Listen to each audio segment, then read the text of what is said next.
Our protagonist has always dreamed of becoming powerful enough to conquer the martial arts world called Murim.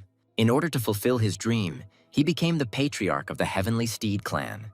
One of the enemies, before his death, told our hero that God would punish him for all his deeds. But he replied that he had done nothing wrong, but was merely using the strength he had earned through hard work, so he had nothing to fear. Finally, our hero achieved what he wanted, and one way or another, it was quite funny for him to be human. But his main enemy, Shin Ryun, stood in his way and was clearly in a warlike mood. Without thinking twice, the man attacked our hero, but he very deftly managed to dodge. Then Shin Ryun decided to strike with such force that a crater was formed in the ground.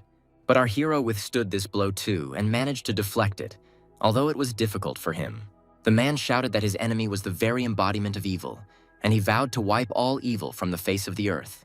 Shin Ryun swung and put even more force into his blow, but again, it did no harm to anyone. The fight between the two men was very fierce, but our hero was confident in his strength. With each blow, Shin Ryun became more and more angry, because he intended to kill his enemy. But our hero was not going to retreat either, so this time he decided to strike back. But alas, the man missed, and at such a tense moment he let his guard down. Our hero did not understand how it happened, but his enemy managed to take advantage of the moment and immobilized him. Shin Ryun said that the man was the embodiment of evil, so he would now taste divine retribution and go straight to hell. But our hero replied that he was not going to meekly accept this and would resist to the last.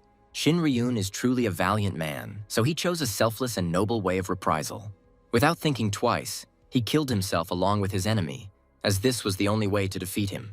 But our hero was not going to give up his dream at any cost. And since then, after each death, he was reborn, embodying evil itself, and still trying to take possession of Murim. The man understood that he would never suffer again, and he was always one step closer to becoming a deity. Each time our hero gathered an army, became stronger, and thought that it was no longer possible to defeat him. But alas, all this was not so, because after some time he always appeared. The undisputed master of the sword, Shin Ryun, always stood in our hero's way, and he was just as determined and militant as the previous times. But our hero didn't even think about giving up and said that he wouldn't let history repeat itself. After all, with each reincarnation, he really did become much stronger. As time went on, their battle became more and more fierce, and their forces were almost equal. The city in which they fought was usually reduced to ruins. But this never stopped the men, and they, seeing no obstacles, tried to kill each other. And so, when our hero plunged his sword into his enemy and thought that the fight was over, he realized that he had made a mistake and lost again. After all, Shin Ryun was just as determined, so before the fight, he coated his sword with poison. Our hero began to bleed and cursed his enemy for using such a dirty trick to kill him. Every time the man was reborn, Shin Ryun found him and always defeated him. And the head of the Blood Clan, also known as the Blood God, remained at the head of Murim. During his 5th reincarnation, our hero, in order to protect himself from past mistakes, decided to expand his influence and seize lands. The man trained to such an extent that this time he simply could not lose to his enemy. And when our hero had almost reached his goal, he appeared again. Shin Ryun found him, and saying that he would never win, attacked the man from behind. Our hero was ready for this fight and replied that this time everything would be different. But Shin Ryun was very serious, and with a sharp blow of his sword, he pierced the enemy. But alas, the man missed our hero, but only cut off part of his cloak. Shin Ryun became very angry and said that he would never give up and would definitely achieve his goal. Our hero asked if his enemy really enjoyed ruining everything. And after Shin Ryun's words that only he could destroy the embodiment of evil, his enemy broke his sword. Our hero, with a sharp movement, kicked the man in the chest and decided to attack him. Shin Ryun was thrown to the side by the blow, but managed to break and prepared for battle. Our hero jumped towards his enemy and shouted for him to say goodbye to his life. A very fierce battle broke out between the men again, causing everything around them to collapse. And finally, our hero struck his enemy with a sword and was very happy about it. The man leaned over to Shin Ryun and informed him that the fight was over and he had lost. But he didn't even think about giving up and said that he didn't want to do it, but apparently he would have to. Here our hero smelled something burning and realized that he was trapped. After this, Shin Ryun hugged him very tightly and unexpectedly for the man. Our hero was unable to escape, and his enemy decided to use his 1000 lightning strike to burn the place to the ground. The man looked at Shin Ryun and realized that he was truly ready to go all the way. The enemy, seeing the bewilderment on our hero's face, began to laugh very loudly. The man was angry because he had planned to get out of here alive, but he couldn't do anything. Shin Ryun leaned towards our hero's ear and told him to simply accept his fate. But the man did not want to admit his loss, because he was sure that this time everything would be different. Our hero tried with all his might to escape from the clutches of his enemy, but he was unsuccessful. Meanwhile, a very bright flash of light appeared in the sky, heading straight towards the men. Our hero could not believe that he was about to die again, but alas, he never escaped. A bright flash of light destroyed the men and burned the entire city to the ground. And so our hero, Ha Jung-woo, was reincarnated for the 6th time to capture Murim. One day, a woman with a child was walking down the street and was in a great hurry. The baby cried all the time, and she was rushing to meet Ha Jung-woo, who had disappeared somewhere. The woman was very angry and said that this time the boy would not get off with a simple reprimand. Then, an announcement was made over the loudspeaker that a spatial portal had been discovered in the Guvildon area. An 8th-level demon has emerged from the portal, and while the unique association fights it, people need to head to the nearest shelter. The woman was very afraid for her baby, and she understood that she also needed to find Jung-woo. Suddenly there was a loud explosion and someone attacked a high-rise building that was nearby. The woman understood that the building was about to collapse, but she was too shocked to move. The house fell to the ground with a crash, and this fall took several lives. Behind this building stood that same demon who looked like a dragon, and he was clearly very warlike. With a loud roar, the uninvited guest turned around and walked further down the street. People who were near the fallen house were lying on the ground unconscious. The woman with the small child was still alive and tried to get to her feet. She couldn't do it, but she knew she had to find Jung-woo. But the girl's strength quickly left her body, and she lost consciousness and fell to the ground. Then a man approached her body, stopped, and began to examine the situation. This was one of the special people who belonged to the unique association. People were very happy to see him, and began to ask him to kill the demon and save them. But the stranger started shouting for everyone to shut up, because he didn't come here to fight demons. People's faces immediately changed, and they did not understand why they were being spoken to like that. Then the man said that the stranger was one of the special ones, and the people from Unique must fight evil. But the man just laughed, and opening the bag he had been holding in his hands all this time, he began to pour out money from it. He reported that the monster had destroyed the bank and that fortune was on his side today. Seeing the surprised faces of the people, he began to laugh, because they clearly did not expect that the special one would rob a bank. Then the man ordered everyone to shut up and, attacking people, said that he doesn't work for free. People were very angry and promised to tell everyone about the chaos he had caused here. The stranger became very angry and, shouting, attacked the unarmed people again. Then the man said that he would get rid of everyone as soon as he dealt with the demon. And when he finishes with the dragon, he will become a hero and earn a lot of money. Then a boy approached the stranger and told him that he would die before he defeated the enemy.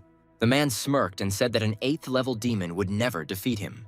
But the boy said that the dragon that came was of a much higher level. The man looked very carefully at the child, not understanding what he was talking about. And then a growl was heard behind the stranger, which meant that there was a dragon there. When the man turned around, he saw the demon and realized that he was at least level 6 but not level 8. Then new information came from the loudspeaker that a 6th-level demon had emerged from the portal and that people needed to hide immediately. The dragon attacked the man, who fell to the ground and was quickly defeated. The boy was left alone with the 6th-level demon, but he didn't feel any fear. On the contrary, the child said in a very calm voice that the dragon had chosen the wrong area. After all, with his growling and the fact that he destroyed the bank, he frightened his family. Therefore, he will now have to pay for all this with his life. The boy looked at the dragon and said that the demon was really very strong. But in his past life, defeating dragons like him wasn't even worth mentioning. The child hit his enemy with all his might, and the demon didn't even have time to respond. It didn't take much effort for Jung-woo to defeat this dragon, as he himself was a 2nd-level demon. However, the boy understood that this time he would have to work hard, because in this life he must not lose to Shin Ryun. 30 years ago, humanity evolved, and for some unknown reason, people were given powers akin to superpowers. This raised many questions, as these forces were previously unknown to humanity, and all countries of the world began to study them. The first country to figure out how to develop superpowers was the United States, but they kept their developments secret. Therefore, the rest of the countries began a race for information, and unexpectedly for everyone, portals began to appear in the fabric of space. Through them, demons entered and attacked the Earth, and only those few who had developed their strength could overcome them. These were the people who were called Special, and the leader of the unique squad named Park Soo-ho came to the scene of the last fight. He couldn't believe that a 6th-level demon had been defeated with just strength.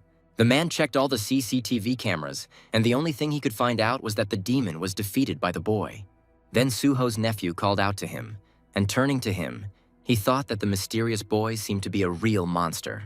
The man realized that his boy was no less powerful, so it was no surprise that there was someone else just as powerful.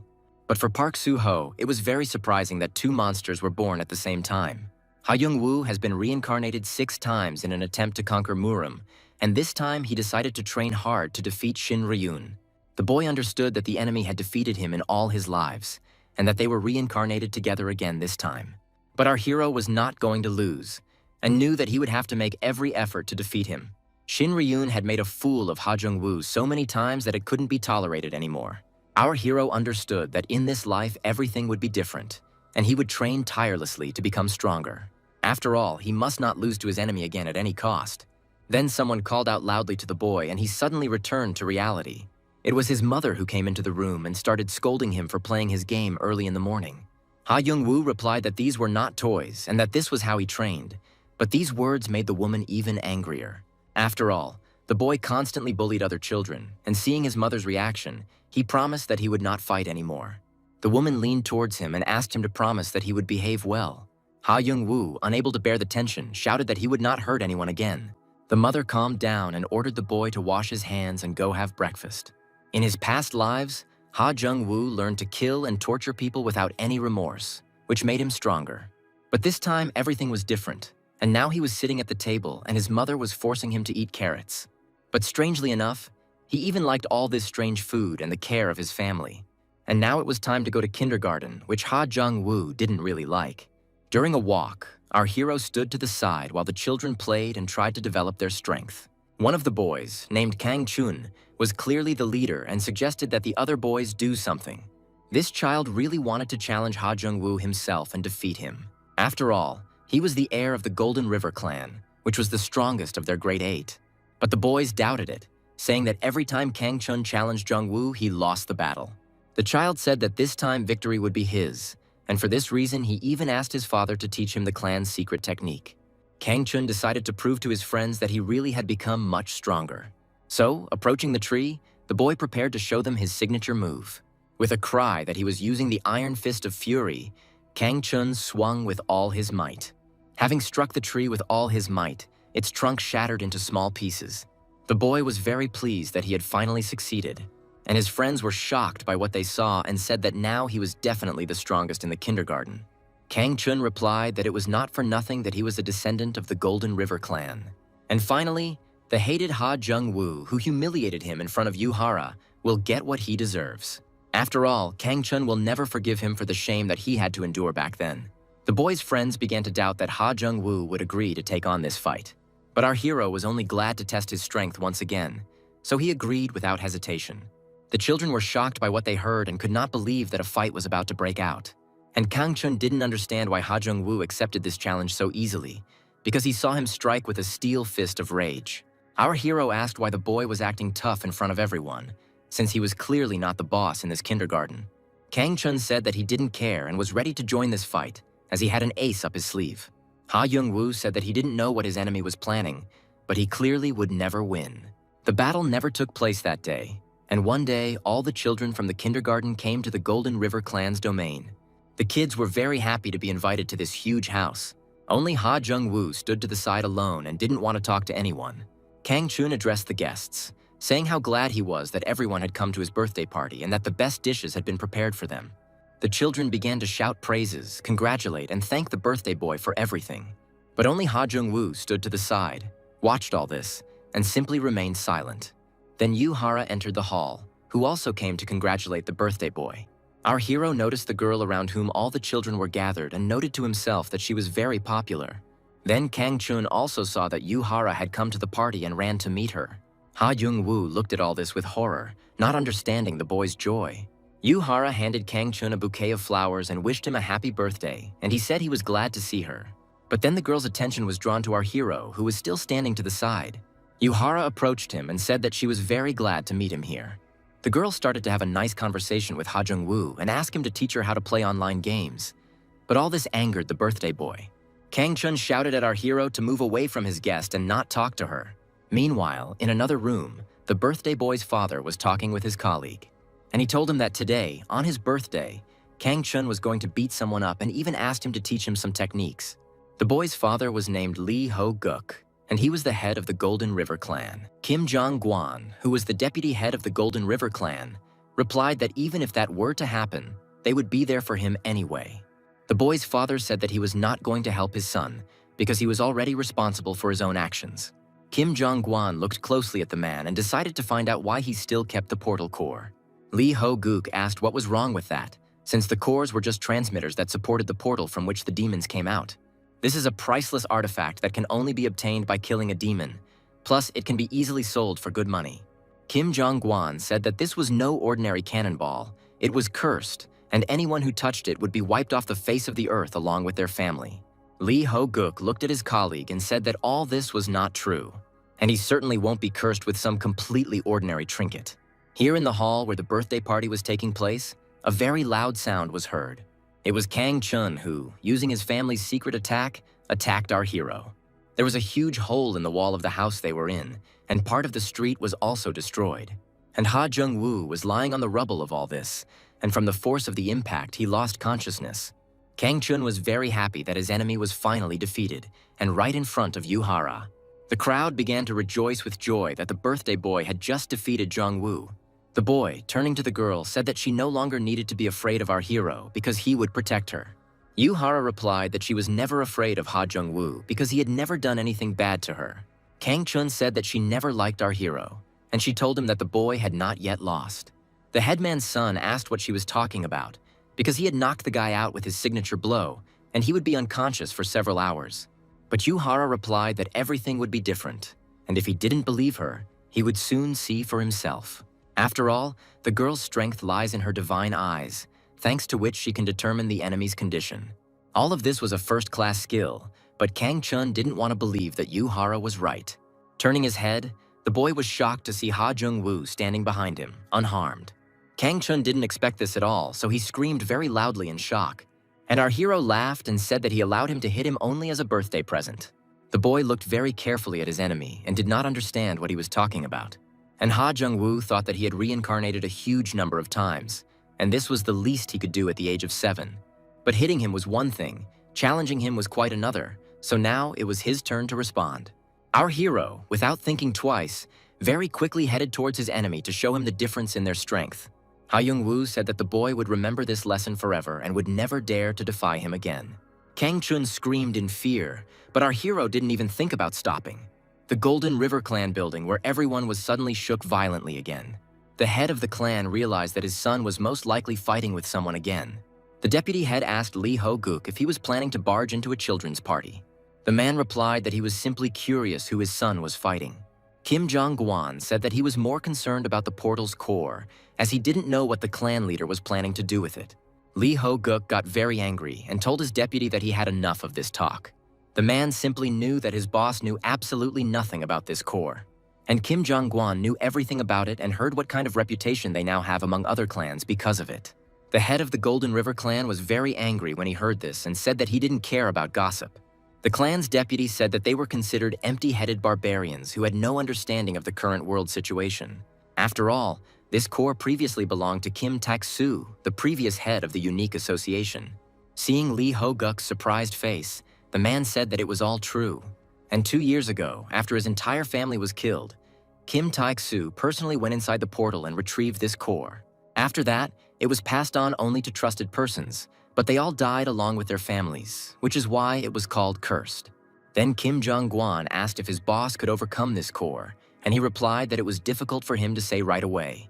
The deputy head reported that everyone died without having time to do anything, and Lee Ho-guk is still delaying a decision on this core. Then the head of the clan looked at Kim Jong-gwan and said that it seemed he had lost him. The man was horrified by the news he heard, because this core was very dangerous. Meanwhile, in the hall where the birthday party was taking place, the fight was still going on. The children who watched what was happening were shocked by what they saw. At that moment, Ha Jung-woo flew to the side and fell on the table, breaking it. The crowd cheered again as Kang Chun began to win the battle again.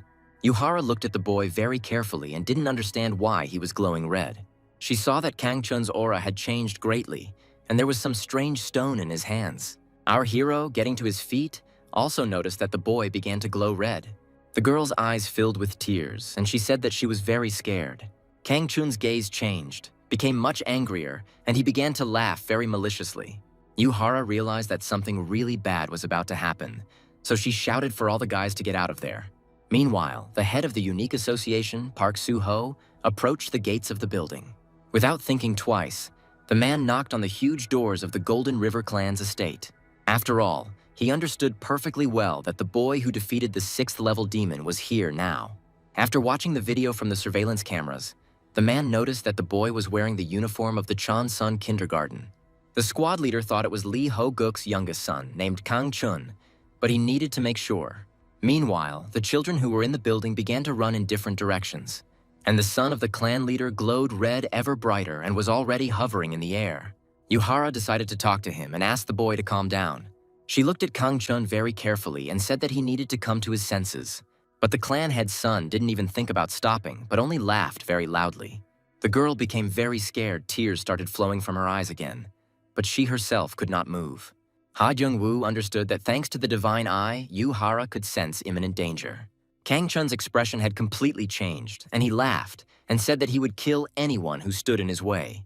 Here the girl turned sharply to our hero and shouted for him to save himself. After that, the clan head's son suddenly hit Yuharu in the face with all his might. The force of the blow sent the girl flying far to the side, knocking down everything in her path. And Kang Chun was very pleased that he had become as strong as he had dreamed of. The girl was wounded and lay on the ground completely exhausted but still conscious. She was in great pain. She prayed for help and salvation, but she understood that no one would protect her. Yuhara saw Kang Chun start walking towards her and she knew he would kill her. The boy was determined, and it seemed that no one and nothing could save her. But suddenly someone decided to challenge Kang Chun, and with a sharp movement pushed him aside. The girl, who by this point had completely lost her strength, lost consciousness, and Jong-woo, although he understood that Hara, with her strength, could become a problem for him in the future, still stood up for the girl. From the force of our hero's blow, Kang Chun flew to the side and again assumed his normal appearance. The boy fell to the ground, began to lose consciousness, and at that moment memories flashed before his eyes. Kang Chun recalled that he tried his best, but his father always compared him to his older brother. And then one day the boy won a martial arts tournament among kindergartners. But my father said that there was nothing to be proud of because it couldn't be otherwise. Kang Chun looked at his father, and tears of resentment flowed from his eyes. The father, realizing that he had offended his son with his behavior, stroked him on the head. Then the man smiled and said that Kang Chun was still a good boy and he was proud of him. The boy looked up and began to glow with happiness because he so rarely heard praise.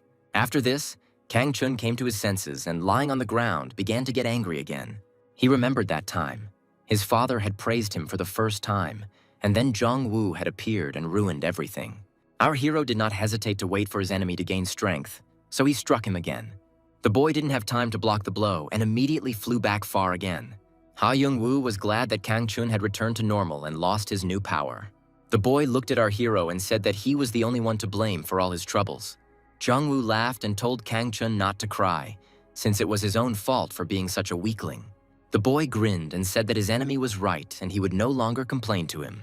And then something happened that our hero did not expect at all, because Kang Chun suddenly stood up on his feet and, jumping, decided to deliver his next blow.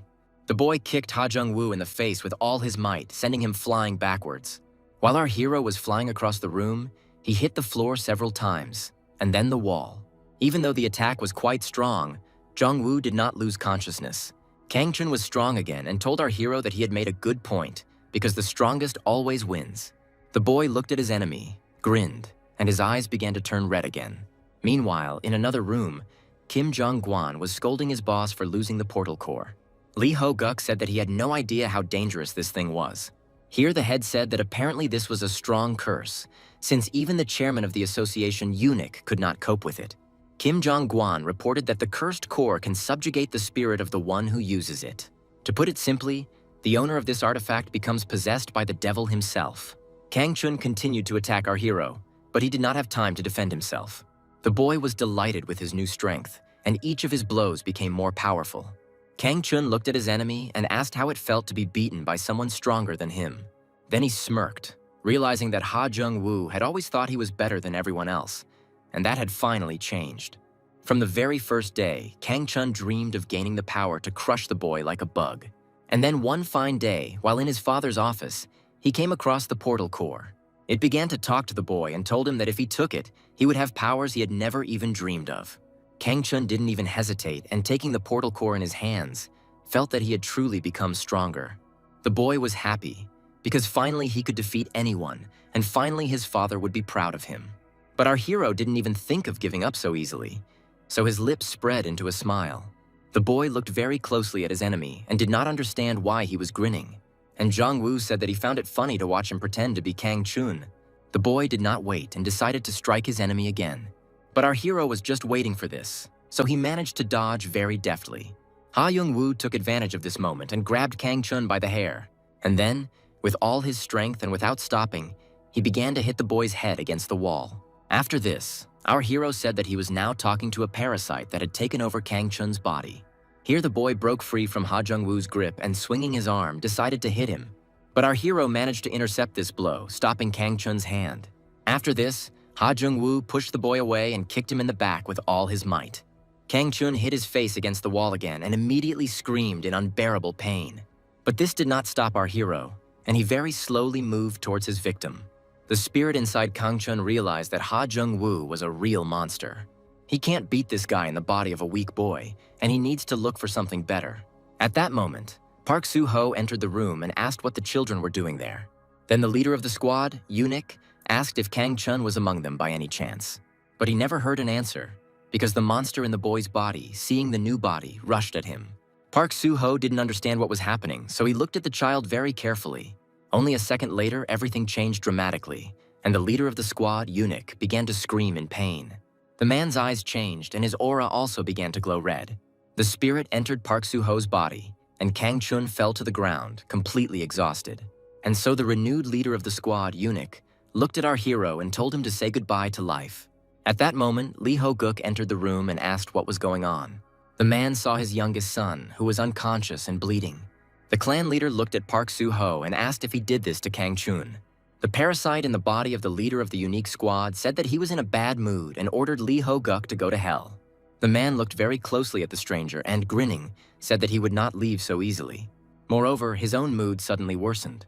Here Lee Ho-guk very quickly approached Park Soo-ho and delivered his signature blow. The leader of the squad, Eunuch, flew at full speed to a completely different end of the room. Park Soo-ho hit the wall and fell to the ground, screaming in terrible pain. The parasite in the man's body became even more angry and said that Lee Ho-guk would not get away with this. But he didn't have time to do anything, because when he raised his head, he saw his enemy. The head of the Golden River clan stood above him, preparing to attack the stranger again. The evil spirit shouted that he wanted to talk, but Lee Ho-guk did not wait and struck his blow. At that moment, the portal core flew out of Park Soo-ho's hands and flew upward.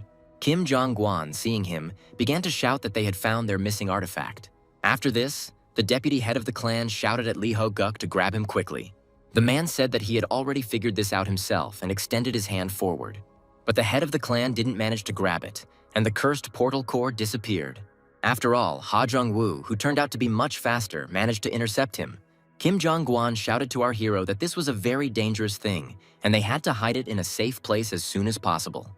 The evil spirit within the core began to beg for mercy, and for this he would grant Ha Jung-woo unprecedented power. But our hero began to laugh, and said that he found all this funny to hear from someone who was about to turn into a handful of dust. After saying these words, Ha Jung-woo crushed the cursed core in his hand, thereby destroying it. Lee Ho-guk asked why the boy did this, since it could be useful to him. But our hero didn't think so, because he saw that there was nothing useful in this artifact. After it was all over, the parents came to pick up their frightened children. Park Soo-ho was still unconscious and went to the hospital, and Kim Jong-gwan apologized to everyone. The deputy head of the Golden River clan was pleased with the fact that the incident with the cursed core was resolved. Kang-chun came to his senses, and while Jung-gwang was treating his wounds, he asked him if he remembered what happened yesterday. The boy began to cry and said that he only remembers how guests came to him and that's all, and then his soul was under the control of the core. Kang-chun also said that now everyone in the kindergarten is afraid of him and will no longer play with him. Suddenly the boy looked around and asked where his dad was now. And then a very loud roar was heard above them, and the building in which they were located shook. Kang Chun, frightened, turned to Kim Jong-gwan and asked what it was. Meanwhile, up above, our hero was having a new fight with Lee Ho-guk's eldest son, Kang Hyun. And Ha Jung-woo easily and naturally won his next victory. The head of the Golden River clan stood and looked very carefully at his son lying on the floor. And our hero, at the other end of the hall, was without a single scratch. Lee Ho-guk was amazed by Jong-woo's strength and looked at him very carefully. Meanwhile, the eldest son of the head of the Golden River clan asked him for forgiveness for his loss. But the man didn't pay any attention to this and told our hero that he thought it was the boy who beat Kang Chun on his birthday. Ha Jung-woo made a very surprised face and asked why Lee Ho-guk was accusing him of this. The clan leader said that at first he thought that Park Sun-ho, being possessed by the cursed core, had arranged all this. But then it dawned on the man that his son had also succumbed to the influence of this core. So, in other words, Kang Chun was fighting with someone before Park Sun-ho appeared. That's why he suggested that the boy have a sparring match with his other son, whom he considered a talent. But Jong-woo beat him. Now the head of the clan wants to offer our hero to practice with him. Kang Hyun, afraid for the boy, shouted at his father not to do this because he was Kang Chun's friend. But Lee Ho-guk was very serious and said that the choice was for Ha Jung-woo. The eldest son of the clan head prayed silently that the boy would refuse. Otherwise, he would not survive. But our hero, who just wanted more practice, was very happy with this offer. Kang Hyun was shocked by what he heard and thought Ha Jung-woo had gone completely crazy. But the head of the Golden River clan was very happy that the boy accepted his challenge. Lee Ho-guk said that he really liked our hero's answer, because in a fight, the most important thing is strength and steadfastness of spirit. He who is strong physically but weak in spirit barks but does not bite. But he who is strong in spirit but lacks strength will never be able to appreciate what he has. The truly strong man is the one who has both of these qualities, strength and an unwavering spirit.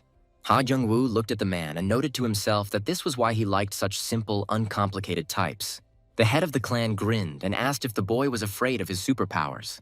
But our hero replied that no, and on the contrary, he would be glad if a man used them. After these words, Lee Ho-guk stopped chatting and started taking action. But Ha Jung-woo, having foreseen this, managed to very deftly dodge to the side. But the whole situation only made the clan leader even more angry. So he began to use his superpower. And the man even managed to hit our hero once and he flew back and hit himself. Lee Ho-guk didn't wait for Ha Jung-woo to come to his senses and decided to deliver his signature blow. At this moment, Kang Chun and Kim Jong-gwan rushed to the scene of the battle in order to stop the clan leader before he went too far. The deputy head did not understand why the man wanted to test a 7-year-old child. Suddenly, to everyone's surprise, one of the walls of the house cracked and began to fall apart. A huge hole formed from which Lee Ho-guk fell out, unconscious. Kang Chun and Kim Jong-gwan were shocked to see the man in such a state. In the wall of the Golden River clan's house, there remained just a huge hole. There was a constant wind blowing there, and it resembled some kind of strange portal. One day, one of the guests of the Golden River clan's residence decided to pass through this gap. The teenager said that 10 years had passed since he made this hole here. The uninvited guest was the now grown-up Ha Jung-woo, who decided to visit his friend. And taking the earphone out of his ear, our hero realized that he was very welcome here. The teenager was a frequent guest at this house, but he did not always pass through this hole. This time, for some reason, he was drawn here, and he stopped to examine this gap more closely. Then Kang Chun, seeing our hero, asked what he was looking at so carefully. Ha Jung-woo wondered how long this strange hole would remain here, since 10 years had already passed. Lee Ho-guk's youngest son said his father won't let him fix it. After this, the two teenagers headed to the office, where the head of the clan was already waiting for them. The man said the hole reminded him of his first defeat, and Jong-woo replied that it was not something to brag about. Lee Ho-guk laughed and said that it was true, because being defeated for the first time in his life by a 7-year-old was not much of an achievement. But he doesn't feel a bit ashamed of all this, because Jong-woo is incredibly strong. Here, the head of the Golden River clan suddenly stood up from his seat and, saying that he was no slouch either, decided to attack the teenager. The man used his thunderbolt power, but our hero managed to jump aside. A huge hole appeared in the floor, and electrical discharges suddenly began to emanate from it. Lee Ho-guk smirked, saying that he gained his new power by obtaining the divine chi that previously belonged to Jong-woo. Our hero remembered that chi had once been his main trump card during battles, but he never even thought that he could pass it on to someone. But now it doesn't matter, because this time he won't be able to conquer Murim again, so he will simply have fun in this life. Meanwhile, the electric shocks completely engulfed Kang Chun's body, and he began to ask his father to stop. The head of the Golden River clan, seeing that at this rate he could kill his own son, stopped using force. The teenager fell to the floor, completely exhausted, and began to breathe very heavily. Then Kang Chun looked at his father and said that he had enough of using divine chi so thoughtlessly. Kim Jong-gwan entered the room and said that his boss should be more restrained, because this power did not come for free. Here Ha Jung-woo looked closely at the men and said that, in fact, he didn't get anything for it. The deputy head of the clan objected, reminding that our hero sold his chi for 10 billion won. The teenager scratched the back of his head and grinned, saying that he was beginning to remember something, but only very vaguely. Kim Jong-gwan recalled that 10 years ago they wanted to buy his divine chi, and he set a price of 10 billion won. Here our hero objected again, saying that they had only paid him 1 billion at the time. But the deputy chief recalled that after the boy transferred his power, he was appointed vice chief of the clan, with a salary of 300 million won a year. Ha Young-woo said that in that case, he thought it was fair considering the position and salary. Then Ho-guk approached them and asked them not to argue anymore, because the main thing was that with this power, their clan became much stronger. At this moment, our hero was called out by a little girl who was glad to see him. She called Ha Jung-woo cute, and then, unexpectedly for him, she threw herself into his arms. It was Lee Ho-guk's youngest daughter, Lee Hai-rin, and our hero asked to be called by his first name. But the girl immediately turned to the head of the clan and said that her father taught her to call the teenager cute. Lee Ho-guk laughed and said that he would do anything to marry his youngest daughter to Jong-woo and make him his son-in-law. Our hero thought to himself that forcing a 10-year-old to call him cute was a bit much. The clan leader asked the teenager to be kinder to Hai-rin, since his wife and Jong-woo's mother were best friends. Our hero got angry, and Lee Ho-guk laughed and said that it looked like his son-in-law had decided to beat him. Our hero took the little girl in his arms and decided to end this conversation by going into another room. The clan leader thought to himself that no matter how much stronger he became, the gap between him and Jong-woo was only growing wider. Lee Ho-guk shouted after his daughter to hurry up and tie the stallion before the other one did it. Lee Hai-rin replied that she would be happy to do so, and our hero was shocked by what he heard, but did not comment on it. After visiting the Golden River clan's residence, Ha Jung-woo and Kang Chun went to school. He asked our hero if he was really going to marry her. Ha Young-woo replied that he didn't know because he couldn't predict the future. Kang Chun said that he heard that the teenager had decided to enroll in the magic department and was surprised by this news. Our hero reported that he is a good swordsman, but his fighting style is still lacking. Kang Chun said that if the teenager is a swordsman, then why does he need magic at all? Ha Young-woo replied that he couldn't walk around with a sword in broad daylight because it would attract a lot of attention.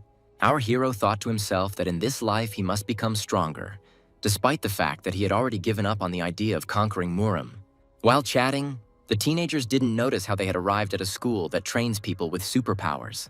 Here, in addition to regular school subjects, students are taught survival and combat skills. To get into this school, you need to pass an entrance exam, and there is competition for 10 people per place.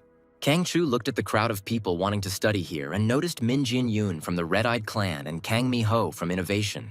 Then, behind the teenagers, a sharp squeal of girls was heard as they ran to ask for an autograph. Kang Chun grinned and said that he didn't expect such sudden popularity. But then they called out to him and asked him to get out of the way, because the girls were running to another idol. The fans started shouting that it was Jin-yoon himself in front of them and started asking our heroes to step aside. Then Kang Chun was suddenly slapped in the face, called a gorilla, and removed from the road. The teenager said that Jin-yoon had already pushed him away, so why call him names after that? But the fans all answered for their idol, saying that the teenager looked like a gorilla that blocked their entire view. Kang Chun looked at the crowd who were happy to see Jin-yoon and who were asking him for an autograph. All this angered the teenager, and he said that he was the heir of the Golden River clan and would not tolerate such treatment. But neither he nor Ha Jung-woo had time to do anything, because at that moment someone hit Jin-yoon. The teenager quickly flew to the side and, falling to the ground, lost consciousness. Then someone from the crowd started calling Kang Chun fat and laughing at him. Our heroes turned around to see the one who had struck Jin-yoon and who had been calling the son of the head of the Golden River clan names. Kang Chun's expression immediately changed, and he said that he was not happy to see his former friend, named Park Ka-ho. Ha Young-woo looked very carefully at the one who blocked their way, and the guy said that the youngest son of the Black Tiger clan named Park Ki-ho greets his rivals. Kang Chun became very angry and said that his former friend would not get off so easily this time. The teenager was very determined and wanted to teach his old friend a lesson, but Ha Jung-woo stopped him. Kang Chun looked at our hero and told him not to interfere and let him go. But Ha Jung-woo didn't say a word, but simply pointed with his head towards the arrogant guy. Kang Chun turned around and saw that Park Ka-ho had already been attacked by Jin Yoon's fans demanding an apology. The teenager looked at all these girls in great surprise and said that he didn't understand what they wanted from him. One of the most ardent fans pointed at Jin Yoon and told Park Ka-ho to apologize for his behavior. At this time, the teenage star's friends slowly helped him get up from the ground and stand on his feet. And the fans continued to attack Park Ka-ho, shouting at him and demanding that he apologize. But the teenager scratched the back of his head with a grin and said that apologizing was not his strong point. Then a strange grin appeared on his face, and he said that since the girls were asking him so persistently about it, he would do it. Park Ka-ho very abruptly extended his hand in front of himself, and the fans were frightened by this gesture. Then, unexpectedly for everyone, some green smoke appeared in the teenager's hands. And then, when the smoke cleared, a beautiful green apple appeared in his hands. Park Ka-ho grinned and threw the apple to the girls, saying that this was his apology. The fans, having caught the apple, began to examine it very carefully, not understanding what to do with it. And then, unexpectedly for everyone, this gift, which was in the hands of one of the girls, suddenly dissolved. The cloud of smoke that he left behind turned out to be toxic and began to poison the fans. The girls begged for help, and Park Ka-ho, laughing, said that he apologized to them, but they apparently didn't like it. The teenager then added that he hoped the fans had learned this lesson for life. The girls began to lose consciousness and began tearfully begging someone to help them. Park Ka-ho leaned over to one of the fans and said that since she was making such a fuss, he would not help her. At this point, Kang Chun couldn't take it anymore and decided to attack his former best friend. But Park Ki-ho parried the blow, as he was clearly prepared to be attacked. The teenager grinned and said that Kang Chun was just like his father. He didn't know when to stay away. But this only made the guy even more angry, and he said that Park Ki-ho was disgracing his clan with his actions. Then, out of nowhere, people came running, happy to see Kang Chun, shouting that a battle between the clans was brewing. Ha Jung-woo noted to himself that this fight was happening in order to strengthen his influence in society. But Park Ki-ho is just a helpless kitten, so Kang Chun has to handle everything perfectly well on his own. The teenager shouted that his enemy was a coward who poisoned defenseless schoolgirls and that there was nothing human about him. Then, unexpectedly for everyone, the fans felt better and began to breathe again. Park Ki-ho smirked and admitted his guilt, but only for teaching a lesson to the arrogant upstart who was blocking everyone's path. Then the teenager shouted to the crowd that had already gathered around them and asked if he had been wrong. People started saying that Jin Yoon had always been stuck up ever since his school days, and that because he was a pop star, he looked down on them. Ha Jung-woo thought he thought Park Ki-ho was a helpless kitten, but he turned out to be a cheeky hyena. Kang Chun shouted at the crowd that they were wrong, and they responded like that because they were afraid of this smug guy. Park Ki-ho took advantage of the moment and decided to attack his former friend. The smug guy's hand suddenly turned into a snake, and it's not surprising, because he had the ability to control poison. But Kang Chun wasn't so simple either, so he reacted quickly and grabbed his enemy's hand. Park Ki-ho's friends did not expect this turn of events and began to worry about their leader. Here, the crowd of fans, who had already come to their senses, began to chant that they were rooting for the teenager from the Golden River clan. Kang Chun told his enemy that he had clearly underestimated him, and now he would pay for it. At this time, the teenager had already changed his grip and grabbed Park Ki-ho by the neck. Kang Chun grinned and said that all the enemy's poisonous techniques had no effect on his body. Park Ki-ho looked at the guy very carefully and asked if he was sure about this. After these words, the teenager suddenly grabbed Kang Chun by his hand and began to use his strength. Unexpectedly for everyone, the place of the grip began to hiss sharply and slowly eat away at the clothes. Ha Jung-woo clearly didn't expect this turn of events and began to watch the fight very closely. Suddenly, a man ran up to them, clearly unhappy that the teenagers were starting a fight in front of the school. The teacher ordered everyone to disperse, and Kang Chun, having released his enemy, said that today was his lucky day. Then the teenager added through clenched teeth that he was not finished with his former friend yet. Pan Ki-ho replied that he would gladly fight again since he almost defeated him, but they were prevented. The man turned around and told the crowd that everyone should have been at the exam long ago. After everything that happened, our heroes decided to take a little break and catch their breath. Having bought soda from the vending machine, the teenagers began to drink it silently and enjoy the taste. But then Ha Jung-woo informed his friend that he had seriously screwed up.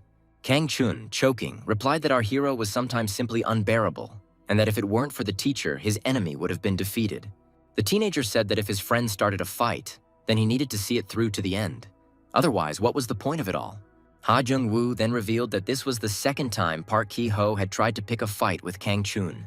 The teenager began to understand that his friend was right, and he felt a certain creepiness at the thought. Our hero thought about Park Ki-ho's strange grip and remembered that he always uses poison to control it and strive to become stronger.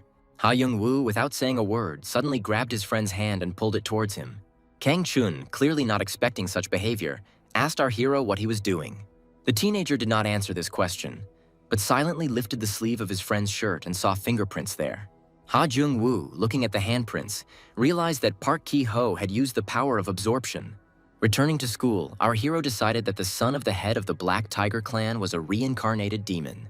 Ha Jung-woo began to remember his past lives and the Blood Clan master named Seo Moon-il. Our hero met this terrible man in his 5th life. Ha Jung-woo was very brave, and for the purposes of training and protecting himself, he killed a huge number of people. One day, he defeated many enemies, and he only had to cut down 7 people to be able to sleep peacefully. But suddenly he saw a very strange picture, because he came across an opponent on his way, who tied the remaining people to a tree and told our hero that he would not be able to sleep tonight. After all, he himself would gladly kill all those who remained in this small village. One of the girls who was tied to a tree began to beg for mercy, but the Blood Clan master immediately covered her mouth with his hand, not allowing her to say a word. Then Seo Moon-il said that since the girl was so scared, he would deal with her first. Here the man began to use his power, which was called energy sucking. Fear appeared in the girl's eyes, and her body began to change very abruptly. Then the Blood Clan master increased his power and began to absorb everyone who was tied to the tree. Our hero had never encountered such a strange force before and managed to jump aside. He was very surprised that his new enemy turned out to be so strong. The people who were sitting tied to the tree screamed from sharp and severe pain, and their bodies, like a balloon, began to deflate very slowly. At some point, the voices and shouts of people died down, and Seo Moon-il exhaled joyfully. Then he asked Ha Jung-woo when he would go to bed if he were to kill all these people one by one. All that was needed was to swallow them all up at once so as not to suffer. Since then, the Blood Clan master began to catch up with our hero and get him. Although of course Ha Jung-woo eventually killed him, he spent too much energy and therefore lost the fight to Shin Ryun. And yet, when Seo Moon-il was dying, he told our hero something important. The Blood Clan master told Ha Jung-woo not to be so proud that he defeated him. After all, he had absorbed more than 10,000 people, so if the body of bloody souls had been completed, he would have defeated our hero. Jung-woo remembered that this was a devilish technique that would be completed by absorbing the energy of more than 10,000 people. But Seo Moon-il, even having absorbed less than 3,000 people, could still compete in strength with our hero. Before his death, the Blood Clan master said that in his next life, he would definitely complete the body of blood souls and tear Ha Jung-woo apart. Our hero decided that he first needed to find out whether Pan Ki-ho was the reincarnated master of the Blood Clan. At this point, Ha Jung-woo called out to Kang Chun, who was glad to have found his friend. The teenager demanded an answer from our hero as to why he looked at his wrist and then abruptly left. An announcement came over the loudspeaker, announcing that the magic proficiency test was about to begin. But Kang Chun was still waiting for an answer. Ha Jung-woo said that it was his turn to take the exam now, so he would explain everything later. Our hero himself was not sure of his assumptions, so for now he did not see the need to tell his friend anything. Kang Chun was offended by his friend, but they went to the exam together. Meanwhile, in one of the rooms, a lecture on higher mathematics was taking place. The teacher said that few people understand why complex mathematical formulas are studied in the field of magic. But if they want to understand the magic they use, they must know subjects such as higher mathematics and physics. The students started shouting that these subjects were too difficult for them. Suddenly, there was a knock on the door, and a man entered and announced that an interview with the examinees would now take place. The higher mathematics teacher said that he would be free soon and would come. Meanwhile, those wishing to enroll in the school were already crowding into the assembly hall. Each student registered and received their own number, which depended on their level. There were a lot of people who wanted to enroll in a school that trains people with superpowers. Then Ha Jung-woo was called out by someone the teenager never expected to see there. Our hero realized that Park Ki-ho had also applied to the magic department, and this was unexpected. The teenager, seeing Ha Jung-woo's level, laughed and said that he was nothing special. Park Ki-ho thought that if he used this idiot correctly, he could deal with Kang Chun too. The girl, who had been standing to the side all this time, heard the teenager make an appointment with our hero after the exam. Ha Jung-woo looked at Park Ki-ho very carefully and asked why he should listen to him. The teenager was a little surprised by our hero's audacity and therefore grinned. Then, he threatened Ha Jung-woo to watch his words because no one would protect him. Park Ki-ho came closer to our hero and said that if he didn't want problems at school, then he had to come to the meeting. Suddenly, a stranger, who had been standing to the side all this time, asked the teenagers what they were doing now. Both guys hadn't seen this girl before, so they looked at her very carefully. Then Park Ki-ho asked very irritably who she was and what she wanted from them. The girl bowed and said that her name was Chae Yun-jong, and she had also applied to the magic department this year. And looking very closely at the teenagers, she added that it seemed to her that they were now making fun of their friend. Park Ki-ho chuckled and said that the girl was apparently used to answering a question with a question. Here, Chae Yun-jung pointed her finger at Ha Jung-woo and said that the teenager needed to apologize to him. Our hero did not expect that some strange and unfamiliar girl would suddenly stand up for him. Then one teenager from the Black Tiger clan stepped forward and said that he would teach the girl a lesson. But Chae Yun-jung reacted very quickly and began to use her power. The girl used a barrier spell, and the teenager who wanted to attack her immediately flew aside. Ha Jung-woo was shocked by the power his new acquaintance possessed. The other teenagers who were in the assembly hall also admired Chae Yun-jung's magic. Park Ki-ho smirked, realizing that the girl stood up for our hero because she was confident in her abilities. Chae Yun-jung was serious and said again that the teenager should apologize to Ha Jung-woo. Park Ki-ho started laughing and said that there were surprisingly many people who liked to apologize today. Here our hero, looking at his enemy, decided to check whether he was the reincarnation of So Moon-il. Ha Jung-woo called out to Park Ki-ho and told him to leave the girl alone. And then he added that if the teenager took even one more step towards Chae Yun-jung, he would have to deal with him. Park Ki-ho looked at our hero and asked who he was to give orders. And then he added that Ha Jung-woo was just a small fry who was out of his league. Suddenly, the teenager felt ill and froze in horror, not understanding what it was. Park Ki-ho's body began to tremble strangely, and his face slowly began to change. Then the teenager's friends started shouting that they couldn't let such insolence go unpunished, and that they would definitely take revenge on Ha Jung-woo. Park Ki-ho was very angry, but he knew that something was wrong with his health. Our hero, seeing the teenager suffering, grinned, realizing that his plan had worked. Here, Chae Yun-jung looked at Park Ki-ho and again said that he needed to admit his mistake and ask for forgiveness. The teenager was getting worse and worse, and he did not answer the girl. Park Ki-ho's stomach began to rumble and hurt very badly, and it was getting worse with each passing second. The teenager understood that he needed to end all of this as quickly as possible. The guy got going and decided to attack the girl, and his friends started asking him to avenge his friend. Chae Yun-jung stood motionless, and Park Ki-ho crashed into her protective field at full speed. The teenagers who were in the hall smelled something rotten. Park Ki-ho stood on the floor, his body trembling, and he realized that what he had feared so much had happened. The friends looked at their leader and asked what had happened to him. The teenager looked at them and asked them to step aside and not approach him. Park Ki-ho understood that he could no longer restrain himself and fight his body. And then, unexpectedly for no one, the teenager's pants tore and waste products fell out. Everyone who was in the assembly hall started shouting and asking to open the window. The room was aired out, and the cleaning lady began to wipe up what Park Ki-ho had left behind. The teenagers asked to turn on the air purifier because it was simply impossible to stay in this room. At that moment, Professor Richard entered the hall, not understanding where the smell was coming from. The inspector reported that an unpleasant incident had occurred here. The professor said that he saw everything himself and did not stop them because it was a very interesting fight. After this, the man announced that while everyone was engrossed in the show, he selected those who had passed the first round using a mana scanner. The inspector grinned and said that Professor Richard was doing his job excellently, as always.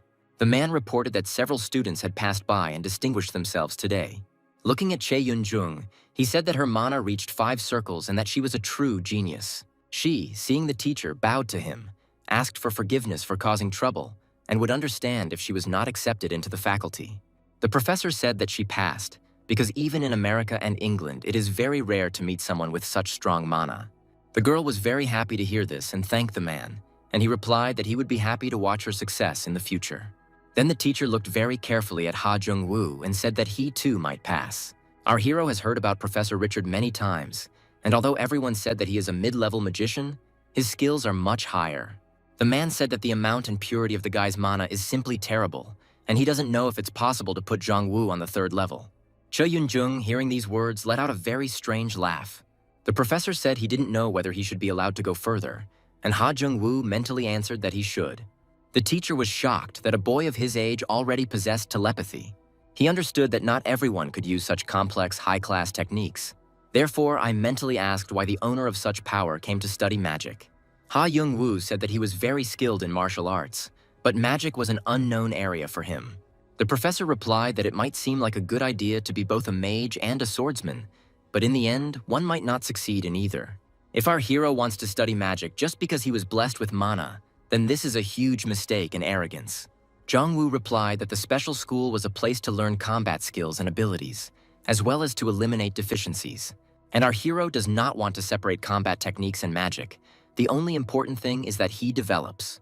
The professor said that Jong-woo didn't take magic seriously, and he wondered what he would do if he wasn't allowed in. Our hero said that it was simply impossible, and the teacher replied that the boy was too arrogant and that he would have to take an exam. Ha Young-woo grinned and said that he had studied quite diligently, so he would be happy to show off his skills. After some time, everyone who was in the assembly hall was released, after they announced the list of people who had already been admitted. Some of the teenagers were very happy, while others were upset and understood that they would have to apply the following year. Kang Chun stood near the school gates and waited for his friend, asking if he had completed his assignments. But then he added that he had no doubt that Ha Jung-woo had definitely passed everything well. Here, Kang Chun laughed sharply, and our hero looked at his friend, not understanding what was happening to him. The teenager laughed and said that the psychopath Park Ki-ho had diarrhea right there where they were taking the exam. Ha Young-woo said that he knew about what happened and that it was the heart poison that had affected him. Kang Chun looked very closely at our hero and asked if he had a hand in this. Ha Young-woo replied that Park Ki-ho's diarrhea started after our hero used heart poison on him. The teenager began to admire him, saying that this technique was used by the poisonous emperors, and few people could use it in their world. Ha Jung-woo slapped the guy sharply and told him not to talk too much because he just wanted to test his theory. Kang Chun remembered that his friend had wanted to tell him something about the son of the Black Tiger clan before the exam. Our hero reported that Park Ki-ho possesses the technique of absorption, and the heart poison reacts very strongly to such people. The teenager looked at his friend and said that he had never heard of such a technique and was surprised that Ha Jung-woo knew about it. Our hero was a little embarrassed and replied that he had found out about it by accident. It's just that this technique was once used by a very disgusting guy. Late in the evening, very strange sounds were heard in the building of one of the hotels. In one of the rooms, the door was closed and a girl was hiding under the bed. Hearing sobs and screams in the hallway, she tried not to breathe so as not to give away her location. The girl was very afraid of everything that was happening in the corridor, and it made her shake. Suddenly, the door to the room opened and some unfamiliar man appeared in it. He very slowly and calmly approached the bed under which the girl was hiding. She clutched her knife very tightly and was very afraid of what would happen next. The stranger stood motionless by the bed, apparently studying the area. Then some sounds attracted his attention, and he turned around and just as calmly headed towards the exit. The door of the room slammed shut with a loud click, and the girl lay motionless. She still continued to look at the door, very afraid that the stranger would return. After waiting for a while and making sure that the voices in the hallway had died down, the girl decided to crawl out from under the bed. She slowly began to look around the room and saw a terrible picture. On the door and on the wall hung 2 corpses of men which were completely dried out. The girl did not wait any longer and very quickly ran out of the room. But in the corridor, an even more terrible picture awaited her, because there were a lot of disfigured corpses there. The girl thought that all this was just a bad dream, because only the devil could do this to people. Suddenly, someone behind her, in a very nasty voice, asked why she went out. After all, she hid so well under the bed in the room, and that was exactly where she needed to stay. But then the stranger added that he still would not have left her alive. After these words, the man very slowly began to suck out the girl's soul. All this took place in a New York hotel, and the screams that day could be heard even on the street. The next day, all the teenagers happily arrived at the unique special school. Then an announcement was made over the loudspeaker for those who had passed the selection round to line up for their specialties. Jong-woo and Kang Chun also arrived at school and were calmly waiting to go to the classroom. Here, the teenager said that the girl standing in front keeps looking in their direction. It was Chae Yun-jung, who was the daughter of the head of the Heavenly Warriors clan.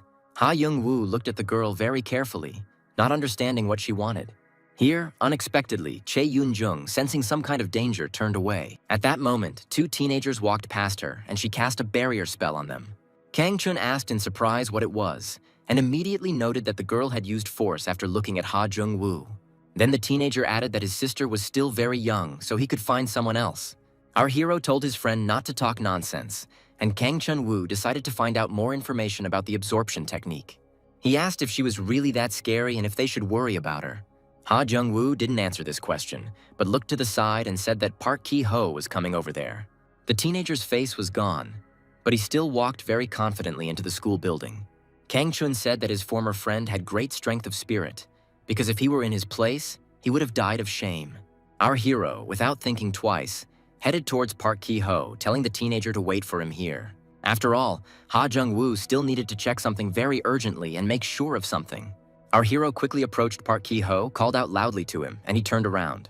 The teenager flew up to Ha Jung-woo and said that he was just about to find him. He was in a very belligerent mood and said that he would gladly kill our hero. But Ha Jung-woo didn't wait for Park Ki-ho to accept his poison power and decided to attack him first. He grabbed the teenager's arm very tightly and threw him aside with all his might. Park Ki-ho managed to group himself and therefore braked very dexterously and successfully. The teenager shouted to Ha Jung-woo that he actually knew how to use techniques. Our hero replied that he was not used to talking about his abilities because only idiots do that. Park Ki-ho, unable to bear the insults any longer, decided to attack Ha Jung-woo. But our hero very deftly managed to dodge the blows of the self-confident teenager. Park Ki-ho decided not to give up, so he attacked Ha Jung-woo again and again. At this time, teenagers who also came to school began to watch the fight. Park Ki-ho yelled at our hero to stop running away like a cowardly rat, and our hero decided to take his advice. Ha Jung-woo launched his punch and it hit the youngest son of the Black Tiger clan right in the face. Blood immediately gushed from Park Ki-ho's nose and he screamed in intense pain. The force of the blow sent the teenager flying to the side and hitting the wall, slightly damaging it. Park Ki-ho fell to the ground and began to spit blood, and our hero silently watched him. The teenager looked at Ha Jung-woo and called him names, saying that he would gladly kill his offender. Our hero did not listen to all these senseless threats and sharply kicked the guy. Park Ki-ho flew to the side again and hit the wall he was already familiar with. But Ha Jung-woo didn't stop there and slowly struck the teenager again. And when Park Ki-ho fell to the ground, our hero pinned his head with his foot. Then Ha Jung-woo came closer and grabbed the teenager by the head, lifting it up. Looking into the guy's eyes, he asked him with a grin if it was worth continuing further. The son of the Black Tiger clan replied that after everything that happened here, our hero would be in trouble. But Ha Jung-woo, not listening to more threats, hit the guy on the ground with all his might. Then our hero grabbed Park Ki-ho's head again, lifting it off the ground. And with a very sly grin, our hero asked whether they should continue this fight. The youngest son of the Black Tiger clan looked at Ha Jung-woo and goosebumps ran down his body. Park Ki-ho realized that our hero was laughing at him as if he had found an interesting toy, so the teenager decided to ask who he was. Ha Jung-woo grinned and replied that the youngest son of the Black Tiger clan had finally become interested. Here Park Ki-ho, unable to bear it any longer, decided to use all his strength against the enemy. Black smoke suddenly appeared around the teenager, and taking advantage of the moment, he threw our hero aside. Ha Jung-woo managed to cover his face with his hands and braced himself to land safely. The crowd of onlookers reported that Park Ki-ho had delivered his counterpunch, and they clearly did not expect that from him. Our hero was covered in small abrasions and realized that the enemy had used poison against him. The teenagers watching the fight began to call Park Ki-ho crazy because it was all very dangerous. Ha Jung-woo started coughing, and the youngest son of the Black Tiger clan stood up. Park Ki-ho grinned and asked how our hero was feeling now, and deciding not to hesitate any longer, he attacked Ha Jung-woo again, shouting that he would win now. But then something happened that the youngest son of the Black Tiger clan never expected. After all, our hero also used his power and caused a small explosion. Park Ki-ho managed to cover his face with his hands, not understanding what was happening. A huge black cloud formed, and the crowd of onlookers felt that it was a poisonous gas. The youngest son of the Black Tiger clan realized that Ha Jung-woo had released the poison he had injected into the teenager's body. Our hero very loudly informed Park Ki-ho that he did not want to receive this pathetic poison from him. The youngest son of the Black Tiger clan said that his enemy was cowardly and hid like a rat. Then, unexpectedly for the teenager, he got a blow to the head from nowhere. Ha Jung-woo dropped Park Ki-ho to the ground again and quickly jumped to the side. Then our hero asked to answer where the teenager learned the absorption technique. The youngest son of the Black Tiger clan said that he didn't understand what Ha Jung-woo was talking about. Our hero, deciding that this fight needed to be ended as quickly as possible, hit the guy again. Ha Jung-woo kicked him with all his might, and he flew back into the familiar wall. Our hero grinned and said that Park Ki-ho might not answer his question. But then Ha Jung-woo decided that he should still find out the whole truth. So our hero began to strike Park Ki-ho again, blow after blow, and ordered him to tell everything. The youngest son of the Black Tiger clan began to scream in pain and said nothing more. Ha Jung-woo got really carried away and beat the guy without even expecting any answers. But then someone intervened in their fight and, shouting to stop it all, used his force. A loud and sharp explosion was heard at the back of the unique special school. Ha Jung-woo managed to jump to the side and, having grouped himself, break. Then he noted to himself that this technique seemed very familiar to him. The entire explosion was caused by a fourth-year student named Baek Ken-soo. Our hero began to examine the man very carefully, noting that his old acquaintance possessed the same technique. Ha Jung-woo couldn't believe that that person had also been reborn in this life. Although upon closer examination, our hero realized that this guy was weaker, because if he had been that acquaintance, he would not have ended the fight like that. The man said that according to school rules, confrontation is a free choice. But as a member of the student association, he feels that Ha Jung-woo has gone too far.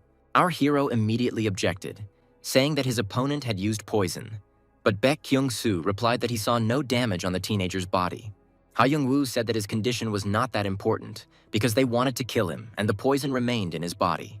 The student association member thought the guy was right and that if the opponent used poison, the fight would be on equal terms. In addition, Park Ki-ho is the heir of the Black Tiger clan and should not have attacked an ordinary schoolboy. Moreover, too many teenagers saw this battle and it will no longer be possible to hide this matter. The man made way for Ha Jung-woo, who then kicked Park Ki-ho in the face again. Baek Ken-soo said that in order for the enemy to respond to him, our hero needs to remove his foot from his face. Ha Jung-woo smirked and said that it wouldn't be good if he decided to use his poison again. A member of the student association said that Park Ki-ho is unconscious, so it is unlikely that he will be able to do anything now. But when Ha Jung-woo ignored him, Baek Kyung-soo understood why the youngest son of the Black Tiger clan used poison. The student association member said that if our hero continued to behave like this, he would have to deal with him. Ha Jung-woo smirked and asked if Baek Kyung-soo was confident that he could withstand the consequences of this battle. Then our hero noted to himself that the member of the student association was quite dangerous. Baek Kyung-soo looked at Ha Jung-woo and said that if he stopped, he would pretend that nothing had happened. Our hero realized that this decision sounded quite wise, and so he removed his foot from Park Ki-ho's face. A member of the student association said he wanted to know the teenager's name, and our hero, grinning, replied that his name was Ha Jung-woo, and he was a first-year student at the Faculty of Magic. After these words, the teenager slowly walked into the building, and the crowd of onlookers was surprised that Park Ki-ho had been beaten by some freshman. Baek Ken-soo watched our hero go, not understanding why he turned out to be so strong. Then the man noted to himself that Ha Jung-woo would soon turn the entire school upside down. After this fight, our hero slowly and calmly entered the unique special school. Jung-woo knew that Park Ki-ho was not who he thought he was, as he didn't really know anything about the absorption technique he used. And this means only one thing somewhere in this world. The reincarnated So Moon-il is walking around. Meanwhile, people arrived at the New York hotel to solve a mysterious murder. The head of the Black Tiger clan, Park Yeon-jong, was shocked by what he saw. The man looked at all these dead people and did not understand how it all happened. His assistant reported that someone had sucked up all these bodies and then escaped. Park Yeon-chun hit his assistant and said that he was doing a very bad job since the enemy had already reached the unique association. Then he added that we needed to quickly go searching and involve all the employees of the main office in finding him. Meanwhile, the man who sucked the souls of his victims continued to kill. Holding his new victim in his arms, he also turned her into a real mummy. And then he smiled very slyly, and when he finished, he licked his lips with pleasure. Meanwhile, the first classes in the chosen specialties have already begun at the unique special school. All the students, including Ha Jung-woo, arrived in class and sat down in their seats. When our hero approached his desk, he saw that his table was littered with some strange gifts. Then two girls who were sitting next to him told him that this was gratitude from all the students for the fact that he dealt with Park Ki-ho. The two students tried their best to attract Ha Jung-woo's attention and didn't even notice how a girl approached from behind. It was Yu Hara, who also came to class, and asked the girls to move over because she wanted to pass. The two students, with very dissatisfied faces, moved aside, and Nation's younger sister walked past them. The star of the advertisement approached our hero and, without thinking twice, sat down in the empty seat next to him. The girls started whispering because Yu Hara thinks she can do anything because she's a celebrity, and that's why she sticks to Jong-woo during every class. The granddaughter of the company, Tai Han, heard their whispers, and clenching her fist, said that they shouldn't talk about her behind her back, because she might even fight with them. The student said that Nation's little sister has a dog-like personality, and they would be happy to share this on their social media. The star of the commercial was very angry when she heard this, so she stood up from her seat, but the girls just as quickly decided to leave the audience. Yuhara sat down and said that the students were too cheeky and only knew how to talk. Ha Jung-woo reminded the granddaughter of Tai-han that the girl was a celebrity and she should be more reserved. She got angry when she heard this, but our hero changed the subject, asking why she came to study magic since she had the divine eye. The commercial star said that magic is an optimizing part of her power. Plus, there is a lot of competition in show business and you need to stand out. After all, it's worth relaxing a little, and a crowd of young girls will immediately come running. Yuhara quickly moved towards Ha Jung-woo and grabbed his hand so tightly that he couldn't break free. He asked her not to cling, and the advertising star asked him to sit still because he knew how she felt about him. For the girl, he was a prince who saved Nation's younger sister who was in danger. Yuhara still continued to hold our hero's hand and looked at him very embarrassedly. Ha Jung-woo asked her why she was looking at him so strangely, as if she was embarrassed about something. The girl hinted to our hero about a kiss, realizing that he himself would never dare to do it. But then suddenly their conversation was interrupted by a very loud knock, as someone threw books on the table. It was Chae Yoon-jung, who also sat next to Ha Jung-woo, which made Yuharu very angry. Our hero turned to her, greeted the girl, and asked if she had done her homework. After these words, Chae Yoon-jung smiled and said that of course she did everything, because it was not difficult at all. The commercial star looked at our hero and mentally asked him what kind of fox this was. Our hero replied that it was the head of the department named Yoon-jung, but after these words, Yuhara became even more angry. The girl said that his new acquaintance looks like a fox and she doesn't like her at all. Since Yuhara and Ha Jung-woo were communicating via telepathy, Yoon-jung couldn't hear their conversation. However, the girls, sensing rivalry, began to glare at each other. Our hero sat silently, not knowing what would happen next, but the situation was saved by the sound of a message coming to his phone. Ha Jung-woo looked at the screen and said that it was his younger sister writing to him. His little sister's name was Ha Soo-yeon, and she invited her brother to go to the movies with her, promising to pay. But only Ha Jung-woo answered her that he would be in class all day today and would be happy to go with her another time. Ha Soo-yeon was already standing at the cinema with her friend and was very upset to read that her brother would not join them. Her friend was also upset to hear this because she had dressed up especially for him. Ha Soo-yeon, after informing them that they would have to watch a movie without Ha Jung-woo today, went to the cinema, and her friend followed her. When the film ended, it was already late evening and dark outside. Ha Soo-yeon ran home very quickly, realizing that it was already very late and her mother would definitely scold her. Suddenly, the girl stopped and froze because she heard some strange sound. Looking around, she realized that she was alone on the street and there was no one around. Ha Soo-yeon began to wonder where that sound was coming from, since she clearly hadn't heard it all. Here, the man who was guarding the girl also heard strange sounds and did not attack her. The sound grew louder, and Ha Soo-yeon already understood from which direction it was coming. The girl looked there very frightened and realized that she would not be able to get home so easily anymore. After all, a group of strange men in masks were heading in her direction. Frightened, Ha Soo-yeon screamed very loudly, thereby activating her power. The sound wave that was generated by her scream began to knock these men off their feet. The girl continued to use her power to neutralize as many enemies as possible. When she finished, the men stood up, dusted themselves off, and realized that this was no ordinary girl, and they had better not relax. Ha Soo-yeon asked them who they were and told them that if they attacked her, the police would catch them. But the strangers told her that the CCTV cameras in the area were blocked, and no one would come to her aid. Someone shouted in the crowd that they should underestimate this 13-year-old because she could be very strong. Ha Soo-yeon started screaming at them not to come near her, but at the same time she was ready to fight back. One of the masked strangers swung and delivered his blow, but the girl very deftly jumped to the side. Ha Soo-yeon realized that they had come not just to intimidate her, but most likely to kidnap or kill her. And then one of the men snuck up behind her and swung at the girl. He realized he had finally caught her, and his lips spread into a wide smile. After some time, Ha Jung-woo, having learned what had happened, ran with all his might to his little sister. At this time, she was already in the hospital, and he abruptly opened the door and entered the ward. Our hero was very worried about his little sister, so he shouted her name loudly, calling her. The girl threw herself into her brother's arms, asking why he had come so late. Ha Jung-woo apologized to her and asked what happened and why she was in the hospital. The girl's expression immediately changed, and she seemed to feel a little awkward. Then she pointed her finger at the bed and said that the men who wanted to kidnap her were lying on it. All these strange men in masks were unconscious and had multiple fractures. Ha Young-woo looked at them carefully and asked who beat them so badly. Ha Soo-yeon looked at her brother and said that she would tell him everything now. The girl said that at some point one of the men almost caught her. Sister Ha Jung-woo, seeing this, realized that she would not have time to do anything. So she just closed her eyes tightly and started calling out for her brother out of fear. But suddenly, unexpectedly, someone attacked the masked stranger and hit him in the side.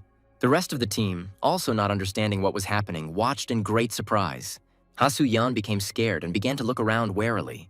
Then a crowd of strange men in suits began to approach the girl. One of them came closer and introduced himself as the head of the Brotherhood of Steel, named Kang Tae-san. He bowed to Ha Soo-yeon, calling her madam, and asked for forgiveness for being late.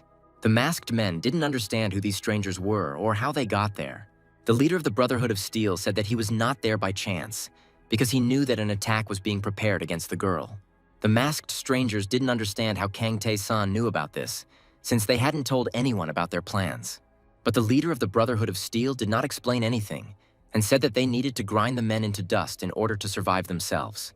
Turning to his men, Kang Tae-san ordered them to attack and kill the bandits, not allowing anyone to escape. After this, a very serious fight began, and the people in suits were not going to spare anyone. Ha Soo-yeon watched everything that was happening from the sidelines and didn't understand why the head of the Brotherhood called her mistress. At that moment, the leader of the Brotherhood, seeing a small wound on the girl's hand, sat down to examine her. Ha Soo-yeon was very scared and said that she was probably just slightly grazed by a fist. The man became very angry at first, but then covered his face with his hands and said that he was very sorry about what had happened.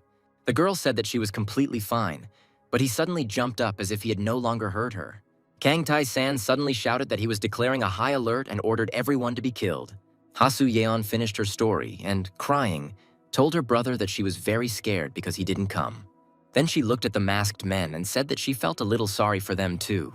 Our hero left his younger sister in the ward so that the doctor could examine her. Ha Young-woo himself went down to the underground parking lot and thought about Ha Soo-yeon's story. Suddenly, he heard in the distance the footsteps of several men who were heading straight towards him. The strangers, having reached our hero, simply stopped next to him. It was the Brotherhood of Steel, and its leader looked very closely at Ha Jung-woo. Then they all bowed in unison and informed our hero that the lady had arrived home safely. Ha Jung-woo dedicated himself entirely to creating and raising the Brotherhood of Steel. Its participants were bandits with unforgivable sins and inhuman usurers, that is, those whom no one would mourn. At this point, the head of the Bratva could not stand it any longer and asked to kill him, since due to his mistake, the lady was in danger. But Ha Jung-woo, turning away from them, said that enough violence for today, they could kill next time. Our hero said that it was already late, so they could be free and go home. The Brotherhood of Steel men did not contradict their master and quickly left the parking lot. Ha Jung-woo, however, was so exhausted and lost in his thoughts that he didn't pay any attention to all of this. Our hero also decided to go home because today seemed too long to him. But then Ha Jung-woo heard a strange sound, and turning around, he thought that most likely it was coming from the neighboring houses. Therefore, without paying any attention to anything, our hero walked towards the house on foot, as he wanted to take a walk and think everything over.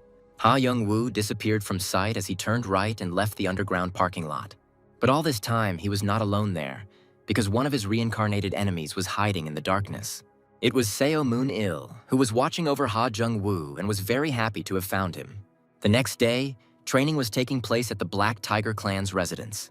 The team members performed in front of a crowd of kids, demonstrating fighting techniques. The children were very happy and shouted that they loved the Black Tiger Clan madly. After the performance, the teacher gave them a tour, informing them that this clan is one of the Great Eight. One of the girls asked if it was true that the Black Tigers were the strongest in their country. The teacher laughed and replied that in Korea there is a eunuch squad, and the guilds of the 8 great clans are protecting them together. Therefore, it is not so easy to answer this question and say which of them is stronger and which is weaker. The head of the Black Tiger Clan, Park Yan-chong, overheard this conversation and said that if they had to choose, they were much stronger than the others. The teacher was delighted and after greeting them, said that she would never have thought that a man would come out to them. The clan leader said that the children who would become the future of their country had arrived, so of course he had to come out. Then Park Yang-chun added that he loved children very much, and they rushed into his arms and started taking pictures. The man laughed and was clearly happy with the attention, and the leader of the squad, Eunuch, watched all this from the side. Park Soo-ho looked at the head of the Black Tiger clan and noted to himself that he was a very nasty guy. Then, the head of the Eunuch squad, getting angry, decided that he would definitely remove this lying mask from Park Yeon-chun. Then a girl approached Park Soo-ho from behind and asked if they needed to call for reinforcements.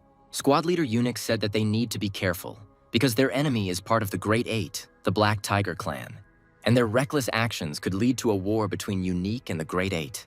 The girl objected, reminding the man of what happened during the scientific expedition.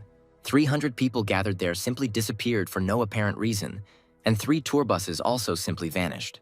And the residents of the hotel in the city of Anyang, it is unknown how, one night they disappeared somewhere. Squad leader Eunuch said that all 3 of these cases were related to monsters that came out of the portal.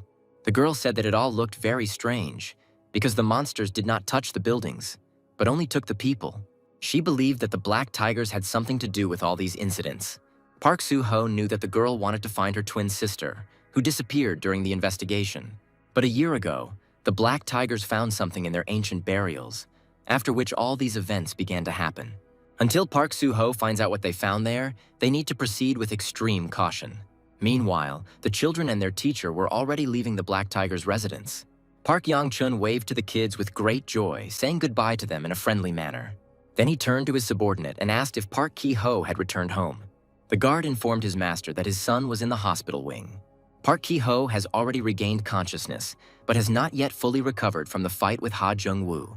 Park Young-chun, who entered the room, reported that the boy looked very bad. The youngest son of the head of the Black Tiger clan turned around abruptly, not expecting to see his father. Park Ki-ho, without thinking twice, fell to his knees and, asking for Park Young-chun's forgiveness, said that he would not cause him any more trouble. The head of the Black Tiger clan said that he didn't care whether he caused trouble or not, because if he started something, he had to finish it. Park Ki-ho, trembling with fear in front of his father, said that he would crush Ha Jung-woo. Park Yang-chong became angry and said that he would never pass on their clan to his youngest son unless he convinced him otherwise. Park Ki-ho, still shaking with fear, again asked his father for forgiveness. Here, before the teenager's eyes, memories from his childhood surfaced, where the leader of the Black Tigers beat him. Park Yeon-chung yelled at his youngest son, telling him that he was pathetic and would never become the head of their clan. The boy, covering his head with his hands, thought to himself that he would definitely become strong. And when this happens, he will definitely take revenge on his father for all these humiliations. One rainy day, the Black Tiger clan team was excavating. They found a very strange box on their property, a bit like a coffin. Park Yang-chong personally supervised this process and gave instructions to the workers to be more careful. Then suddenly one of the workers' hands dropped the box and it slipped out of his hands. The Black Tiger clan chief started shouting that there were very valuable items there and they couldn't be treated like that. The worker apologized and said that his hand had simply slipped. The lid of the box opened from the impact, and it became clear that there was some kind of mummy inside. All the finds were brought to the residence of the Black Tiger clan, and Park Ki-ho, walking through the corridors at night, saw a terrible picture. The mummy that lay in the wooden box was alive, and it sucked out the souls of people who stood in its way. After absorbing the energy, the body of the one who was dug up began to take on the appearance of a healthy man. Park Ki-ho blocked his way and said that the stranger clearly wanted to get out of here. But unfortunately, he won't be able to do this, because in this state he is powerless against the entire clan. But the youngest son of the head of the Black Tigers offered his help to the stranger. True, not for free. Park Ki-ho asked to teach him all the techniques that the man possesses. The mummy was so ill, and he smirked at the teenager's suggestion. Park Ki-ho's mind flashed back to today, where he stood in the same corridor where he had met the mummy. Then a man approached him and said that the head of the clan ordered him to continue training after the wounds were healed. Park Ki-ho asked if there was any news from the Ghostface squad, to which the man replied that they had been having communication problems for several hours. The chief's youngest son was very surprised by what he heard, because the Black Tigers always had a lot of communication equipment. The servant said that he was already taking action, and Park Ki-ho was angry that everything was not going according to plan. The headman's youngest son looked at the man very carefully, and a very strange plan came to his mind. Park Ki-ho asked his servant to give him his hand immediately, which caused confusion. The headman's son did not wait for the man to do this and grabbed him by the wrist himself. After this, Park Ki-ho used the technique that Seo Moon-il taught him. The chief's youngest son sucked the soul out of the servant's body and threw him aside. Park Ki-ho looked at his hand and couldn't believe it had worked. The teenager immediately felt better, and it seemed to him that new energy was spreading throughout his body. Without thinking twice, he got rid of the bandages and thought that he could fight Ha Jung-woo again. Suddenly, Park Ki-ho froze, hearing very strange sounds coming from the street. The youngest son of the Black Tiger clan leader looked in bewilderment in the direction from which they were coming. That same evening, but a few hours earlier, the Brotherhood of Steel had cut off communications. They dispersed innocent people from the street, announcing that a training session simulating the opening of a night portal would now take place, and that all citizens had better go to safe places, since all roads will be closed, and noise and confusion are possible. After all the people had left the streets and were safe, Ha Jung-woo gathered the Brotherhood of Steel before him. Everyone was present at this meeting, including the deputy head named Yang Yong-ik. The man told Kang Tae-san that this was the first time he had seen the founder of their squad so angry. And after that, Ha Jung-woo informed his Brotherhood of Steel that today the Black Tigers would be wiped off the face of the earth. Having waited until evening, our hero and his servants attacked the enemies, and the Blue Tigers moved out to help their allies.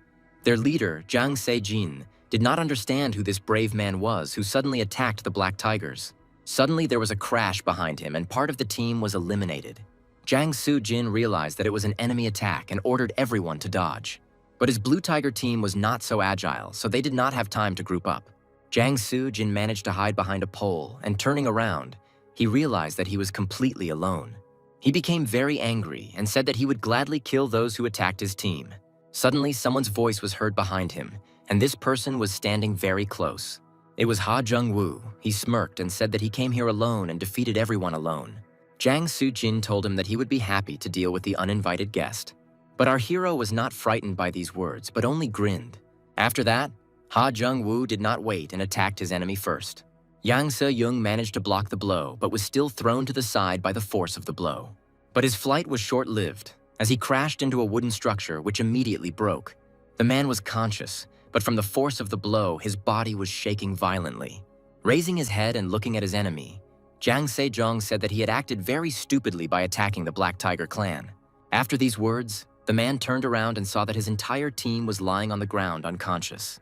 Yang Se-young couldn't believe his eyes and didn't understand how this happened. And Ha Jung-woo grinned and said that he had disarmed the Blue Tiger clan single-handedly. He will happily repeat the same thing with the Black Tigers, and they will finally close their gates today. Suddenly, someone's voice came from behind him, saying that he would gladly punish the boy for his insolence. It was a man from the Red Tigers, who were also allies of the Black Tigers. The leader of the Blue Tiger squad did not expect to see them here, but was very glad to see them. The man from the Red Tigers looked at our hero and asked him if he knew who he was. Ha Jung-woo smirked and replied that he even knew that their squad was a den of human traffickers. At this time, while our hero was fighting with some enemies, the Brotherhood of Steel infiltrated the residence of the Black Tigers. Park Soo-ho remained silent, not understanding what was happening, and was surprised that the connection was not working. A girl who was nearby said that someone attacked the Black Tigers. The head of eunuch didn't believe it, because you have to be crazy to challenge this clan. Park Soo-ho decided to first find a place where he could get a signal so he could report to his squad. He told the girl to follow him immediately, but something stopped her. After thinking for a moment, she asked the squad leader for forgiveness, saying that she was going to find her younger sister. Park Soo-ho never expected that the girl would disobey his order and began shouting for her to come back. Then, unexpectedly for both of them, the girl received a very strong electric shock. The leader of the squad, eunuch, ran up to her and asked what had happened and if she was okay. Sol-hee replied that a barrier that wasn't there before suddenly appeared. At this time, Ha Jung-woo fought against the Red Tiger clan and was victorious. Despite the fact that there were many more of them and they surrounded our hero, he was confident in himself. The men became very angry and were determined to kill the impudent guy. Ha Jung-woo said that while the Red Tiger clan would fly like moths to a flame, they would ultimately remain moths. After this, our hero extended his hand to the side, and his fingers began to squeeze a sword that appeared out of nowhere. One of the men, seeing this, could not believe his eyes, because he knew very well what awaited them next. The Red Tiger clan scattered in all directions, as they were powerless against the shapeless sword. But all this was useless, and Ha Jung-woo and his sword quickly caught up with the men. In the end, our hero defeated everyone who was in the Red Tiger clan, leaving only their leader conscious. The man looked at Ha Jung-woo and couldn't believe that he possessed one of the most difficult techniques called the Formless Sword. The rest of the Red Tiger clan asked our hero who he was and why he was doing this to them. Ha Jung-woo smirked and said that it seemed like they felt unfair. The men of the Red Tiger clan asked him to explain what they had done wrong and why he wanted to kill them all. Our hero grinned and said that he would gladly fulfill the dying man's last wish. So he is finally ready to tell the Red Tiger clan the reason for his hatred.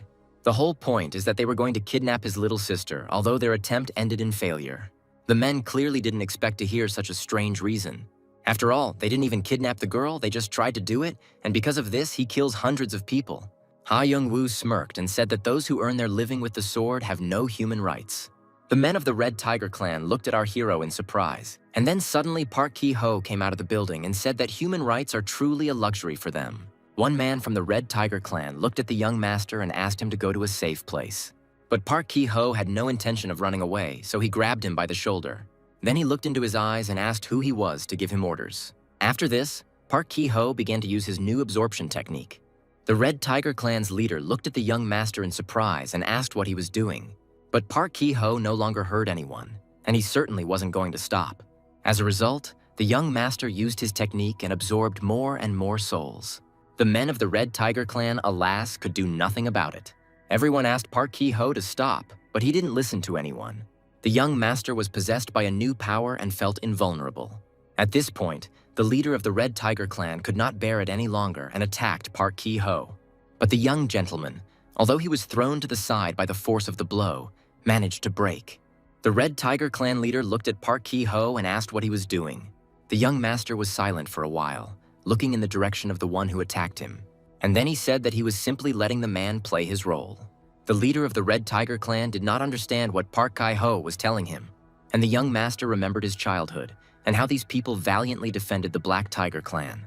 Everyone from the Red Tiger clan was ready to give their lives for Park Ki-ho and his father. One day, another training session was taking place at the Black Tiger's residence. After her, Park Ki-ho sat on the floor, huddled in a corner, and was very sad. The leader of the Red Tiger clan approached him and asked if the young master was okay. But Park Ki-ho was in no hurry to answer and continued to look sad, looking at the floor.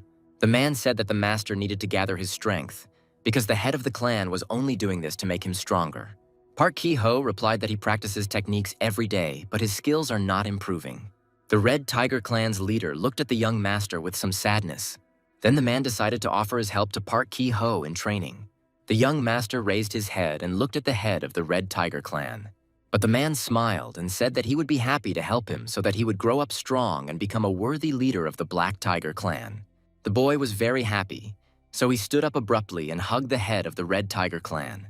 The man clearly didn't expect this, and for a moment he simply froze, not knowing how to react. And Park Ki-ho said that he would do exactly that and would never refuse help. For some time, they stood in the hall hugging until the young master completely calmed down. Here, the head of the Red Tiger clan also remembered this moment and said that he knew its purpose very well. After all, it consists of protecting the lives of the Black Tiger family members and dedicating one's life to this clan. At this moment, Park Ki-ho had already approached the head of the Red Tigers and grabbed him by the throat. After that, he said that the man was a little mistaken, because his clan was raised for the sake of the Black Tigers. And now everyone in the Red Tigers is the young master's slave. After these words, Park Ki-ho used his absorption technique on the clan leader. The man didn't even resist, but only asked him to be careful since Ha Jung-woo was very strong. After all this, the head of the Red Tiger clan simply accepted his fate. When all the life energy had been sucked out of the man, Park Ki-ho threw his body aside. After this, the young master turned to Ha Jung-woo and thanked him for waiting. Our hero said that Park Ki-ho killed those who would have died at his hands anyway, so he should be the one thanking him. The young master did not wait for Ha Jung-woo to strike and did so first. But our hero reacted very quickly and managed to regroup. Park Ki-ho was glad that he had become very strong and would definitely defeat his enemy. Meanwhile, the fierce battle continued in the Black Tiger's residence. The clan defended itself very well, telling the enemy that they would not be able to leave here alive. The head of the Brotherhood of Steel didn't understand how much longer they had to hold off the Black Tigers. The deputy head of the Brotherhood of Steel replied that all this would continue until the founder of the detachment got rid of the Red Tigers. All they have to do is continue to hold off the Black Tigers and maintain the barrier. After these words, Yang Young-ik struck one of the men who attacked him in the face. The enemy did not have time to group himself, and therefore flew to the side and lost consciousness. Kang Tai-san and Yang Young-ik looked around and realized that they had dealt with everyone. Then, unexpectedly for the men of the Brotherhood of Steel, someone called out loudly to them. And after that, someone attacked Kang Tai-san, and he didn't have time to do anything. Yang Young-ik also did not expect what happened, and therefore did not have time to react. Immediately, someone hit the deputy head of the Brotherhood of Steel, and he also flew to the side. Yan Yenik didn't have time to group himself, so he flew until the wall stood in his way. The man did not lose consciousness and looked up to see what kind of person had attacked them so suddenly. But he never saw the enemy's face as he launched another kick. The attacker was Park Yeon-chun, who was very angry that they dared to turn the Black Tiger clan into this. Then he turned to his advisor and asked if he had found out who these insolent people were who dared to attack them. The man replied that the barrier around the clan was very strong, and they had no way to contact the outside world, so they were still trying to figure out who they were. The Black Tiger clan's leader pressed even harder on Yang Young-ik's face and asked who they were. The deputy head of the Brotherhood of Steel reported that they came from the Golden River. Park Yeon-chun was shocked by what he heard, because he never expected that this clan would attack them. The advisor said that they clearly wanted to confuse them, otherwise the man would never have confessed so easily. Yang Young-ik grabbed Park Yeon-chun by the leg and said that he was telling them all this for a reason. After all, the Black Tiger clan will still be completely exterminated by their founder. Then, unexpectedly for Park Yeon-chun, the wall behind him began to crack. And when a huge hole appeared in it, our main character flew through it. Ha Young-woo fell to the floor with a loud noise and did not move as he was unconscious. The deputy head of the Brotherhood of Steel did not expect to see his founder in such a state. Our hero lay motionless and seemed not to even breathe. There was a complete feeling that he was dead. The Black Tiger clan leader couldn't believe that this boy was the founder of the gang that attacked them. Following Ha Jung-woo, Park Ki-ho emerged from the hole in the wall, glowing with the power that was overwhelming him. Park Yeon-chun didn't expect to see his son in such a strange state. He looked at the teenager and asked what had happened to him and why he looked like that. The young master grinned and said that he had simply become much stronger. After all, it was his father who took that monster out of the burial in order to become stronger himself. The Black Tiger clan chief said that his son was an idiot because he wanted to use that person instead of mastering his power himself. Park Ki-ho grinned and said that none of this mattered anymore. After all, he became much stronger in order to defeat everyone who stood in his way. After these words, the young gentleman began to do his usual business. He sucked the soul out of the advisor and grinned, saying that it was very tasty. The Black Tiger clan's leader started shouting at Park Ki-ho to stop. Then he added that the teenager was no longer his son, because from the moment he learned absorption, he became a pathetic monster. Park Ki-ho laughed, saying that when he was weak, the man said the same thing. Now the young master has become strong, but Park Yeon-chun again renounces him, calling him a monster. Park Ki-ho asked the man what he needed to be to make his father happy. Then he approached the head of the Black Tigers and said that it was time for him to rest, and from now on he would manage the clan himself. Park Yeon-chun realized that his son had gone mad because he had learned the absorption technique. Park Ki-ho smirked and said that if his father doesn't like something, he can beat him. After all, the head of the Black Tiger clan always said that the strong gets everything. Then, unexpectedly for the men, someone asked why they had dropped their fists and were fighting with words. It was Ha Jung-woo, who had come to his senses and was calmly watching what was happening.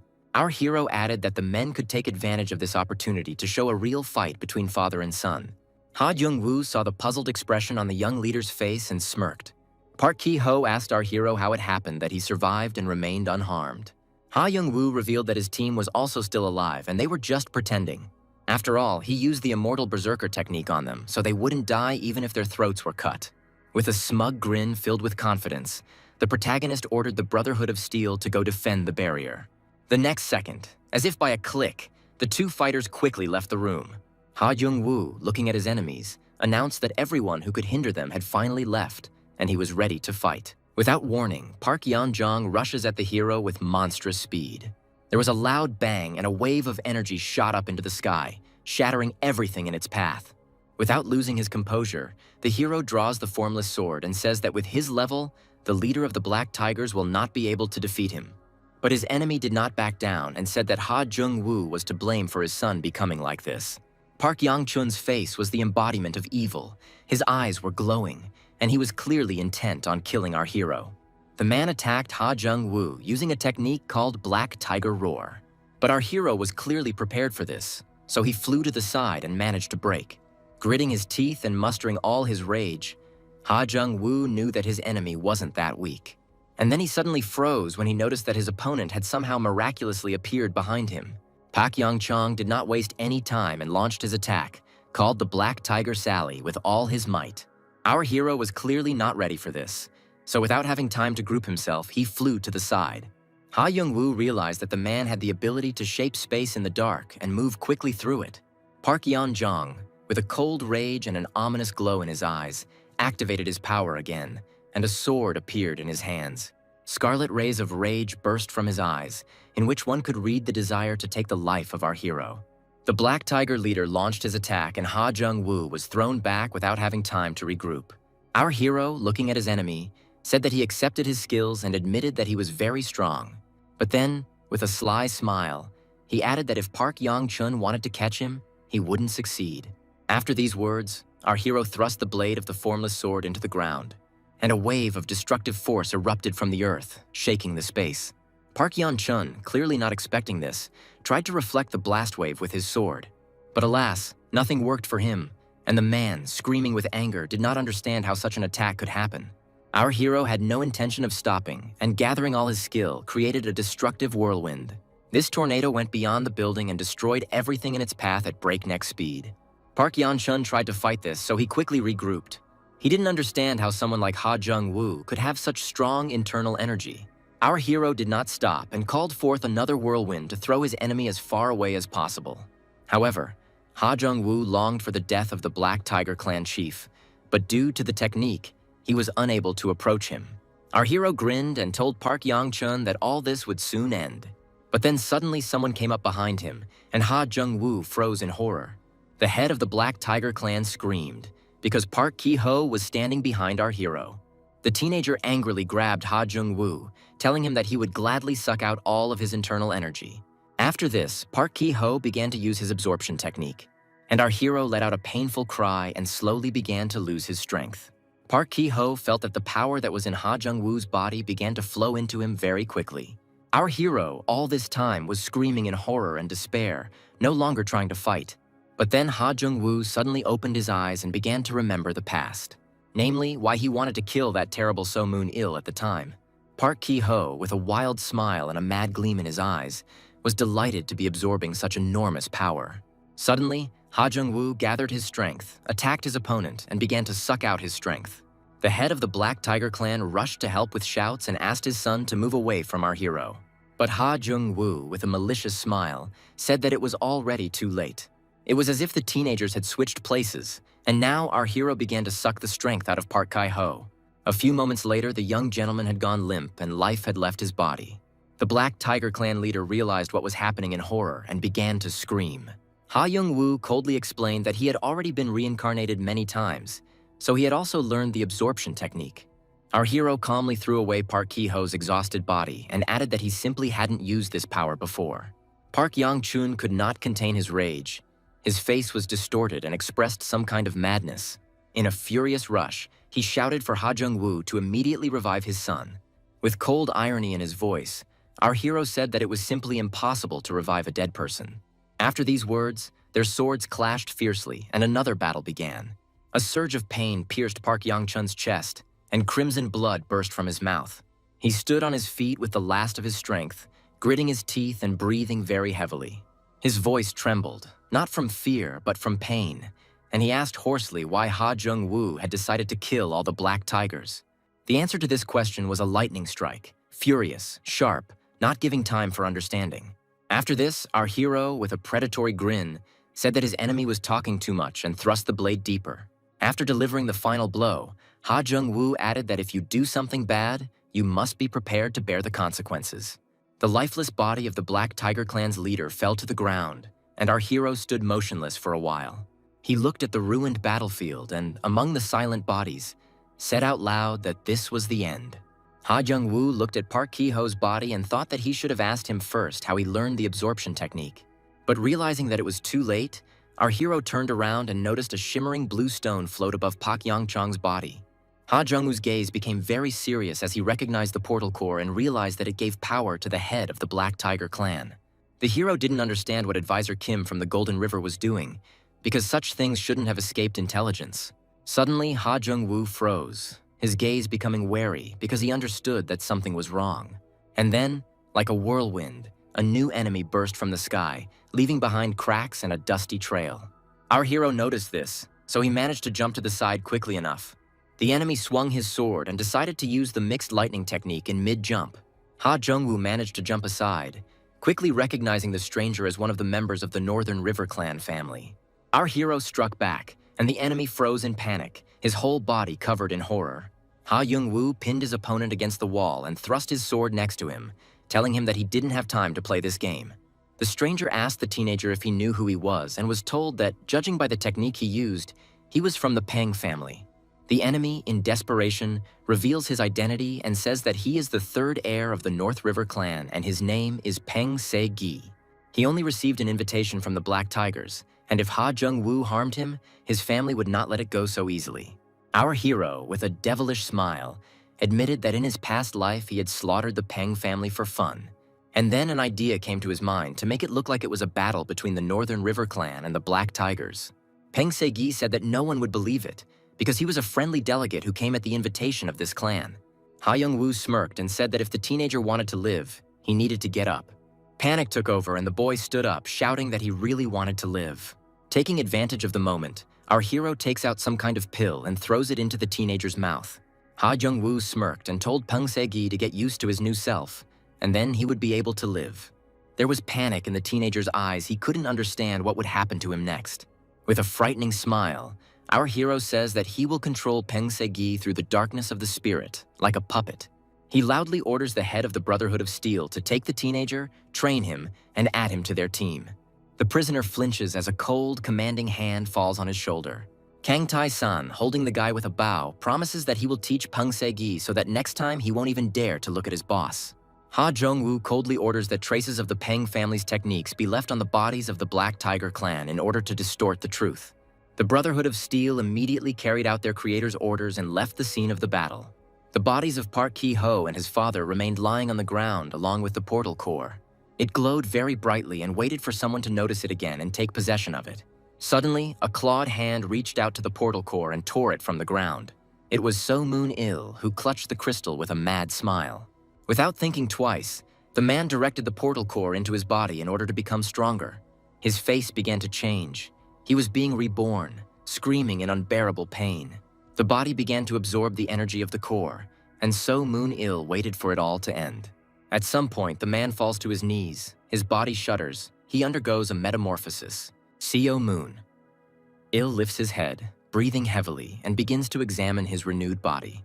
Then a predatory smile appears on his face, and he realizes that the body of the bloody deity is finally completely complete. The city sleeps, unaware that an ancient and dangerous force has awakened in its shadows. The unsuspecting parents were also relaxing in their room. Ha Young-woo sneaks past them, trying not to reveal his return. Carefully, like a shadow, he closes the door of his room without making a sound. Our hero whispered with a grin that sneaking home unnoticed turned out to be more difficult than defeating the Black Tigers. But then, unexpectedly for Ha Jung-woo, his sister appeared in the room and, noticing his disheveled clothes, asked what had happened. Ha Soo-yeon was sitting on the bed, and when our hero asked why she wasn't sleeping, she replied that she was waiting for her brother. Ha Young-woo, unbuttoning his shirt, decided to joke that it was better to leave the conversations for the morning. But the girl was not going to back down and demanded an explanation of what was going on and what kind of trouble he had gotten himself into. Our hero just chuckled, looking at her with a gentle, ironic smile. And then, with a sly look, he asked if his sister was really interested in what happened, or if she was asking because she needed something. The girl confidently states that she is genuinely interested and adds that it would also be useful for her parents to know the truth. Ha Jung-woo wastes no time in offering her 100,000 won, hoping to end the conversation. Ha Soo-yeon angrily shouted that she just wanted to be with her brother because she had almost been kidnapped and was very scared. Our hero raised the bet to 250,000 won, but the sister was still determined to get an explanation. When the offer reaches 500,000 won, the girl's eyes widen in surprise. Hardly believing it, she asks again if he is really ready to give her such a sum. Ha Jung-woo indifferently says that she doesn't have to take the money. Moreover, she can go to a concert of her favorite band next time. The girl softens and, taking the money, assures that she will not ask about anything else. Our hero smiles warmly and says that he is very glad to hear this, and she, beaming, thanks him as well. Soo-yeon was counting her money when Ha Jung-woo suddenly asked her about her condition with concern and suggested a bodyguard. Surprised, the girl imagined a terrifying picture of a squad of aggressive bodyguards beating up opponents. Jumping up from her seat, Hasu Yeon refused help, confidently declaring that she could now defend herself thanks to the technique she had learned. And then, unexpectedly for our hero, the girl began to demonstrate her skills with a serious look. Ha Young-woo quickly reacted by blocking the blow and was surprised by her sudden attack. Our hero grinned and mockingly held up 2 fans of 50,000 won bills. With incredible speed, the sister began to attack him, and our hero, using money as a weapon, waved it towards her. After the attack, he covered himself with the bills as if they were a shield, watching her reaction. But Ha Soo-yeon didn't lose her composure, and in response showed the same bills that she had managed to take during the fight, and was ready to continue the fight. Ha Jung-woo realized that his sister had already reached the 4th level of the Black Sky technique and was able to stand up for herself. But despite this, he said that his sister could do more, and she left the room in annoyance, grumbling that she was hearing the same thing again. Our hero wonders in bewilderment why confronting his own sister is more difficult than fighting the bad guys. Tired of what was happening, Ha Jung-woo falls onto the bed, sprawled across the mattress. Lying on his back, he reflects on how the disappearance of the Black Tigers could mean chaos is approaching. Our hero's eyelids grow heavy, and as he falls asleep, he begins to remember the past. Suddenly, Ha Jung-woo suddenly jumps up, screaming for the voice in his head to stop talking. In despair, he clutches his head and exclaims that he no longer wants to remember the name of the one he lost. But despite this, a girl who introduced herself as Mo Yeon-hee comes to mind. Ha Young-woo reacted indifferently to her introduction, as if it didn't matter. The girl with a kind smile offered him a freshly fried piece of meat. Our hero looks suspiciously at his new acquaintance and asks if she put poison in his food. Mo Yeon-hee calls him mean and remarks that he clearly wants to live a long life. Ha Jung-woo refuses to eat, reasoning that in a place where people kill each other, no one can be trusted. The girl agrees with him and suddenly invites him to become her subordinate. With a beaming smile, she says that she intends to become Empress and unite Murim, and therefore she needs an assistant or a husband. Ha Young-woo chuckles, thinking she's crazy when she talks about conquering Murim. One day, a grim enemy with a sadistic smile gives our hero a choice: kneel or allow the girl to be killed. Mo Yeon-hee was kneeling in front of Ha Jung-woo, and Seo Moon-il was looming over her menacingly. Our hero stood in silent tension, clutching his sword and struggling with his inner doubts. A tied-up Mo Yeon-hee tearfully asks our hero for forgiveness, her face distorted with pain and fear. Ha Young-woo came back to reality, covered his face with his hand, and began to complain of insomnia caused by heavy thoughts. He is convinced that it was Seo Moon-il who taught Park Ki-ho the absorption technique and realized that solving this problem would be extremely difficult. At this time, the eunuch squad immediately arrived at the residence of the Black Tiger clan. On the ground, under the light of the moon, lay the lifeless bodies of fallen soldiers. Amidst this battlefield, a white-haired teenager stood alone, surveying the aftermath of the battle. Park Soo-ho comes up to him from behind and tells him that they are currently checking all organizations capable of defeating the Black Tigers. The teenager turns to him and confidently declares that all of this was done by one person. The surprised leader of the squad, Eunuch, could not believe what he heard and, dumbfounded, asked him again what he meant. The teenager repeats that all the Black Tigers were destroyed by one person, and also that another evil spirit has risen from the dead. At this time, in the forest, under the light of the full moon, everything froze in an alarming silence. Suddenly, a group of Brotherhood of Steel fighters rushes forward, carrying out the founder's orders. The deputy head demands that the area be combed to ensure nothing important is missed. The head of the Brotherhood complains about the lack of time and points out the need to train a young recruit. Yang Yeon-ik reacts harshly to Kang Tae-san's words, mistaking his complaints for disrespect for the chief's orders. The frightened head of the Brotherhood immediately denies it, saying that he simply misspoke due to the large volume of work. The deputy warns that if their master hears such complaints, they will all be in mortal danger. Yang Yeon-ik orders to comb the entire forest near the Black Tiger's territory and find the strongest creature. Suddenly, the silence of the forest is pierced by a sharp roar, from which the soldiers shudder in horror and foresee trouble. Meanwhile, in the night city, the alarming sound of a siren is heard, reflecting off the walls of high-rise buildings. An emergency announcement is heard throughout the streets that a third-level portal has opened and all residents must evacuate immediately. People are running through the streets in panic, trying to leave the city of Incheon as quickly as possible. In the forest, the leader of the Brotherhood of Steel announces that a third-level portal has opened and demands that their group be evacuated immediately. The deputy angrily objects, reminding them that they cannot disobey their master's orders. He emphasizes that they need to find the most powerful creature nearby. Perhaps this is the third-level demon. The soldiers head into the forest, discussing that they need to inform the entire group that they are looking for a third-level demon and need to remain stealthy. Suddenly, a fire breaks out in the forest, and the soldiers run screaming away from the fire. Yang Yen Ik, amazed by the rapidly spreading fire, shouted that they needed to hide somewhere. The leader of the Brotherhood of Steel points out with horror that he sees the source of the threat. A huge demon with a red-hot body and glowing eyes appeared in the bright orange flame. Yang Yon-yi and Kang Tai-san hid behind a hill, watching the enemy from a distance. They realized that it was impossible to get close to him, as he was incredibly dangerous. The demon turns his head and looks forward with a furious gaze, discovering the observers. The Brotherhood of Steel, realizing they have been spotted, scatter to avoid attack. And at this moment, a powerful explosion of energy occurs, burning everything around it. Yan Yen-yi realizes that if they are caught in the center of the explosion, there is no escape for them. But then he finds himself right in the epicenter of the flames and is shocked by what is happening. He tries in horror to understand what kind of creature is in front of him, preparing to defend himself. Kang Tai-san was very worried about his deputy and started yelling at him to step aside. But Yan Yen-yi could no longer move and decided that his life would end now. But then the man realized that he did not want to die like this, because he had not yet been able to pay for all his sins. Feeling the intense pain that he was about to burn, Yan Yen-yi closed his eyes. But unexpectedly for him, and for everyone who was in the forest, everything suddenly ended. Kang Tai-san pointed towards the forest, trying to get the deputy squad leader's attention. At this time, the mysterious figure grabbed the flaming demon by the chest and squeezed it. It was Seo Moon-il, and he held the demon in the air with a maniacal smile. The man looked at the demon with eerie interest and assessed his strength. The demon began to react to Seo Moon-il's actions by making an ominous sound. Unexpectedly for everyone, the monster began to shake very violently, and he was unable to do anything. The demon's face suddenly began to explode with rage, emitting a loud scream. The energy that emanated from the monster created a powerful explosion of energy around itself. Seo Moon-il stood motionless and calmly sucked out all the life force from the demon. The men of the Brotherhood of Steel were shocked by what they saw, as the stranger defeated the third-level demon very quickly. Kang Tai-san watched as the demon's body was torn apart and scattered across the ground. And then, in a panic, he realized that the mysterious stranger had noticed them.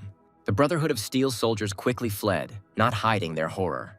But only Seo Moon-il somehow ended up in front of them and realized that his opponents were under the technique of the immortal berserker. The commanders were confused as to how he had figured it out so quickly. Seo Moon-il, with a fiery gaze, stated that only Ha Jung-woo could have cast this technique on them. Meanwhile, the news announced that the Black Tiger clan had been defeated and Park Yong-chun had been killed. Representatives from the 7 great clans gathered to meet with the United Heavenly Warrior clan to discuss the consequences. And so the head of the Heavenly Fire clan, named Kwon Yeon-il, arrived at the building of the Heavenly Warriors clan. Journalists from all over the world arrived to be the first to interview the gathering, which was unprecedented. Then the head of the Artificial Blades clan, named Baek Jong-un, arrived at the meeting. One of the men noticed that a television camera was pointed at them and that they would most likely all be shown on television. It was the head of the Golden River clan named Lee Ho-guk, who joked that he would have worn a suit if he had known about television. After that, he quietly asked Ha Jung-woo to be restrained in his actions today. Then he added that he was simply afraid for the people, because in his anger he could exterminate all the hypocrites, just like the Black Tiger clan. Ha Chun-woo reported that he lost contact with the Brotherhood and Steel, whom he had sent out on reconnaissance last night and was currently in a bad mood. He admitted that he felt uneasy and would likely leave the meeting early. Lee Ho-guk advised him that since he had come, he should focus on the meeting and be especially careful with Chae Min-chul. Suddenly, a girl joined the conversation, asking why he should be careful with her father. It was Chae Yun-jung, the daughter of the head of the Heavenly Warriors clan, one of the Great Eight. Jung-woo was taken aback by her presence and asked what she was doing there. A man in a red suit approached them, who turned out to be her father, and asked how he knew his daughter. It was the leader of the Heavenly Warriors named Chae Min-chul, and he was clearly somewhat hostile. The girl happily announced that Jung-woo was her classmate. Chae Min-chul asked if he was the son of the head of the Golden River, but Yun-jung quickly explained that Jung-woo was only in charge of security. Here, Lee Ho-guk happily offered to marry the daughter of the head of the Heavenly Warriors to his son Kang-chun, even though he was simple-minded. Chae Min-chul laughed and was indignant that nothing had changed, and the Golden River clan still hoped to get everything they wanted. Lee Ho-guk countered that he preferred to be honest about his desires, unlike those who sneak up from behind. Both heads began their argument in a joking tone, recalling the last time someone got slapped on the back of the head. Meanwhile, the reporter tried to ask them a question about the black tigers, but security immediately stopped her. Che Min-chul suggested putting aside the conversation and for everyone to go inside first. He expressed dissatisfaction with the attention of the press, calling journalists gnats. While everyone was entering the building, the girl asked Jung-woo if he was surprised to see her there, and he admitted that he was a little. He explained that he thought she had nothing to do with martial arts. She replied that she had also been found to have a magical technique, but her father wanted her to study both it and the combat techniques of their clan. Meanwhile, the leader of the detachment, Eunuch, watched this entire meeting from the side. He recalled the teenager's words about how the Black Tigers were defeated by just one man. Park Soo-ho couldn't believe it, because he was one of the largest clans included in the Great Eight. Moreover, yesterday's incident with the opening of the third-level portal suddenly ended very quickly. The control center said it was a false alarm due to a system error, but Park Soo-ho didn't believe it. And I thought that the opening of the third-level portal was definitely connected with the fall of the Black Tigers and the emergence of evil spirits. After this, the leader of the squad, Eunuch, pulled his hand to his forehead and realized that he did not understand anything. At this point, Park Soo-ho regretted not asking the teenager to share his guesses. But then he decided to try to deal with it himself and find the enemy on his own by following the meeting. The clan head sat at the table, led by Chae Min-chul, who held a piece of paper in his hand, preparing to open the meeting. Kwon Young-il angrily said that they had been talking about the same thing for hours, and he didn't understand what they were doing. This statement did not please Baek Jong-woong, and he said that they were not sitting idle either. But for the head of Heavenly Fire, everything was obvious, because a huge number of traces of the Pang family's techniques were found at the crime scene. That's why he exploded, saying that even knowing the killers, everyone sits and does nothing. At this point, Baek Jong-woong couldn't take it anymore and started yelling at Kwon Young-il, recalling that the Pang family is backed by the Chinese government, and any attack will lead to economic sanctions. Chen Min-chul tried to calm the participants, reminding them that the meeting was not organized to quarrel, but to solve the problem. Baek Jong-woong admitted that he had gone too far and apologized for his behavior. The head of the Golden River watched silently, not interfering in the dispute. Chen Min-chul voiced his opinion, expressing concern that the evidence looked too obvious, as if it were fake. The head of Heavenly Fire realized that this was done by someone who had something against the Chinese clans. Chen Min-chul said that this might be true, but in any case, the Pang family would not have been able to kill the tigers in such a short time. At this point, everyone turned their attention to Lee Ho-guk and reported that his clan had benefited the most from the fall of the Black Tigers. The head of the Golden River replied that there was nothing surprising about this, because the strong survive and the weak die. Chen Min-chul reacted to this with restraint, but his appearance still showed dissatisfaction. The head of Heavenly Fire silently called him crazy and regretted that he had even asked the question. Then Lee Ho-guk looked at everyone and declared that he didn't like the way they were looking at him. The head of the Heavenly Warrior clan tried to smooth things over and asked the man not to worry about it.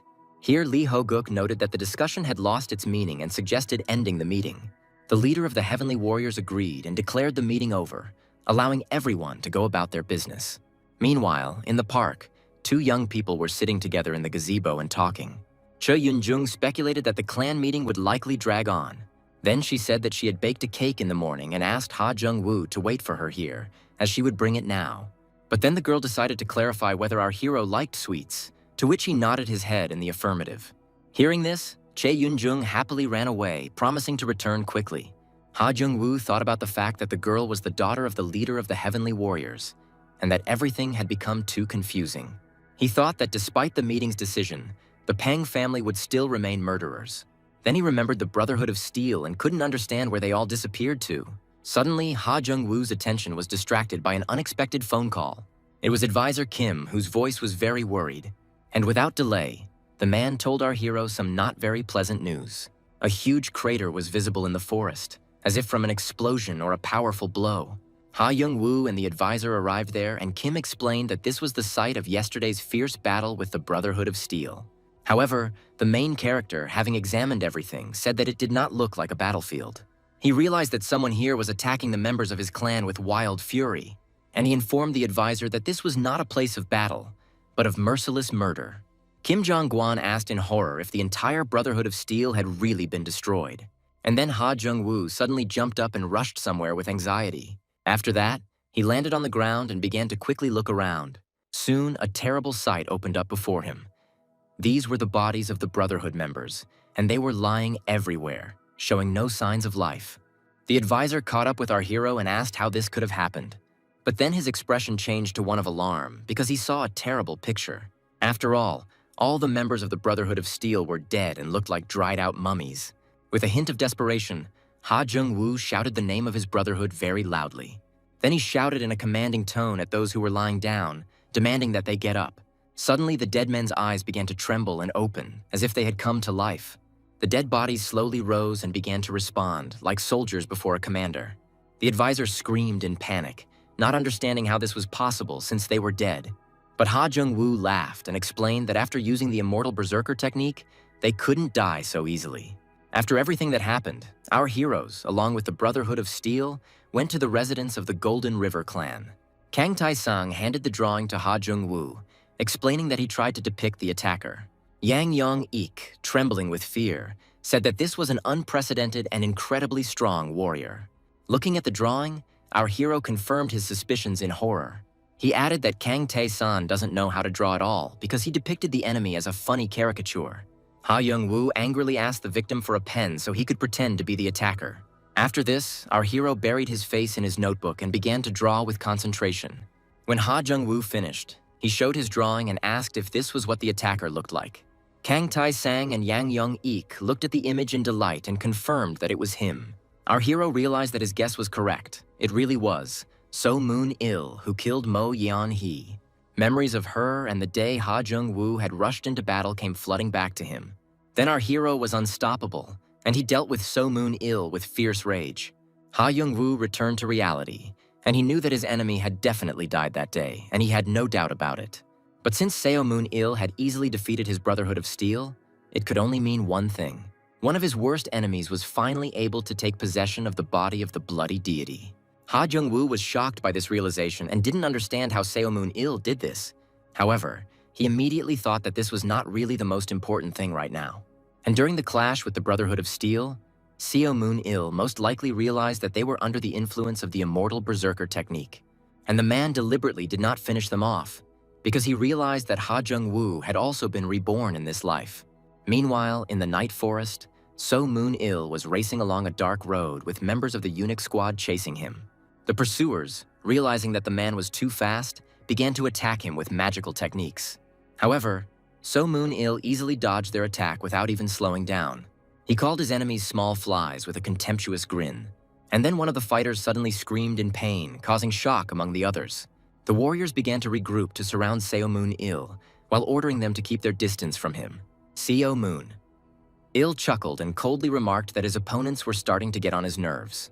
He swung his hand sharply, gathering energy, and was ready to use his technique. Then he immediately clenched his fist, concentrating the destructive power of absorption. Streams of energy erupted from his hand, striking the fighters, who cried out in pain. Those caught in the blow were instantly dried to the state of mummies and fell to the ground with a crash. Seo Moon-il mocks his fallen opponents, calling them idiots. But unexpectedly for the man, one of the detachment's fighters approached him and attacked. Alas, he missed and shouted to the enemy that he had destroyed all the fighters whom he had trained for so long. Seo Moon-il noticed that, judging by the differences, this man was the squad captain.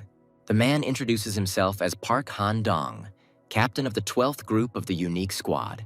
Seo Moon-il didn't hide his name and introduced himself with a grin. Park Han-dong said that he had not heard of him before and asked what organization he was from. Seo Moon-il mockingly replied that he works on his own and doesn't need a team to kill them all.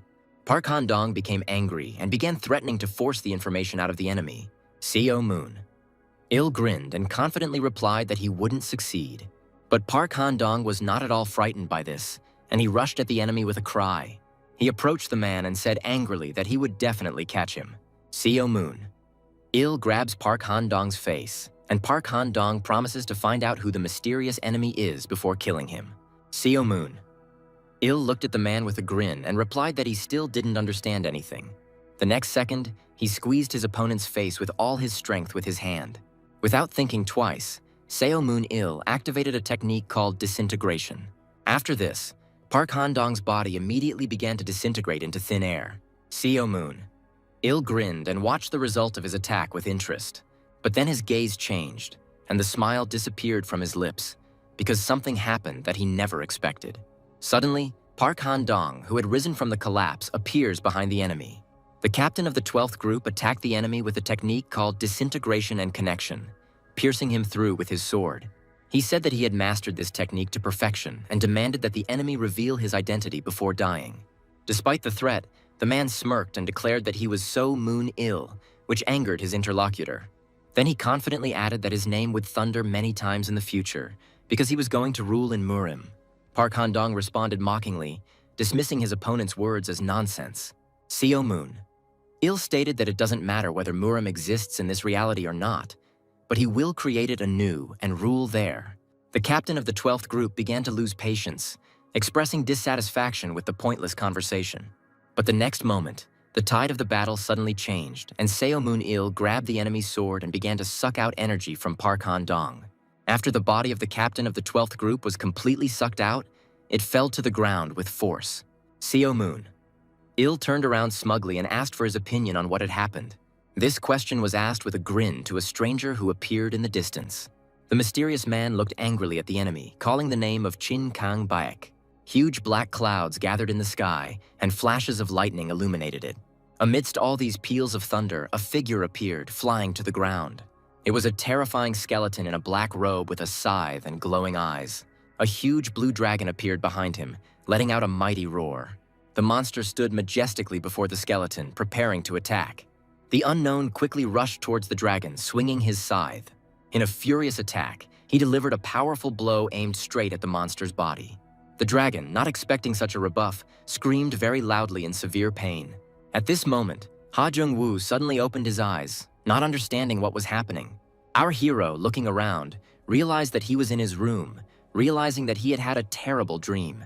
Ha Jung-woo grabbed his head as if trying to comprehend what he saw, but then his expression suddenly changed. Without thinking twice, our hero went out onto the balcony, overcome with disturbing thoughts. Climbing onto the railing, Ha Jung-woo prepared to jump to the ground. The next moment, he jumped down from the high-rise building without hesitation. Our hero landed with such force that a crater formed on the ground. After that, he rushed forward with incredible speed, leaving behind a trail of energy. Ha Jung-woo stood under the night sky, frowning and covered in sweat. Our hero ran to the vast, devastated area left behind by the powerful blow. His gaze became even more intense as he realized the seriousness of the situation. The Golden River and the Black Tigers, as neighboring clans, had many disputed territories. After the fall of the Black Tiger clan, most of the disputed lands automatically passed to the Golden River. There was a sign on one of the doors that said no outsiders were allowed in. Outside the door, a meeting was taking place at which the trading associations of Manyuk and Hwapyeong appealed to the Golden River for protection. Lee Ho-guk questioned the need to protect these areas and wondered what would happen if he refused. The representatives shouted that the Golden River was already absorbing the Black Tigers' territories and would soon become the most influential clan. Here the advisor could not stand the tension and shouted loudly, demanding that the argument be stopped. He angrily asked the clan leader to calm his opponents down, calling them raccoons. The offended heads of trade associations began to ask in confusion whether they had understood him correctly. Lee Ho-guk became indignant and looked at the advisor and asked if he had gone crazy. Kim Jong-gwan started shouting that he was overloaded with work because the clan was growing too fast and he couldn't cope. And in response to criticism, he added that he is not afraid of being fired and is ready to show character. After his outburst, the entire room fell into a moment of awkward silence. Lee Ho-guk, in order to somehow defuse the situation, joked that the advisor had eaten something bad, to which he sarcastically agreed. He explained that due to the expansion of the Golden River, it was urgent to recruit new staff and restructure the system. Representatives of trade associations agreed with his arguments without objection, recognizing the obviousness of the problem. Kim Jong-gwan angrily slammed the table, declaring that the entire burden of the work was on him alone and that he was unable to cope. The head of the Golden River clan admitted that there was indeed more work. The advisor reminded that instead of absorbing the power of the Black Tigers, Lee Ho-guk signed an agreement to exterminate the Pang family. The leader explained that by destroying their enemies, their clan had become much stronger, and this was the least he could do in response. Kim Jong-gwan sarcastically remarked that he was talking about loyalty again, causing an emotional reaction. The advisor anxiously asked if they were really going to fight the Pang family from the Northern River. The clan leader replied with a grin that he didn't see anything wrong with that. The advisor was outraged that he was talking so calmly about a possible war with the guild and accused him of creating unnecessary enemies. He furiously demanded that Lee Ho-guk give an explanation regarding this situation. The leader cited a headache and shifted responsibility to the absent Jong-woo, stating that he should make the decision. It was only now that Kim Jong-gwan noticed the absence of an important person whom no one could find. The advisor picked up the phone and dialed our hero, but he didn't pick up. A surprised Lee Ho-guk couldn't believe that the man who usually enjoyed conflict had disappeared. Meanwhile, Ha Jung-woo was deep in thought and was in one of the cafes. He sat at the table, covering his face with his hand, and went over in his head what he had seen that night. But suddenly his lips spread into a mad smile, because he realized that Chin Kang Baek had been reborn. He is sure that the trace on the battlefield belonged to him and that he fought with So Moon-il. Ha Young-woo remembered his dream, namely the fierce battle between a huge dragon and a warrior in a black cloak. Then our hero began to get angry at himself for not noticing the transformation of Jin Kang Baek and Seo Moon-il. Suddenly, someone approached Ha Jung-woo and ordered him to get up from the table. These were two security guards who demanded that the main character leave the establishment because an important guest was expected to arrive. Ha Young-woo asked in surprise who they were and who they were talking about. The twins from the Peng family announced that the heir to the North River, Peng Do-jong, would be visiting the cafe, and everyone had to leave the premises. Our hero gets up from the table and mockingly asks what kind of clan this is and where it is located. One of the bodyguards attacks first, using the flowing fist of destruction technique. The blow was so strong that Ha Jung-woo was thrown to the side, destroying everything in his path. Finding himself on the floor, our hero ironically remarks that he is speechless about what is happening.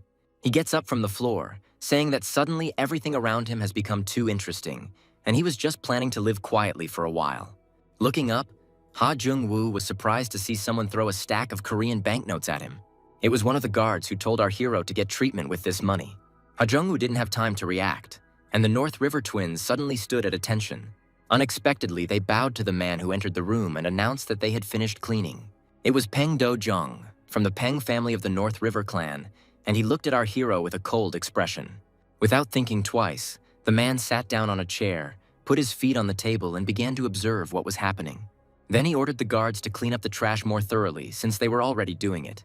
One of the twins decided to finish what he started, but noticed that Ha Jung-woo had disappeared somewhere. Our hero was already outside the building and was surprised that the heir of the Peng family had arrived in Korea so quickly. Although this was not surprising, since one of the foundations of the country's engine, the Black Tiger clan, had disappeared, so everyone was alarmed. Ha Jung-woo understood that North River's plan to build up power in Korea and then win the Five Clans War had failed. He knew that the Peng family wanted to drag the Korean Murim into the battle of the Chinese Murim. When our hero decided to entrust the Brotherhood of Steel to find So Moon-il and Jin Kang Baek, someone suddenly called out to him. There was a stranger standing on the roof who said that Ha Jung-woo was hiding there like a real rat. Our hero looked at the teenager very carefully and asked with curiosity who he was. The stranger replied with a sly smile that he would not reveal his identity so easily. Suddenly, the teenager directed a bright flash of fire at Ha Jung-woo, promising him a quick meeting. Our hero barely managed to dodge the powerful wave of fire by jumping to the side. Angrily, Ha Jung-woo looked in the direction where his opponent had just stood, but he had already disappeared. Meanwhile, Peng Do-jong was calmly drinking coffee, but his attention was also drawn to the flash of fire on the roof. Almost immediately after the stranger's disappearance, there was no trace of the battle left on the roof. Our hero began to very carefully examine the surroundings in search of the teenager. Ha Jung-woo realized with annoyance that his opponent had disappeared and was angry that they had dared to interfere with him. Meanwhile, another meeting took place at the residence of the Heavenly Warriors. Representatives of the most influential clans gathered around a long table. Suddenly, a guard entered the meeting room and announced that Peng Do-jong from the Northern River clan was coming to see them.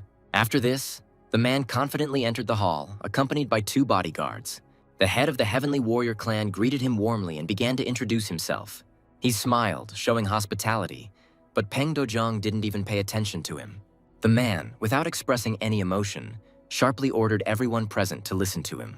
The tone in which he said this caused discontent and surprise among the participants of the meeting. Du-jiang explained that during a conflict between Korean clans, one of the members of the Peng family went missing. Then, with cold determination, the man declared that his family was taking over all authority to investigate what had happened. Kwon Young-il was indignant, demanding an explanation as to why he was taking away their rights to handle this case.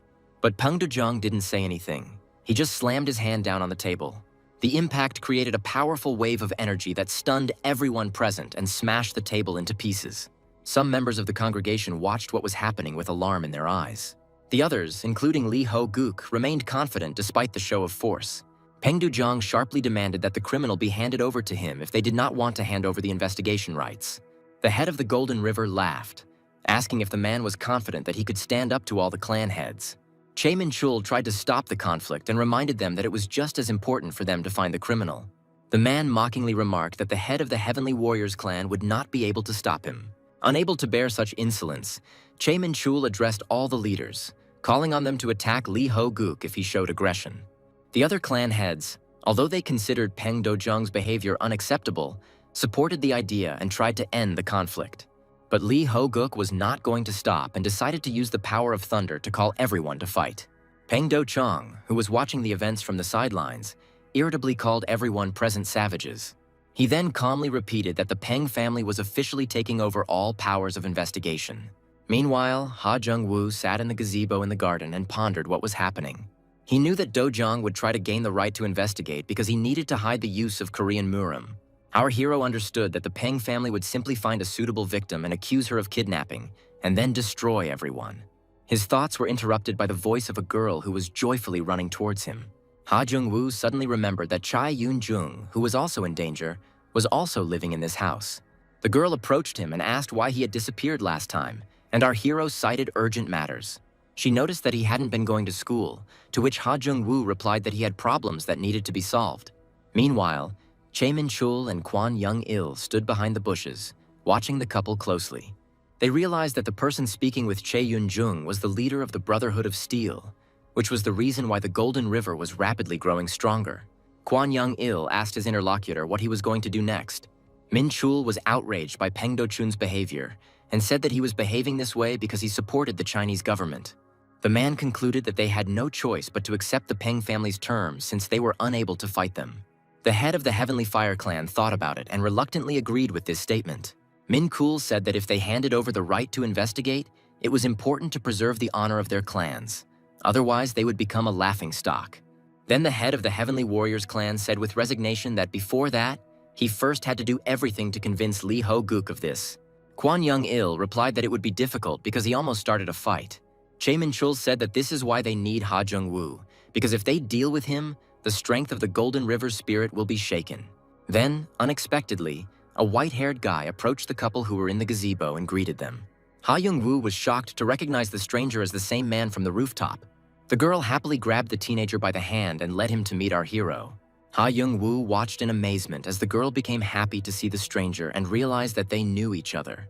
Che Yoon-jung introduced the teenager as Ju Ho-myung and revealed that he was the leader of the Flame Squad, which she grew up with.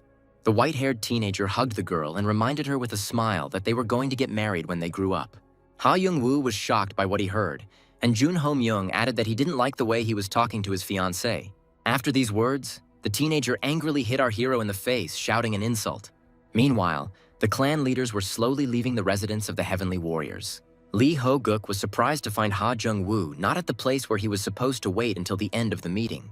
The head of the Golden River clan noticed that our hero has been constantly busy lately and hasn't answered calls.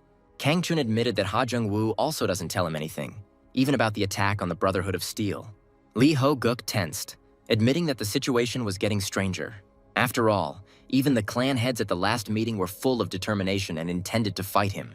Angered, Li Ho-guk began to demonstrate his martial techniques despite his son's protests. He didn't want to hold back because he had been waiting too long for the moment to release his strength. Suddenly, an explosion of fire appeared on the horizon, attracting the attention of Li Ho-guk and Kang Chun. This fire was released at Ha Jung-woo, the leader of the Flame Squad, with the intention of destroying him. Although our hero did not expect such force, he still managed to jump aside in time. Che Yun-jung shouted at her friend, asking him to stop attacking Ha Jung-woo. But Jung Ho-myung was not going to stop and said that this was not all he was capable of. Here the young man again used the soul-destroying flame technique. The head of the Heavenly Warriors clan and Kwon Yon-il watched from the sidelines. The Heavenly Fire clan's leader said that this battle could lead to a real war between the Heavenly Warriors and the Golden River. After all, Jun Ho-myung is the leader of the Flame Squad, but Che Min-chul said that everything will be fine. After all, this fight between young people occurred because of personal hostility towards each other and has nothing to do with clans. Meanwhile, Jung Ho Myung used the Flame Fist of the Supreme Being technique and sent our hero flying with a powerful blow. Despite this, Ha Jung-woo deftly dodged the attack, landing on his feet. The enraged leader of the Flame Squad rushed at the enemy with a scream, declaring that he would kill him. Suddenly, Chae Yun-jung appeared in front of him and activated teleportation, begging him to stop. Jung Ho Myung shouted at her, demanding that she move away and not interfere with him in his plan. The daughter of the head of the Heavenly Warriors refused, accusing him of going too far. The Flame Squad leader asked in surprise what exactly she meant. And then a memory from his childhood appeared before his eyes, when he waved his hand to Yun-jung in greeting. The daughter of the Celestial Warrior clan's leader happily greeted Huo Meng and asked how he was doing. The boy, without thinking twice, handed her the gift, saying that it was for her, and she accepted it with amazement. The girl happily thanked Jung Ho Myung for the gift, and he asked her to take care of it. Suddenly, the head of the Heavenly Warriors clan snatched the box right from the girl's hands.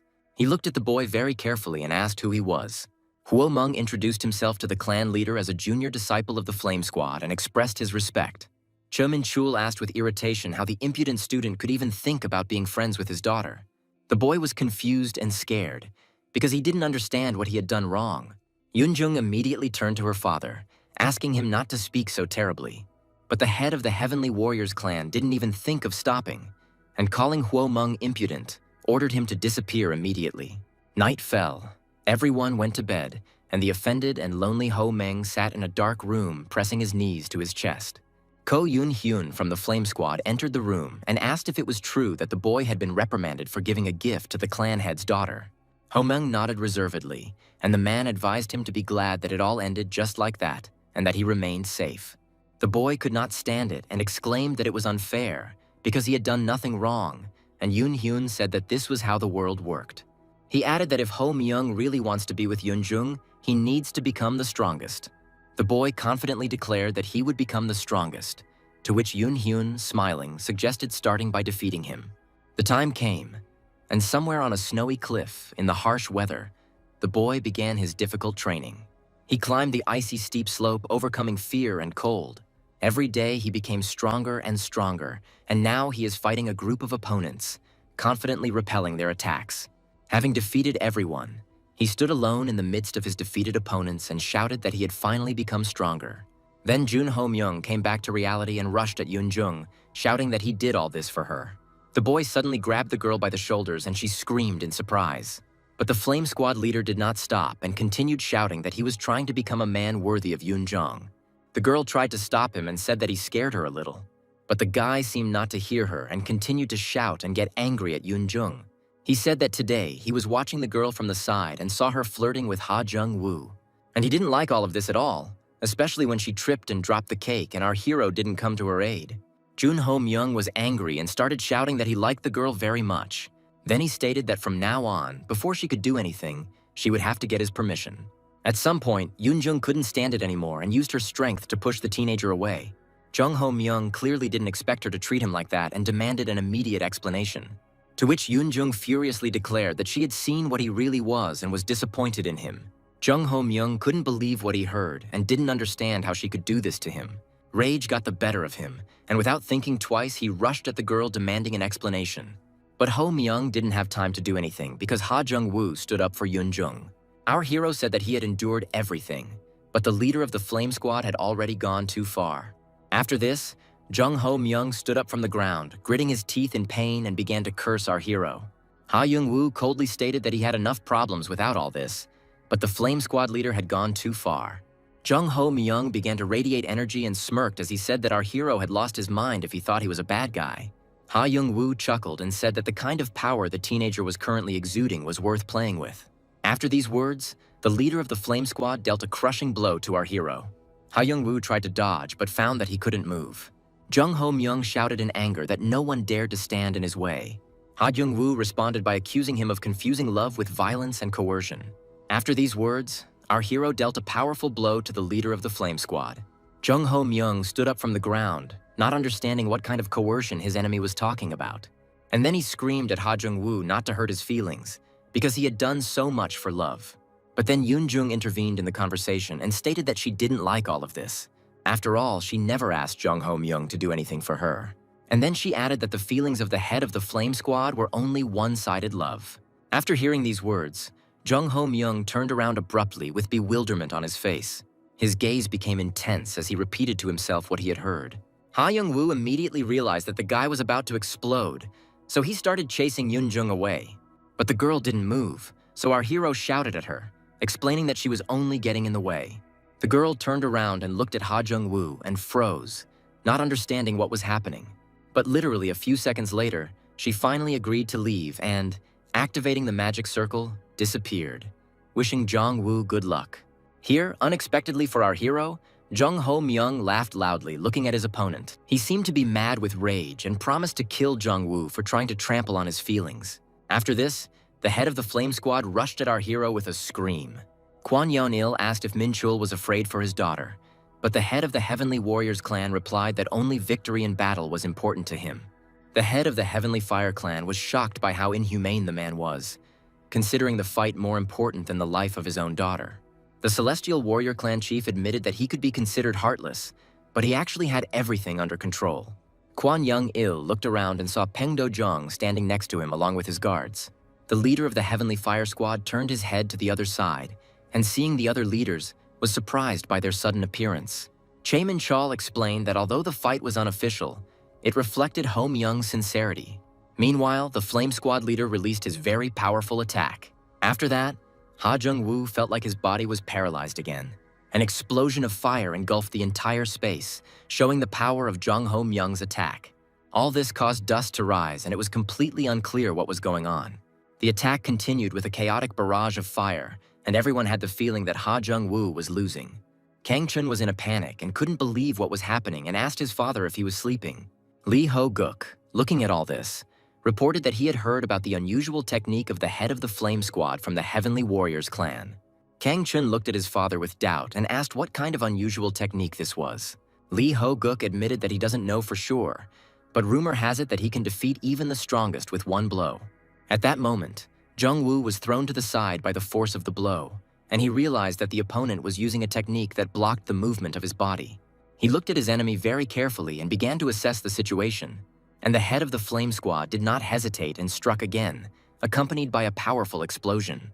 Our hero, despite the paralyzing effect, figured out how to use this limitation to his advantage.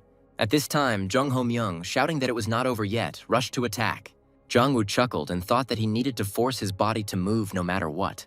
Meanwhile, Huo Meng furiously summoned the power of the Flame King and struck. Kang Chun, who was watching the fight from the side, shouted at our hero not to dare give up. A powerful fire attack rained down upon the ground, demonstrating the Flame King's true power. Kwon Young-il was shocked and admitted that the power was truly colossal. The other leaders, seeing fire everywhere, thought that the battle was already over. However, Kang Chun noticed some strange movement and shouted that it looked like that was not all. Suddenly, Ha Jung-woo forcefully slammed Ho Myung into the ground, turning the tide of the battle. The head of the Flame Squad, not expecting all this, looked at our hero with horror. Ha Jung-woo chuckled and declared that he was no longer going to fall for his suppressive technique. Jung Ho Myung was amazed and tried to understand how the enemy was able to do this. The Flame Squad leader couldn't believe that Jung-woo had so easily revealed the essence of his technique, and he began to doubt himself. But our hero did not wait for his enemy to come to his senses and attacked him with fury, driving him into the ground. Jung Ho Myung was in utter despair when he realized that his skills were no longer working. He remembered his past again, and how he woke up in a hospital bed after another battle. Yoon Hyun came into the room and said that the guy had clearly overdone it, and if he continued to fight so recklessly, he would soon die. He then handed Ho Meng a book containing the Flame Fist of the Supreme Being technique to prepare for the exam. The touched boy with wet eyes thanked him, because thanks to this technique, he would become stronger. The exam ended late at night, and Jung Ho Myung immediately ran to tell Yoon Hyun about his victory. The teenager proudly announced that he had become the deputy head of the Flame Squad. The brother congratulated Ho Meng with delight and assured him that he would even be recognized as the head of the clan when he took over the command. The teenager admitted that in order to become the leader of the squad, he needed power, which he could only obtain with the help of Yoon Hyun. After these words, unexpectedly for no one, he stabbed his brother in the back. There was complete silence, in which drops of scarlet blood dripped and hit the ground. Yoon Hyun continued to hug his brother and couldn't believe what was happening. Jung Ho Myung apologized and whispered that he needed the suppressive technique that the man possessed. Yoon Hyun smiled faintly and said that simply asking was enough. But Ho Mung said that according to the law, an equipment thief must kill to get what he wants. Hearing this, the brother agreed with a smirk on his face and did not even resist his fate. Jung Ho Myung began to cry, and then something happened that he never expected. The brother, gathering his last strength, hugged him with a smile and told him to become stronger and create the world in which he would like to live. After these memories, Jung Ho Myung returned to reality and rushed into the attack with a scream, declaring that he would never lose. Jongwoo, however, calmly watched the events unfold, with a terrifying smile and glowing eyes, ready to repel the attack. Hwo Mung activated the Flame King's subjugation technique and surrounded himself with fire. Ha Jung-woo said with confidence that after he figured out the technique, everything changed. And now all the attacks of the Flame Squad leader are completely useless for him, and he easily repels them. After these words, our hero delivered his blow, which threw his enemy back several meters. When the smoke cleared, Ha Jung-woo saw that Ha Myung had made a hole in the wall. The leader of the Flame Squad came to his senses and began to slowly rise from the ruins, breathing heavily.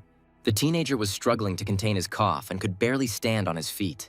He then looked at Ha Jung-woo, not understanding how he was able to break free from his technique. Our hero laughed, saying that although it was a rather complicated technique, after a few hits he understood what was what. Then he added that he was not alone, and used the hint that was given to him, and he-men did not understand who could help his enemy. Then, unexpectedly, Yoon Jung appeared on the battlefield and admitted that it was she who told our hero how to bypass the equipment. The leader of the Flame Squad could not believe that he had been betrayed by the one he loved so much. The girl was unable to observe the fight, so she reported that Hee Mung used a technique that twists muscles. And Han Jung-woo added that he used the Bloody Berserker technique to twist the muscles in the opposite direction. The leader of the Flame Squad still could not believe that the enemy had so quickly bypassed him and was able to win. And then Yoon Jung intervened in the conversation again, and although she felt sorry for Ha Myung, she understood that she could not act differently.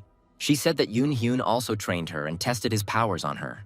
She couldn't move, and the man said that he wasn't worthy of such a strong, suppressive technique. The girl smiled and assured him that if he became a master, he would achieve incredible power. He thanked her for her support, but then added that he would have been better off giving his power to Ha Myung. After all, it was his brother who could truly appreciate such a useful skill. Then, unexpectedly for everyone present, the sound of falling drops was heard. It was Jung Hye Myung, crying as he remembered his brother and realizing that his thirst for power had taken him too far. After all, it was he who killed Yoon Hyun, who had always been on his side. But then, his lips twisted into a twisted grin, he accepted his devilish nature and decided to live like the devil. The Flame Squad leader turned to Ha Jung-woo and asked if he understood the reason why he was to be killed. He explained that only by killing him now could he gain the clan leader's recognition and win Yoon Jung's favor. Our hero looked at the head of the Flame Squad with a serious expression, because he hoped that the battle was already over. Jung Ho Myung suddenly jumped up from his seat and, in a fiery burst, declared that only by winning would he be able to look into the face of his brother, who had died for him. Ha Jung-woo chuckled and reminded his enemy that desire alone was not enough to win a fight. Then our hero struck the head of the Flame Squad in the face with all his might. And he, bleeding and losing consciousness, with his last thought turned to his brother, asking him for forgiveness. The fight ended with Ha Jung-woo winning. Everyone went their separate ways and went back to their normal activities. On the roof of the building, in the street cafe, visitors were relaxing quietly at tables. Peng Do-jong was sitting there, admiring the battle that had just taken place between our hero and Yoon Hye Myung.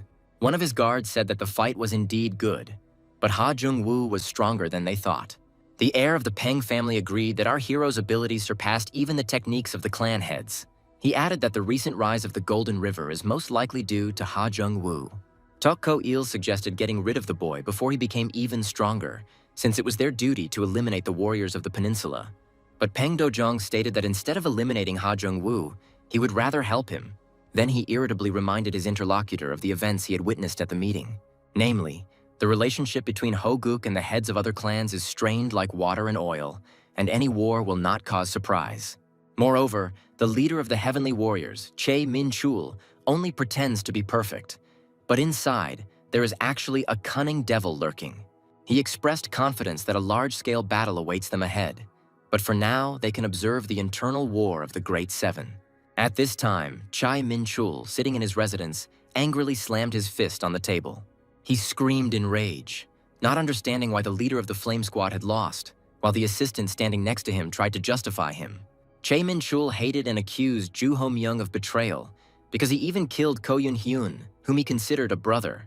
He angrily stated that this is precisely why one cannot trust those who rose from the very bottom. Then Chae Min-chul ordered Ho-myung to be killed, considering him useless due to his injuries, and Yoon-jung heard all of this. The clan leader's order was immediately carried out, and now two men were running down the corridor holding wooden sticks in their hands. They very quickly approached the right door and immediately opened it. Upon entering the hospital room, the men saw that the patient, who was supposed to be immobilized, had disappeared. Realizing what had happened, they screamed in panic, demanding that the escapee be immediately found and killed. Meanwhile, Lee Ho-guk and his son returned to their residence. Kim Jong-gwan walked quickly down the office corridor with a serious expression, attracting the attention of the employees. Suddenly, he ran into a smiling Kang Chun, who greeted him with excessive enthusiasm. The advisor ignored the goodwill with a displeased look and dryly replied that the morning had not been good. Kang Chun was surprised by his irritation and asked why the man was so angry, to which he received a caustic answer. After this, the advisor abruptly opened the door to the office where Lee Ho-guk and Ha Jung-woo were. Kim Jong-gwan looked at them seriously and angrily stated that he had come because of the commotion that had started. He reminded everyone that he had long warned that the Golden River clan was receiving restrictions from the other clans. And raising his voice, he accused Jong-woo of beating the head of the Flame Squad half to death in front of all the clan heads. He then added that even the Pang family had witnessed this incident and was outraged that the protector of his own clan could harm him. Ha Young-woo, sitting on the sofa, noticed that the best defense is a good attack. He added that the conflict he had sparked between the Great Seven and the Pang family would flare up at any moment. And now the Golden River can only wait for this explosion, while restoring order to its organization. And this explosion that Ha Jung-woo spoke about, as it turned out, began where it was least expected. In one of the schoolyards, sharp sounds of blows were heard. They didn't stop, and that could only mean one thing: the fight was serious. They beat Jong Ki, who received strong blows to the face time after time. 3 guys stood over him and mocked him for being an outcast since high school and now going to unique special school. One of the bullies beat the boy, accusing him of arrogance due to his awakened abilities that he could not control. At this time, another teenager mockingly showed a photo of Jong Ki's sister on his phone, saying that she was very beautiful. Hearing this, the boy cried out in despair, asking them not to touch his sister. The bully responded to his protest with mockery and hit him on the arm. Then he came closer to Jong Ki and ordered him to listen to him carefully. He demanded that he take off his shirt and run, otherwise he would get to the one who was dear to him. The guys were openly laughing and having fun at what was happening, but suddenly someone's decisive voice stopped what was happening. Yuhara came out into the schoolyard, unable to turn a blind eye to what was happening, and warned that the bullies were at risk of getting into trouble. The teenagers recognized the girl as a famous person and were delighted, asking her for an autograph. But when they ran towards Yuhara, one of the bullies suddenly felt a blow and flew to the side. The girl threw the guy away with a powerful blow and dismissively informed him that she didn't give autographs to people like them. After that, Yuhara looked at the rest of the hooligans and declared with determination in her voice that they were all corpses. At that moment, one of the guys grabbed her from behind and asked why she decided that. The girl, however, did not lose her composure and furiously kicked him, throwing him away. The remaining teenager watched in shock as she easily dispatched his 2 comrades. Yuhara explained to him with a grin that she trains daily so as not to endure insults from people like them. She confessed to herself that she had only started training hard out of a desire not to lose to Ha Jung-woo. She then demanded that the offenders apologize to Jong Ki if they did not want to get hurt even more. One of the guys said mockingly that he was not going to apologize to anyone. And then, unexpectedly for the girl, he stood up and attacked her from behind. The next second, Yuhara received a strong and sudden blow to the back. Then the 3 opponents took advantage of the moment and tried to use a combined technique and attacked her simultaneously. The girl, realizing that the situation had become very dangerous, decided to retreat. However, one of the hooligans rushed at her, declaring that it was useless to run away. After this, the teenager swung with all his might and aimed his blow at her face. The girl closed her eyes, realizing that she would not be able to repel this unexpected attack. At that moment, a guy appeared, grabbed the offender's hand and stood between him and Yuhara. One of the attackers, with fear in his voice, asked who he was. It turned out to be Kang Hyun-woo, the eldest grandson of the owner of Il-woo, a company in the top 8 in the country, and the girl recognized him. The man greeted Yuharu politely and smiled at her very sweetly. One of the hooligans, horrified, recognized him as that same Kang Hyun-woo and stepped aside. After this, the frightened offenders fell to their knees, begging for forgiveness. Kang Hyun-woo calmly advised them to treat their friends with respect. The teenagers began to hastily apologize to Jong-ki, asking for forgiveness and offering to beat them up in return. They thanked Kang Hyun-woo and, pretending to have made peace, quickly left. Yuhara froze in amazement and was surprised at how much the teenagers were afraid of the man. Kang Hyun-woo explained that this attitude was simply due to the fact that he was older than them. Then he suddenly asked if she had some free time because he wanted to say something important. At this time, Ha Jung-woo was standing outside the school building and reading messages from Yuhara, who said that she would be waiting for him at class today. Our hero thought about her and did not understand why she herself did not come to school. He decided that she was obviously busy with something and tried to convince himself that he had not come to school because of her. However, inside he felt very sad and as if he had been deceived. Having collected his thoughts, he decided that since he had come and had not found a girl, he could start training. Ha Jung-woo decided to go to Professor Richard to ask him about magic. He reflected on how Park Yeon-chung and Ju Ho-myung had shown incredible skills beyond their natural abilities. While our hero was realizing that in order to survive in this world he needed to study magic intensively, the head of the Brotherhood of Steel approached him. He came to report on the work and to say that due to a lack of leads, they had to expand the search area. When Jong-woo asked what he had found out, the man explained that despite the search, no trace of So Moon-yi had been found. Our hero was worried that his opponent suddenly stopped making himself known, which could indicate a change in his strategy. But then he decided that there was no point in worrying now, because the enemy was accumulating strength in the shadows and would sooner or later show himself. However, Kang Tae-san reported that they had managed to find out some information about Jin Kang Bayek's transformation. Although their guesses have not been confirmed, it is highly likely that he is associated with the Unique Association. Jong-woo mentally noted that UNIC was one of the most important organizations and that his enemy could easily hide there. Kang Tae-san explained that the Unique Association, the 7 clans, and the guilds together form the tri-power structure and are likely plotting something. Jong-woo agreed that UNIC had enough resources to cultivate the strongest master. The man then mentioned that on the way he saw Yu Haru leaving the building with some guy. Ha Young-woo reacted to this with an unexpected and uncharacteristic surprise. Meanwhile, the girl came to the meeting at Kang Hyun-woo's request, as he said that the matter was related to her father. The man, with a serious look, suggested that she get straight to the point of the conversation. He calmly and casually announced that Yuhara should marry him. Hearing this, the girl jumped up, indignantly asking what he had just said. The man admitted with a smile that he had expected her surprise and promised to explain the reason. But Yuhara did not listen to him and sharply shouted that she did not want to get married. Despite this, Kang Hyun-woo began to explain that the merger of their companies would be mutually beneficial. But the girl interrupted him. Yuhara angrily announced that she was leaving and sarcastically thanked him for the lunch. And already on the way out, she shouted that he had managed to ruin her mood. Kang Hyun-woo remained sitting at the table alone, silently staring into space. But literally a second later, he burst out laughing very loudly and unexpectedly. The man continued laughing for some time, covering his face with his hand. And then Kang Hyun-woo admitted to himself that he expected Yuhara to behave like an aristocrat, but it turned out differently. After everything that happened, Yuhara ran to school, apologizing to Ha Jung-woo and saying that she was a little late. Our hero coldly stated that he had not come to school because of her, and he did not care whether she was late or not. Yuhara smiled and said that he had nowhere to go, after which she enthusiastically sent her love to Jong-woo with a cheerful gesture. Our hero looked at the girl very carefully, not understanding what she was doing. Then Ha Jung-woo asked with irritation why she was acting so strangely. The girl responded with feigned offense by asking whether it was necessary to reject her heart so cruelly. Jung-woo knew in his mind that he was reacting this way because Yuhara's feelings were capable of disrupting his control over everything else. The girl spoke to him cheerfully, but he mentally noted that she didn't mention her recent meeting with Kang Hyun-woo from Il-woo's company. Yuhara took Ha Jung-woo's hand and told him that he needed to go with her. And then she added just as cheerfully that she was taking him to meet her father. Hearing this, Ha Jung-woo looked at the girl in surprise and asked her what she said. Yuhara said that her father was looking for a groom for her because our hero was procrastinating. As in wealthy families, everything was done in advance. Jun-woo replied that Il-woo's Kang Hyun-woo would be perfect for her, hinting that he knew about the meeting. Yuhara asked him in surprise how he knew about this, and our hero admitted that someone saw them leaving together. The The girl said that she rejected Kang Hyun-woo and wants her father to know that she already has a boyfriend.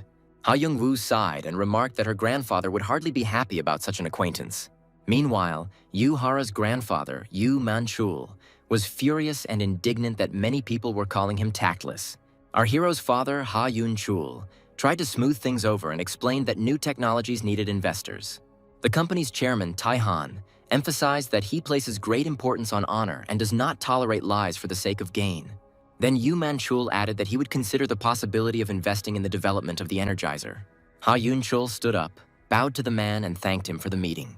After going down the elevator, the director of the company, Han Yeon, sighed heavily. He reflected that even the Taihan company was hesitant about investing, as the technology was too new and unknown to the world. But he also noted that the very fact of meeting such a person in person was already a great success. At that moment, unexpectedly for the man, the phone in his pocket rang.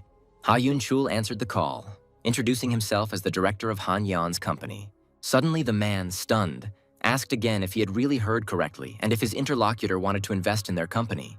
Meanwhile, on the tablet, someone was studying a dossier on Ha Jung-woo, which indicated that he had defeated one of the Black Tigers. It was Kang Hyun-woo, who mockingly noted that our hero was simply lucky to survive his skirmish with Park Ki-ho. At that moment, someone entered the office and reported that Jung-woo only survived because the Black Tigers were exterminated. The stranger was Peng Do-jong, who happily greeted Kang Hyun-woo. The eldest grandson of the company owner, Il-woo, recognized him as the heir to the Northern River and tensed up.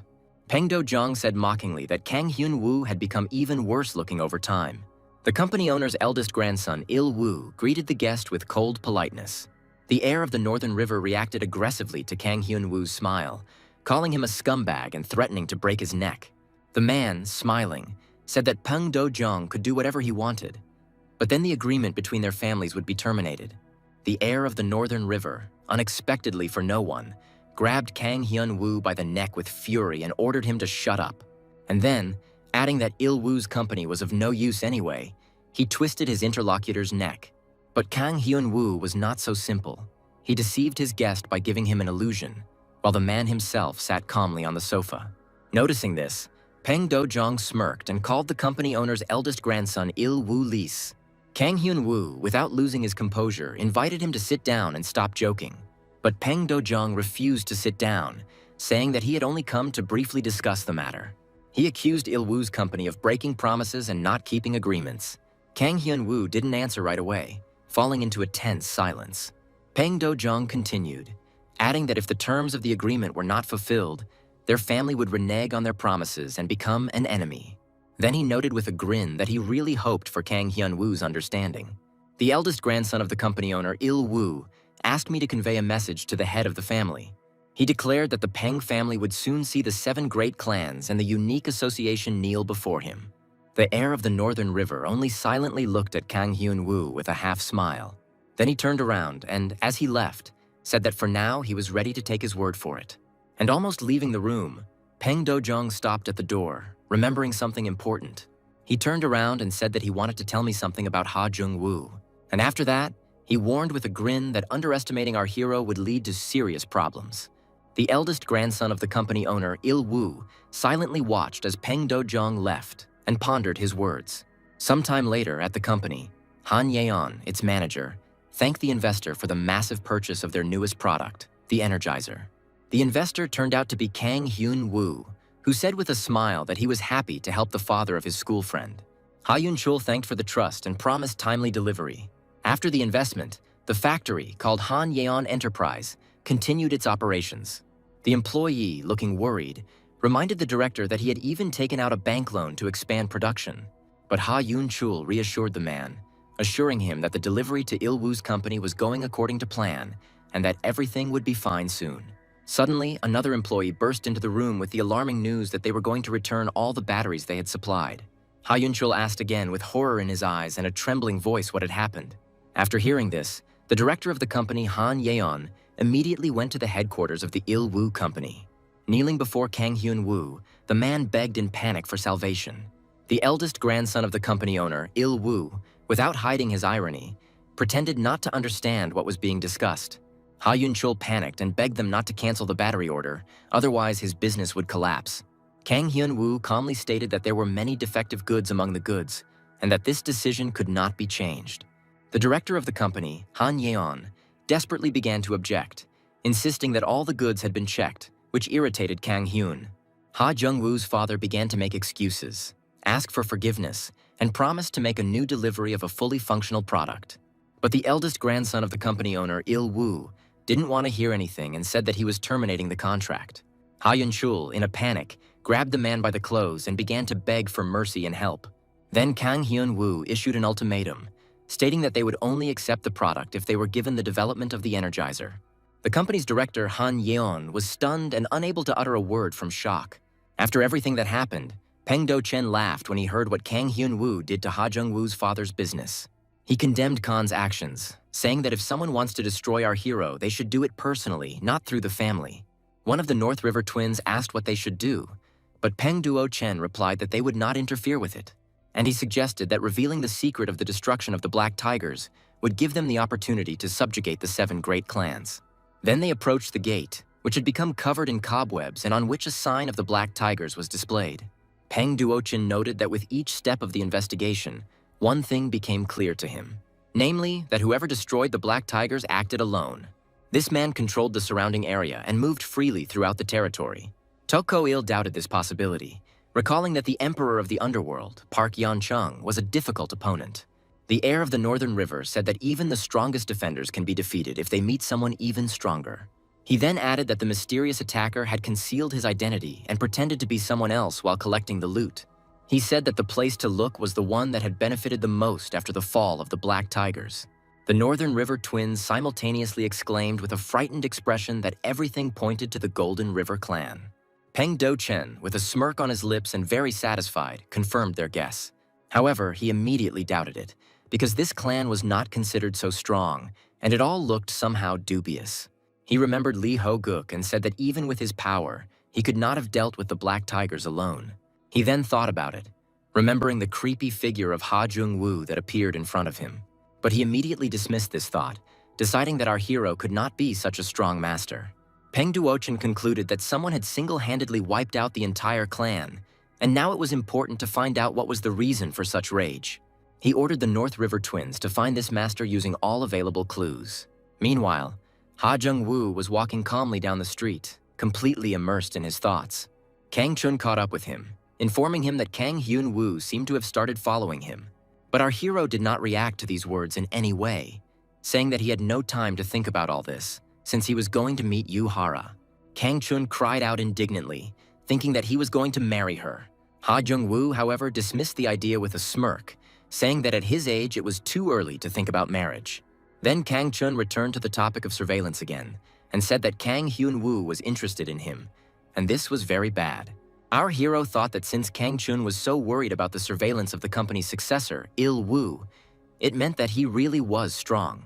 The teenager responded by saying that it was not just about strength, but about the ability to use it.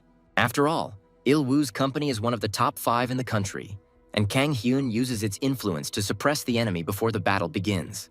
Seeing Ha Jung-woo's puzzled expression, Kang Chun was surprised that he still hadn't realized the full extent of the threat.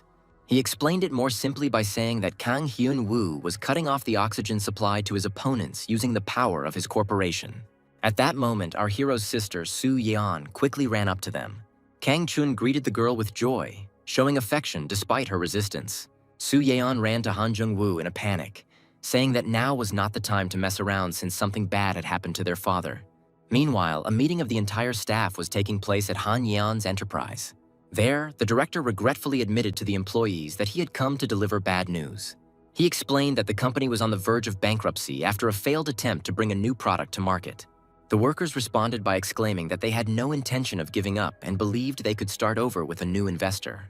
Ha Yun-chul thanked everyone for believing in him, admitting that he had exhausted all funding options. And then, with tears in his eyes and a sincere smile, he expressed gratitude for the opportunity to work with him. The workers begged the director not to abandon the company, saying that everything could still be saved. At that moment, a man ran in and announced the good news that they had a new investor. The director could not believe what he heard and was very happy about it. Soon, negotiations with the investor were moved to the company's conference room. The director said that thanks to energy stones, the efficiency of batteries increased fivefold. However, the potential investor pointed out some problems with a cool tone. Ha Yun-chul asked with a nervous smile what problems exactly he was talking about. The investor clarified that he is concerned about the stability of energy stone supplies, as they have been temporarily suspended. The director, not knowing what to say, simply forced a silent smile, holding back his irritation. And then he asked if he really wanted to continue the conversation. And in that spirit, after all, the investor was his son, Han Jung-woo, and the man could afford to talk to him as an equal. Our hero reminded us that he is investing a lot of money in this company, and that is why he is interested in its future. At the same time, a meeting was taking place in the Il-woo company building. During the meeting, one of the executives presented a new energizer product based on the power of energy stones. He explained that if they obtain the development of Hanyang batteries, they will be able to extract enormous benefits from it. The man also mentioned that an alliance with a group called the Guild would provide them with an endless supply of energy stones. Kang Hyun-woo thought that he had received a stroke of luck and hoped to use it to strengthen his position in the company. At that moment, one of the employees burst into the room saying that they had problems. He announced that Han Yeon's enterprise had acquired a new investor. The eldest grandson of the company owner, Il-woo, was shocked by what he heard and asked again if he had heard wrong. Meanwhile, Ha Jung-woo and his father were slowly returning home. Ha Yun-chul stopped the car, but for some reason was in no hurry to get out. Ha Jung-woo asked his father why he was acting so strangely, to which the man replied that he simply couldn't believe what was happening. Then the company director, Han Yeon, asked his son with disbelief to pinch his cheek to make sure it wasn't a dream. Our hero immediately fulfilled the request, and Ha Yun-chul screamed in surprise and pain. Having come to his senses, he decided that since the pain was real, then everything that was happening was also real. The man asked doubtfully how it could be true that Han Jung-woo was the investor who saved his company. Our hero reported that he invested the money he earned in the Golden River into a business that turned out to be very successful. My father was still in shock at how big the investment was. Ha Young-woo leaned sharply towards the man, telling him to be quiet and lower his voice. He reminded that the deposit is a huge secret, and if anyone finds out, especially his mother, then our hero will take all his money back. Ha Yun-chul quickly agreed, promising not to tell anyone for the good of the company. After that, they went home because their mother was there, waiting for the two of them for lunch. Meanwhile, people from a car parked nearby were watching this whole scene. It was Kang Hyun-woo and his assistant, and they were looking out the window very carefully. The eldest grandson of the company owner, Il-woo, realized that the investor who invested in the batteries was Han Jung-woo. The second man, holding the documents in his hands, confirmed that their informant had also confirmed this information. Kang Hyun-woo couldn't understand where an ordinary high school student could get such a lot of money. The assistant explained that the source of funding was still unknown, but an important lead had emerged. Namely, that recently Jun-woo has been in close contact with Yu Hara, who is allegedly connected with the Taihan Company. Evening came, and the city was enveloped in the silence and complete tranquility of the night. Yu Hara walked up the stairs in one of the dark alleys, looking around. The girl continued on her way, when suddenly a suspicious man appeared in the shadows behind her. Feeling some anxiety, Yu Hara looked over her shoulder warily. The man in the cap and mask froze, watching her from the bottom of the stairs, and did not approach. The girl, suddenly feeling threatened, rushed up the stairs very sharply. But then another stranger appeared in front of her and roughly grabbed Yu Haru's hand, saying that she couldn't just leave like that. The girl realized that she was trapped, because she was surrounded from different sides. One of the attackers, shouting and threatening, suddenly rushed at Yu Haru with a knife. But the girl did not lose her composure and immediately delivered a powerful blow to the attacker's face. The man, not expecting such force, immediately collapsed to the ground, losing consciousness. This scene turned out to be part of the shoot, and then the cameraman shouted that he had captured everything. Yu Hara asked the actor if she had hit him hard, to which he laughed and assured her that he had felt almost no pain. The director announced the end of the filming day and thanked everyone for a job well done. Here the girl looked to the side in surprise, noticing someone she didn't expect to see here. Ha Young-woo approached the set with a gift bag in his hand. After this, the couple got into a red car and raced through the night city. Yu Hara thanked our hero for coming to her shoot. Then she asked him if he was worried, to which Han Jung-woo replied that he had no reason to be. Yu Hara reminded that our hero is going to meet her parents today. Ha Young-woo reacted calmly, which made her angry, because he was not at all nervous before such an important meeting. Our hero recalled that she said that her parents were good people, but the girl still expressed concern. Ha Young-woo smiled and said that it was okay because he believed her. Soon they arrived at Yuhara's house, which was quite large. The girl entered the house with excitement, and Ha Jung-woo walked silently behind her. They were met by an elderly man whom Yuhara had never expected to see here. It was her grandfather. She asked in surprise why he hadn't gone on a business trip abroad as he had promised. But the grandfather did not answer her question, but only told them to quickly enter the house. Our hero immediately recognized the man as Yu Man-chul, the head of the Taihan Corporation. Jung-woo knew that in his youth he was so strong that he was nicknamed the Tiger of Paektusan, and even now he remains majestic. The teenager immediately introduced himself to his grandfather and said that he was Yuhara's boyfriend. The old man stated with disbelief that he did not intend to marry his granddaughter to a guy from a bankrupt family.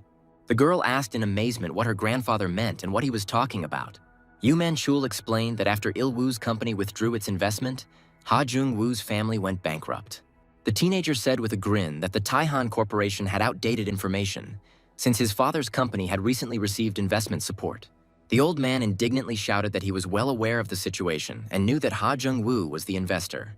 At that moment, 2 bodyguards with batons suddenly appeared behind our hero. The grandfather shouted that he did not understand how a teenager could invest billions and accused him of encroaching on his granddaughter's money. After these words, 2 clubs appeared in front of our hero's face and blocked his path. The bodyguards were full of determination. Their weapons crossed at Ha Jung-woo's chest, and a threatening aura emanated from their bodies. Yuhara rushed towards them and shouted for them to stop immediately. Despite the tense situation, Ha Jung-woo remained calm and looked straight at Yu Man-chul. Our hero took a decisive step forward, and the grandfather gestured for the guards to disperse. After all this, a tense silence hung in the room, and Ha Jung-woo continued to look at Yu Man-chul. Our hero asked if the head of the corporation, Taihan, really thought that he borrowed money from Yuhara. And when his grandfather answered positively, Ha Jung-woo confidently replied that he was not so poor as to ask for money.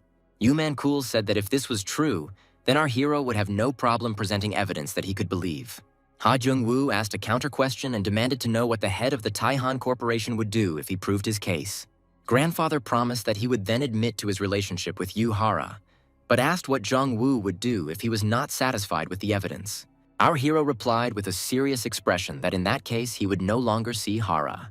Yu Man-chul looked at the teenager with interest and asked if he was giving his word as a real man that he would fulfill his promise. Our hero smiled and replied that his word was worth more than 8,000 coins.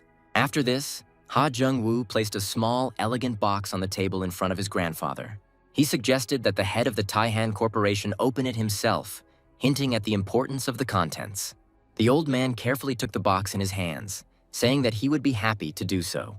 And as soon as Yu Man-chul opened the box, a bright flash of energy burst out from it. The grandfather looked at the shining object in amazement, not immediately realizing what it was. But then the head of the company, Taihan, realized that in front of him was the core of a 7th-level portal. The man mentally admitted that he had seen many energy stones, but this was the first time he had seen such a core.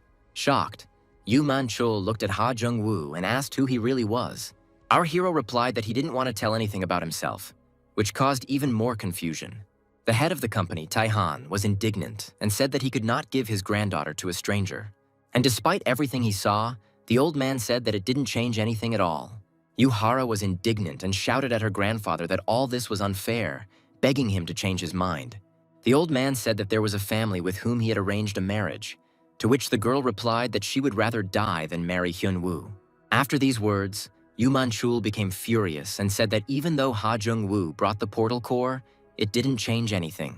At that moment, 2 guards who were still in the room suddenly attacked our hero.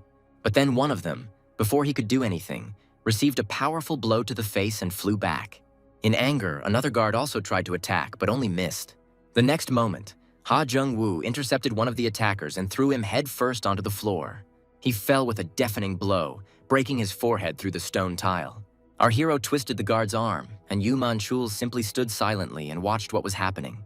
Jung-woo's expression was serious. He looked at the man defiantly and asked if he should continue the fight. The old man admitted that his 2 strongest fighters had been defeated without the possibility of resistance, so there was no need to continue. Ha Jun-woo clarified whether he understood correctly that he was now allowed to date Yuhara. Yu Man-chul answered positively, but noted to himself that all the information he had received about our hero turned out to be incorrect. Then the grandfather asked suspiciously whether the young man knew in advance that he would be home.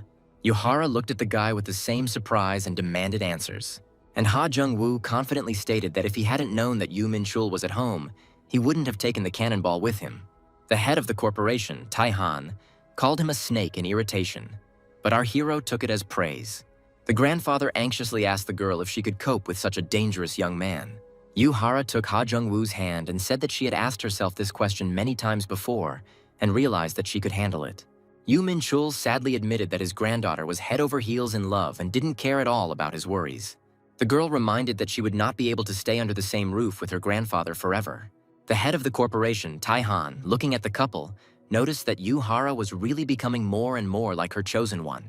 Inwardly, the man wondered if he could cope with the young man, but he already understood that he could not change anything. With a sigh, he finally resigned himself and said that he gave permission for this relationship.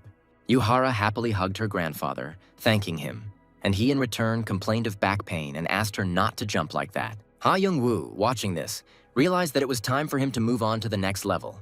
Meanwhile, a warm summer night, illuminated by a crescent moon, reigned over the city. A white car was racing down the road, roaring and cutting through the night darkness at breakneck speed. Kang Hyun-woo was sitting in the car, wearing a white suit and a determined expression on his face.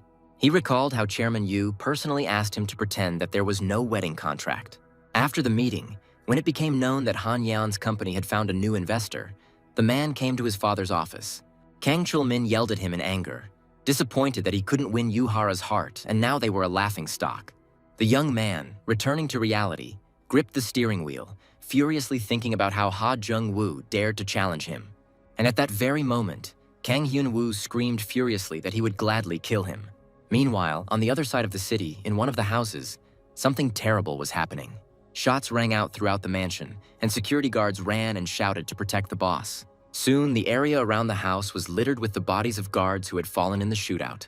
It seemed that no one was alive anymore, but this turned out to be wrong, because voices were heard in one of the rooms. One man sat on the floor and was bleeding, while the other made a video call and held the phone screen up to him. The exhausted stranger begged for his life, promising to do whatever was asked of him.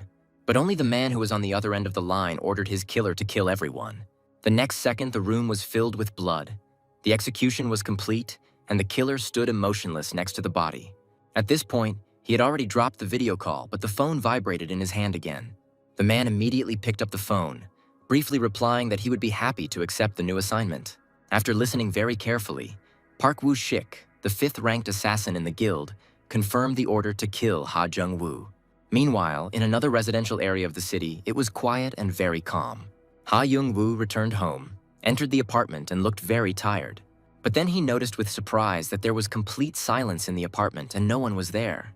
Looking around, he asked himself out loud where everyone had gone, not understanding what was going on. Suddenly, he felt some very strange movement in the room. Sensing danger, he reacted instantly, dodging the attack. Ha Jung-woo didn't reflect the attack, but only dodged it very deftly.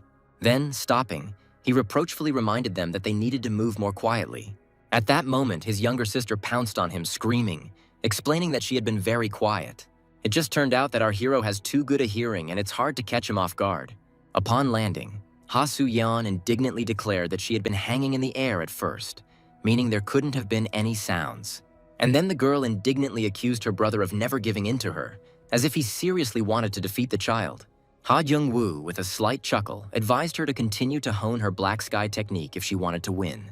Ha Soo-yeon complained that her friend's older brothers behaved differently, giving gifts and money instead of fighting. Our hero ironically asked what country these ideal brothers were from, since such people don't exist in the real world. The girl clicked her tongue in irritation and quickly turned away, puffing out her cheeks. At that moment, their parents entered the room, surprised and asking what they were doing there. Ha Jung-woo, along with Ha Soo-yeon, began to harshly justify themselves, claiming that they did nothing. Mom, not paying attention, told everyone to go wash their hands and get ready for dinner. Our hero, scratching his neck, said tiredly that he was just about to take a shower. At that moment, his father stopped him, putting his hand on his shoulder and telling him that he had news. And then he said that the Taehan company wants to buy their batteries in bulk. He added that he was obliged to report to Ha Jung-woo since he was the main sponsor. Our hero got angry and grabbed his father by the lapels, reminding him that he asked him not to call him that because his mother might hear them. Ha Yun-chul began to justify himself, explaining that he was simply reporting to the main investor that the situation in the company was normalizing. At that moment, Mom looked and called out to both of them, inviting them to dinner. After taking a shower and having a delicious dinner, Ha Jung-woo announced that he was going for a walk with Yu Hara. When his parents were surprised by his late walk, he explained that he was going to drop the girl off after her filming because he was nervous. Ha Jung-woo didn't hesitate and immediately left the house, and his parents, standing at the door, watched him go. The father expressed concern about our hero's behavior, but the mother reminded him that Yu Hara's family had given consent to their relationship. The woman smiled and remarked that if everything went well, Ha Jung-woo would become the groom of the granddaughter of the Taihan company. Our hero went outside and walked slowly along the illuminated alley. He walked alone and leisurely to the filming location to meet his girlfriend there. At this time, Park Woo-shik was watching him from afar and decided to follow him. Looking at our hero, the 5th-ranked assassin in the guild union thought that this was too easy a target for him. But then he reasoned that in their work there are no difficult or easy tasks because only the result is important. While Park Woo-shik was thinking about life, Ha Jung-woo suddenly jumped up and ran. The 5th-ranked assassin in the guild union realized that our hero had noticed him, but it was already too late. The man ordered the dark figures that appeared, made of his shadow, to catch Ha Jung-woo. And then, making a very serious face, he announced that it was time to begin. After these words, Park Woo-shik also ran very quickly, trying to catch up with Ha Jung-woo. Our hero found himself in a deserted green park in order to hide. But the shadows sent by the 5th-ranked assassin were pursuing him. They flew very quickly past the trees at great speed, trying to catch Ha Jung-woo. At some point, a shockwave came from nowhere and broke all the trees, but Ha Jung-woo managed to regroup. Our hero stopped, stood up, and found himself surrounded by a group of masked people. He noted that the opponents were too persistent and asked who they were. Park Woo-shik mockingly stated that they had come to punish the naughty child. Then he added that he heard about the impudent high school student and came to teach him a lesson, while promising that there would be almost no pain. One of the attackers added that there would be pain, but only very slight, and then it would become very good. But at that moment, the 5th-ranked assassin stopped his shadow, asking to wait a minute before the fight began. Park Woo-shik said that he had to show Ha Jung-woo something very important. Our hero picked up the phone of the 5th-ranked assassin, and a video call began on the screen. On the other end of the line was Kang Hyun-woo, who remarked that Ha Jung-woo still looked good. He added that he didn't want to do this, but our hero became arrogant, and in the end, he gave advice to behave more quietly in the next life. After this message, Park Woo-shik suggested finishing the case since Ha Jung-woo now knew the reason for his death. Our hero agreed with a gloomily look and said that he too was pretty fed up with all this. And the next second, with a grin, he added that he should have chosen his opponent better. The shadows rushed at Ha Jung-woo, asking him not to be angry with them and wishing him a safe journey to the next world. Our hero remained motionless, frozen with a creepy smile on his face. Suddenly, he activated the Great Divine Thunder technique, covering the enemies with a powerful explosion of energy. Park Woo-shik covered his face in panic, hiding from the bright energy and not understanding what was happening. The technique destroyed all the shadows, and Ha Jung-woo, appearing behind the assassin, sarcastically said that he had no time to be surprised. After these words, our hero used a technique called Breaking Heavenly Star, but the enemy managed to dodge. Park Woo-shik jumped to the side with very fast leaps and found himself grouped together on a rock. But Ha Jung-woo was prepared for this, and had already prepared a new wave of energy which he directed at the enemy. A second later, the charge was sent towards the assassin and destroyed the stone on which he was located. Park Woo-shik didn't understand why Ha Jung-woo was so fast. After this, the man looked closely at our hero and realized that he should not be underestimated. And having realized the enemy's strength, the mercenary decides that after the battle is over, he will demand to pay for it much more than he was offered. Park Woo-shik, deciding to continue the fight, activates a technique called Spatial Jump, and then he appears behind Ha Jung-woo, pointing his weapon at his neck. However, our hero manages to intercept the attack and, grabbing his opponent by the neck, begins to strangle him. And then he told Park Woo-shik not to worry so much because it wouldn't hurt him very much. But soon his lips spread into a frightening grin, and he added that, if only a little. Ha Jung-woo looked at his opponent and smiled at him in a very menacing manner. Park Woo-shik panics and realizes that he sees the real killer in front of him. He started shaking, realizing that something had gone wrong and this guy was no ordinary high school student. The hitman compared our hero to a predator waiting for the right moment to pounce on its prey. Ha Jung-woo continued to smirk because he realized that his enemy had sensed something and he understood. But alas, this happened too late, and after these thoughts, our hero wrung Park Woo-shik's neck. The assassin died instantly, his completely limp body falling to the ground with a crash. Ha Young-woo was the only survivor on the battlefield, with his fallen enemies lying around him. After standing there for a while, our hero decided it was time to leave and calmly headed towards the park exit. Suddenly, unexpectedly, he heard the screeching of brakes and saw cars approaching. The car doors immediately open, and it becomes clear that new enemies have arrived. Each fighter is armed to the teeth and looks quite intimidating. Ha Young-woo was happy about this because he was almost disappointed that Kang Hyun-woo sent only one team to eliminate him. And then he immediately informed the newly arrived people that with such a number he would finally be able to feel the taste of battle. The leader of the arriving team, looking at the teenager, did not immediately realize that it was Ha Jung-woo. A man standing nearby commented on Park Woo-shik's death, saying that he was not at all surprised by it. Our hero scratched his ear and said that he had absolutely no time, so he wanted to finish this fight as quickly as possible. The group's leader stated that they were Darkness, the second strongest guild out of the 8 major guilds, and that they were much stronger than Park Woo-shik. Ha Young-woo says that he doesn't care at all who they are, because he wants to deal with them already and go about his business. In a rage, the leader of the crowd led everyone into an attack, shouting that he would teach our hero some manners. Meanwhile, on the set, the camera crew was preparing to shoot a scene on a dark street. On the other side of the frame, someone stood calmly in the shadows, waiting for the filming to end. It was Kang Hyun-woo, dressed in a formal suit and holding a bouquet of flowers, watching everything that was happening from around the corner. He grinned maliciously assuming that Ha Jung-woo was most likely already dead. Meanwhile, the director was pleased with the successfully filmed scene and was preparing to move on to the next one. And Kang Hyun-woo mentally admitted that he sent Darkness to ensure our hero's death because he didn't trust Park Woo-shik. He hoped that the news of Ha Jung-woo's death would shock the girl, and he hoped to console her in order to win her favor. Suddenly, a stranger in a white hood walked past the man, pushing him slightly. Kang Hyun-woo turned around in surprise and saw a hooded figure walking towards the film crew. Insulted, he demanded that he first apologize for the push and reproach him for his lack of manners. The guy in the white hoodie turned out to be Jong-woo, who smiled and apologized, saying he was busy talking on the phone. Kang Hyun-woo was shocked to see the man he thought was dead in front of him. Our hero, with an innocent look, asked if his interlocutor was ill, noticing that he had turned very pale. The man couldn't believe that the guy he was trying to eliminate was still alive, because the darkness was much stronger than him. Meanwhile, a girl approached Ha Jung-woo and joyfully called out his name. Yuhara hugged the guy's hand and said that she was very glad to see him here. But when she noticed Kang Hyun-woo, the girl was surprised and did not immediately understand what he was doing there. Our hero told her that the man was just her fan and even brought Yuhara a bouquet of flowers. Kang Hyun-woo couldn't contain his rage.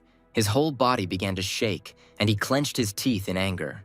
Unable to bear the humiliation, he turned around and walked away with a forced smile. Kang Hyun-woo held back his anger, but his face showed hatred and inner rage. Arriving at the scene of the battle, the man, unable to bear it any longer, threw the bouquet with all his might onto the ground, scattering the petals everywhere. Standing by his car, he screamed in anger, outraged by the incompetence of those to whom he entrusted the task. At that moment, his phone suddenly vibrated, attracting attention. An incoming call from an unknown number and a strange logo appeared on the screen. The company's heir, Il-woo, picked up the phone and said that he was just about to call himself. The voice on the other end of the line demanded an explanation, and Kang Hyun-woo furiously reported that Ha Jung-woo was still alive. He then added that he was on the battlefield and saw that Park Woo-shik and Darkness had been completely destroyed. Someone on the other end of the line chuckled, not believing that the assassin and all the followers of his guild were killed by one person. Confused, Kang Hyun-woo tried to figure out what his interlocutor meant with a trembling voice. On the other end of the line, the man was talking to the master of the Dark Guild, named Choi Kyung-hwan, who accused the other man of having hidden plans. Sitting in a dark office, he calmly rejected attempts at denial, declaring that he had known everything for a long time. He angrily recalled that Kang Hyun-woo had allied with the Peng family to seize control of the guild union. The heir of the Il-woo company, with his phone, was speechless with fear and confusion. In a panic, he began to deny the accusations and insist that it was all a big misunderstanding and that Choi Kyung-hwan had misunderstood everything. However, the voice on the phone did not believe him and reminded him that he knew about the secret agreement between the company and the Peng family. Frightened, Kang Hyun-woo began to make excuses, insisting that he had nothing to do with it. But they dryly told him that everything would become clear after the investigation and demanded that he wait for the results. After the call ended, the company's heir, Il-woo, looked at the screen in confusion, not believing what was happening. He realized that the guild association suspected his company of trying to form an alliance against them. The thought flashed through his mind that if his father found out about this, the consequences would be catastrophic. At this moment, someone was watching Kang Hyun-woo from the side and was in no hurry to reveal themselves. It was Ha Jung-woo, who had also come to the scene of the battle and was looking at the confused enemy standing by the car. With a grin, he noted to himself that it was too early for the heir of the Il-woo company to despair, because his nightmare was just beginning. Under the light of the full moon, our hero ominously thought that it was time for him to move on to the next level. At that moment, on the other side of the city, an unknown person dealt his crushing blow. His opponent screamed in pain and was thrown back several meters by the force of the blow. The victim was Kang Chun, and suddenly a familiar figure appeared behind him, asking him to be careful. It was Peng Do-jong who asked how Lee Ho-guk would react when he found out that his son was dead. The history of the guild's formation is shorter than that of the Great Seven, all because the reason for their rapid growth was the opening of portals. Due to the chaos, countless randomly created guilds were initially formed. But over time, they were all put in order, and at the moment there are 8 guilds. Among them, Darkness was a huge guild with over 1,000 members, 200 of whom were level 6 or higher. But back to the present day, Kang Hyun-woo panicked as he recalled how his father tried to make Darkness their ally. He understood that if he found out about the suspicions against him, it would be the end of him. He needed to prove his innocence to the Peng family, but he had already begun to think about turning to them for help. But he immediately became afraid that Peng Do-jong would take advantage of this weakness and blackmail him. These thoughts were interrupted by a sharp knock on the office door, into which the girl looked in and said that she had news for the man. Kang Hyun-woo angrily shouted that he was not in the mood to listen to reports right now. But, having come to his senses a little, he stated that since he had come to the company's office, he needed to work, so she could report why she had come. The secretary reported that Taihan had signed a contract to purchase batteries. Upon hearing this unexpected news, Kang Hyun-woo became incredibly furious. The girl explained that the market had reacted sharply to these batteries, and if they were not purchased, Il-woo's company's sales would drop sharply. The secretary didn't have time to finish her thought because Kang Hyun-woo threw a stack of papers at her face. Enraged, the man threw her out of the office, shouting at her not to show up there again. In a rage, he swore that he would not die silently and would definitely get even with Ha Jung-woo. And then Kang Hyun-woo angrily promised to rip off our hero's mask with his own hands. At this time, the building called the Golden River was quiet and calm. Ha Jung-woo and Kim Jong-gwan were discussing that Kang Chun had gone missing and his phone had been turned off since yesterday. The advisor stated that he was just about to go look for Lee Ho-guk's son. Our hero continued to silently observe what was happening, showing neither fear nor surprise. Suddenly, an enraged clan leader, enveloped in electrical energy, pounced on him from behind. Lee Ho-guk launched a swift punch, but Ha Jung-woo managed to regroup. However, the blast wave was so strong that our hero was thrown back several meters. After the attack, the young man turned around warily, seeing that the head of the clan was in a very warlike mood. Ha Jung-woo was outraged by what was happening and demanded an immediate explanation. The enraged man accused the young man of allegedly planning to marry Yu Hair and attacked him again. Our hero shouted and denied the accusation, declaring that he had no intention of getting married. Lee Ho-guk, hearing this, decided not to attack Ha Jung-woo and jumped to the side. His landing left a gouge in the floor, and our hero again said that he had no plans to get married yet. The clan leader panicked and asked what was wrong with his daughter, but Ha Jung-woo calmly replied that nothing could be done. An angry Lee Ho-guk shouted that his behavior was betraying Hyerin. Ha Jung-woo calmly stepped aside and stated that the clan leader was jumping to conclusions too quickly. He, enraged by such a reaction, began to shout that he had been really looking forward to the birth of his daughter and was ready to do anything for her. The guy was indignant and said that he would never hurt Hyerin because she was just as close to him. Lee Ho-guk shouted that if that was the case, then Ha Jung-woo would never marry Yuhara.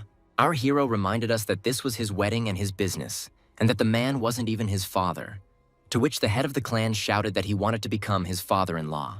The teenager sighed and said that there were more important things to do now, since Kang Chun still hadn't returned. Lee Ho-guk asked the advisor in surprise what had happened to his son.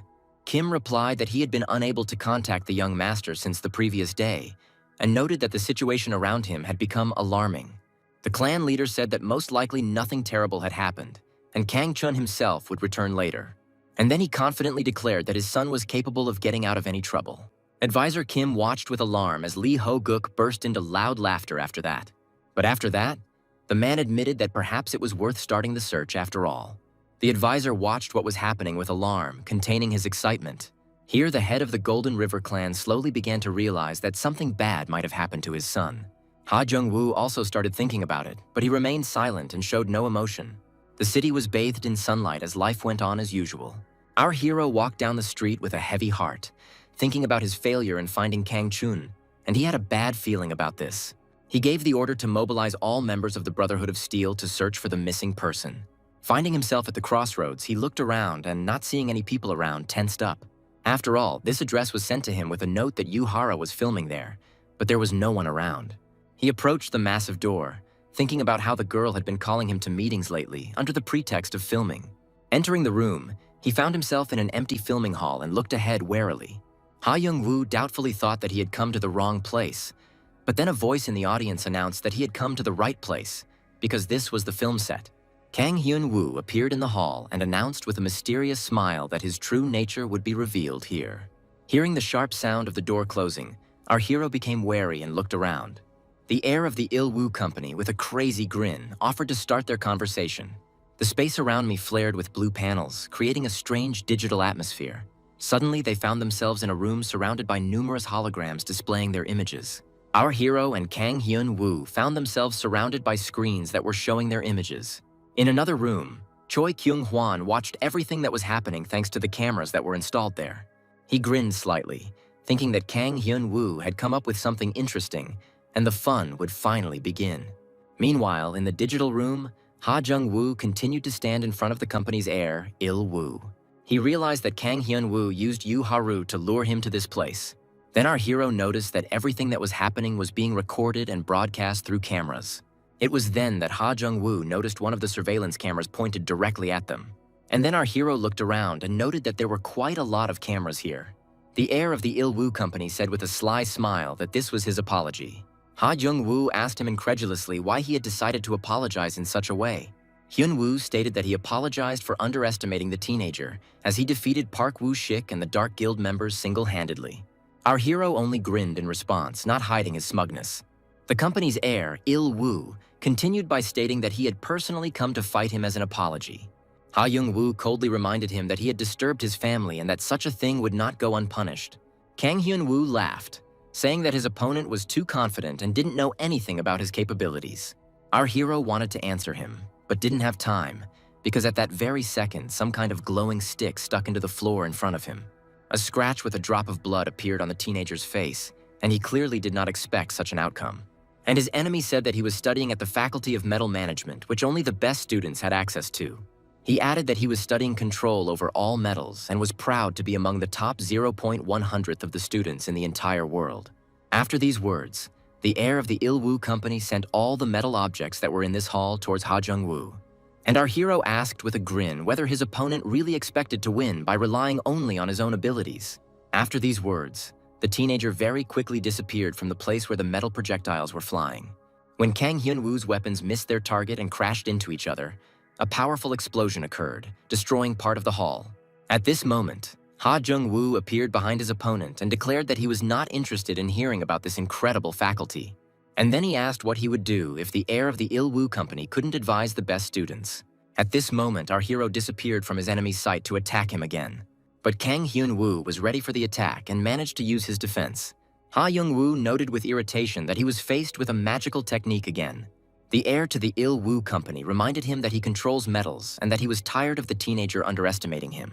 After these words, he activated a deadly attack, surrounding the enemy with sharp blades. Kang Hyun-woo abruptly pointed all his weapons at our hero, but he managed to jump aside. He moved around the room very quickly and dodged attacks very deftly. Ha Young-woo landed softly, leaving behind a shattered floor and spears sticking out. He looked with irritation at all the metal objects that had been fired at him before but had missed. But at the same time, he smirked and called the heir of the Il-woo company very annoying. And Kang Hyun-woo accused our hero of only evading and deliberately not showing his true abilities. At that moment, Ha Jung-woo's phone rang and the enemy offered to pick it up. The teenager decided to do just that, so he put the phone to his ear, remaining focused. He heard a familiar voice calling his name. It was Kang Chun. The teenager on the other end of the line screamed in panic, begging for rescue. The North River twins were holding Kang Chun, who was chained and kneeling in some basement. Suddenly, someone approached the prisoner and abruptly snatched the phone. It was Peng Do-jong, who told Ha Jung-woo on the phone that he was enjoying the fight, which the teenager was doing well in dodging. But then he declared that our hero would have to defeat Kang Hyun-woo first if he wanted to save his friend. Ha Jung-woo said that he knew that Peng Do-jong was watching their fight. And then he asked threateningly whether the man would regret kidnapping Kang Chun. But his enemy replied mockingly that it would be our hero who would have to feel sorry for him. After all, he thinks that it was the Golden River that slaughtered the Black Tigers and contributed to the disappearance of his brother Peng Se-gi. After saying these words, he grabbed Kang Chun by the collar and mockingly asked if he was wrong. Suddenly, Peng Do-jong pressed his captive's shoulder with all his strength, seriously injuring him. The heir of the Northern River told Ha Jung-woo that he was going to kill Kang Chun and break the Golden River. He added that the heads of the other 6 clans were already heading there. Meanwhile, influential leaders, including Chae Min-chol, were riding in luxury cars. The head of the Heavenly Fire clan and the Artificial Blades were also on their way to battle. A huge column of cars was racing at breakneck speed and was already approaching the gates of the Golden River residence. Du-jiang told Young-woo that he would have to personally go and destroy his clan, so he would no longer watch the battle. And then he added that although he didn't like Kang Hyun-woo, he was very strong, so our hero needed to be more careful. After that, Peng Do-jong ended the call, and Ha Jung-woo thought about the information he had just received for a while. Kang Hyun-woo looked at our hero and reminded him that in order to go to the Golden River, he first needed to defeat it. Ha Jung-woo chuckled and confidently promised to make his enemy regret his words. Someone in the building loudly gave the order to move faster. 2 grown men demanded that Jung-ki open the door. After all, behind her, Hyun-woo is bullying a teenager and this needs to be filmed. The frightened boy begged not to be forced to do this. The bullies reminded Jung-ki that he specializes in hacking. Therefore, only he will be able to enter the room and open the lock. Under threat of physical violence, the boy agreed. At this time, Jung-woo kicked his opponent in the face. The attack was so strong that it threw the enemy far back. Kang Hyun-woo was shocked that the enemy had such power. Meanwhile, Jung-ki had already entered the room and taken a photo. The heir to the Il-woo Corporation screamed when he realized he was in the frame. Jung-ki apologized in a panic and left the room very quickly. Hyun-woo ran to the door and started demanding that the photo be deleted. At this time, Jung-woo took advantage of the opportunity and attacked him. The man noticed that our hero was too self-confident. And after that, he activated a powerful shield made of titanium alloy. Jung-woo sneered dismissively and didn't stop. With a scream, our hero quickly broke through this titanium shield. At this time, Choi Kyung-hwan, who was watching the fight, jumped up from his seat. He realized that it was Jung-woo who killed his followers and the mercenary. The man said that he would not forgive anyone who stood in his way. Kyung-hwan realized that Jung-woo was the protector of the Golden River. And it is not for nothing that this clan is suspected of exterminating the Black Tigers. A loud alarm sounded across the Golden River area. The advisor shouted and ordered all his subordinates to prepare for battle. The warriors lined up as 6 great clans approached them. Hoguk was very happy about this because his body was going crazy from idleness. Kim Jong-gwan shouted at the clan leader, shocked by his behavior. The advisor was outraged that the head did not realize the seriousness of the situation. The leaders of 6 clans approached the scene with their fighters. Meanwhile, Ha Jung-woo easily neutralized Hyun-woo again. Our hero thought that he would gladly finish him off right then and there. However, he decided not to do this because he had more important things to do. Jung-woo headed towards the door to quickly find Kang Chun. Suddenly, energy cuffs snapped onto his wrists. Kang Hyun-woo warned that Jung-woo wouldn't be able to leave here. He explained that the handcuffs were made of a special alloy, and it cannot be destroyed by any force in this world. The man shouted triumphantly that the handcuffs were holding back the magic, and this only means that now Ha Jung-woo will die. The company's heir directed an energy ball at our hero, which, flying around the room, destroyed everything in its path. Hyun-woo then activated the destruction hammer weapon. With a loud cry, he threw the hammer towards the enemy, and he, flying forward, rapidly destroyed everything in his path. At this time, from the outside, the building looked calm and very peaceful. But the next second, the hammer of destruction pierced the wall. As a result, a huge through-hole appeared where the door had been. Kang Hyun-woo looked at all this and started laughing loudly. After all, he was glad that Ha Jung-woo had turned to dust. Kang Hyun-woo declared that even the protector of the Golden River was nothing to him. He said that this would happen to anyone who stood in his way. Then the man shouted that it was now Peng Do-jong's turn. At this time, a battle was about to take place at the Golden River residence. Drones descended from the air, recording what was happening. They approached the field where the opponents were lined up. Lee Ho-guk, smiling, expressed admiration for the courage of his enemies. The advisor tried to calm the head and asked him to control himself. Then he asked why the great clans had come to the Golden River. Min Chul reported that the Golden River had slaughtered the Black Tigers. Kim Jong-guan was indignant and said that all this was not true. But then Peng Dojong intervened in the conversation, saying that he knew everything. And then he declared that he had irrefutable evidence. At this moment, he led Kang Chun to the gate of the building. Dojong then threatened retribution for the actions against the Peng family. And the head of the Golden River, seeing the state of his son, screamed in anger. Lee Ho-guk shouted his son's name with fury in his voice. After this, the head of the Golden River rushed into battle without hesitation.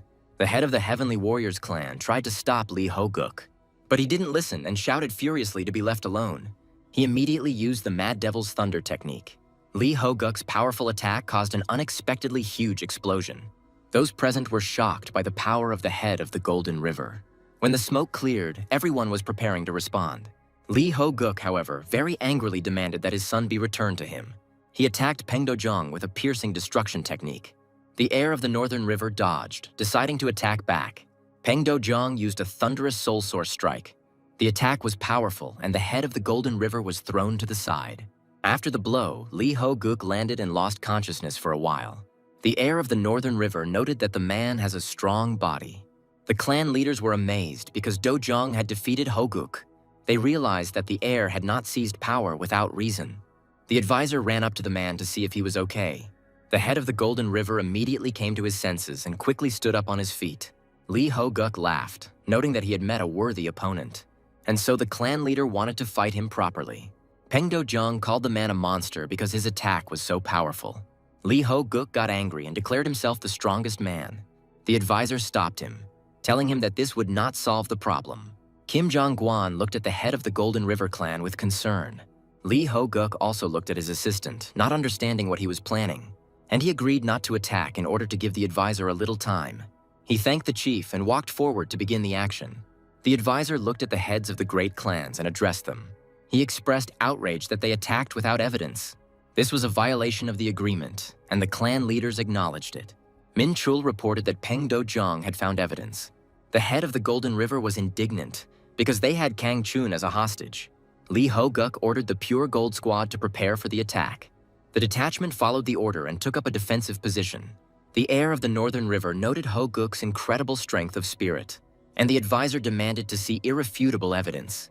Dojong reported that the Black Tigers had a survivor after the battle. The heads of the 6 great clans did not expect to hear such news. The heir of the Northern River claimed that he was able to find Peng Se-gi. He asked him to come forward and tell what he had seen. The young man said that he was the 3rd son of the North River family. He witnessed the events on the day the Black Tigers were massacred.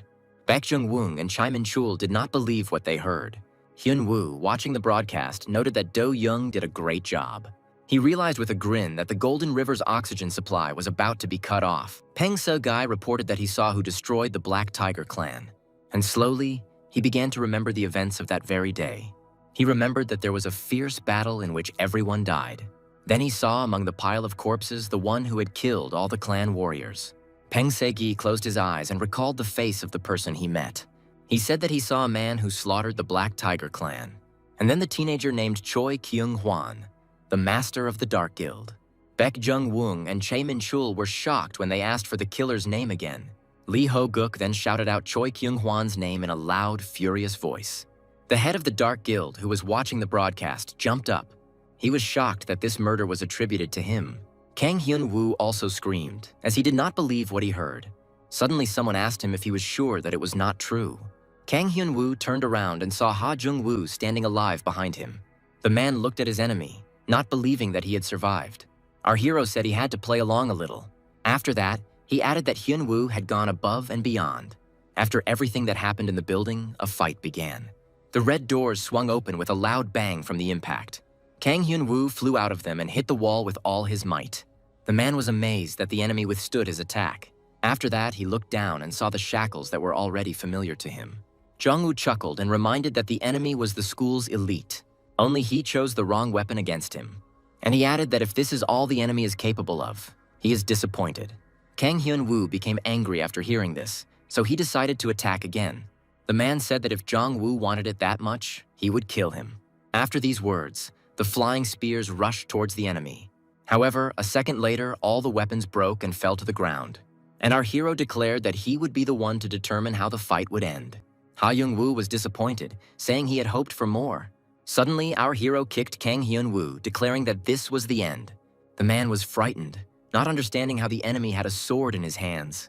Our hero leaned towards him and promised to share a secret with him.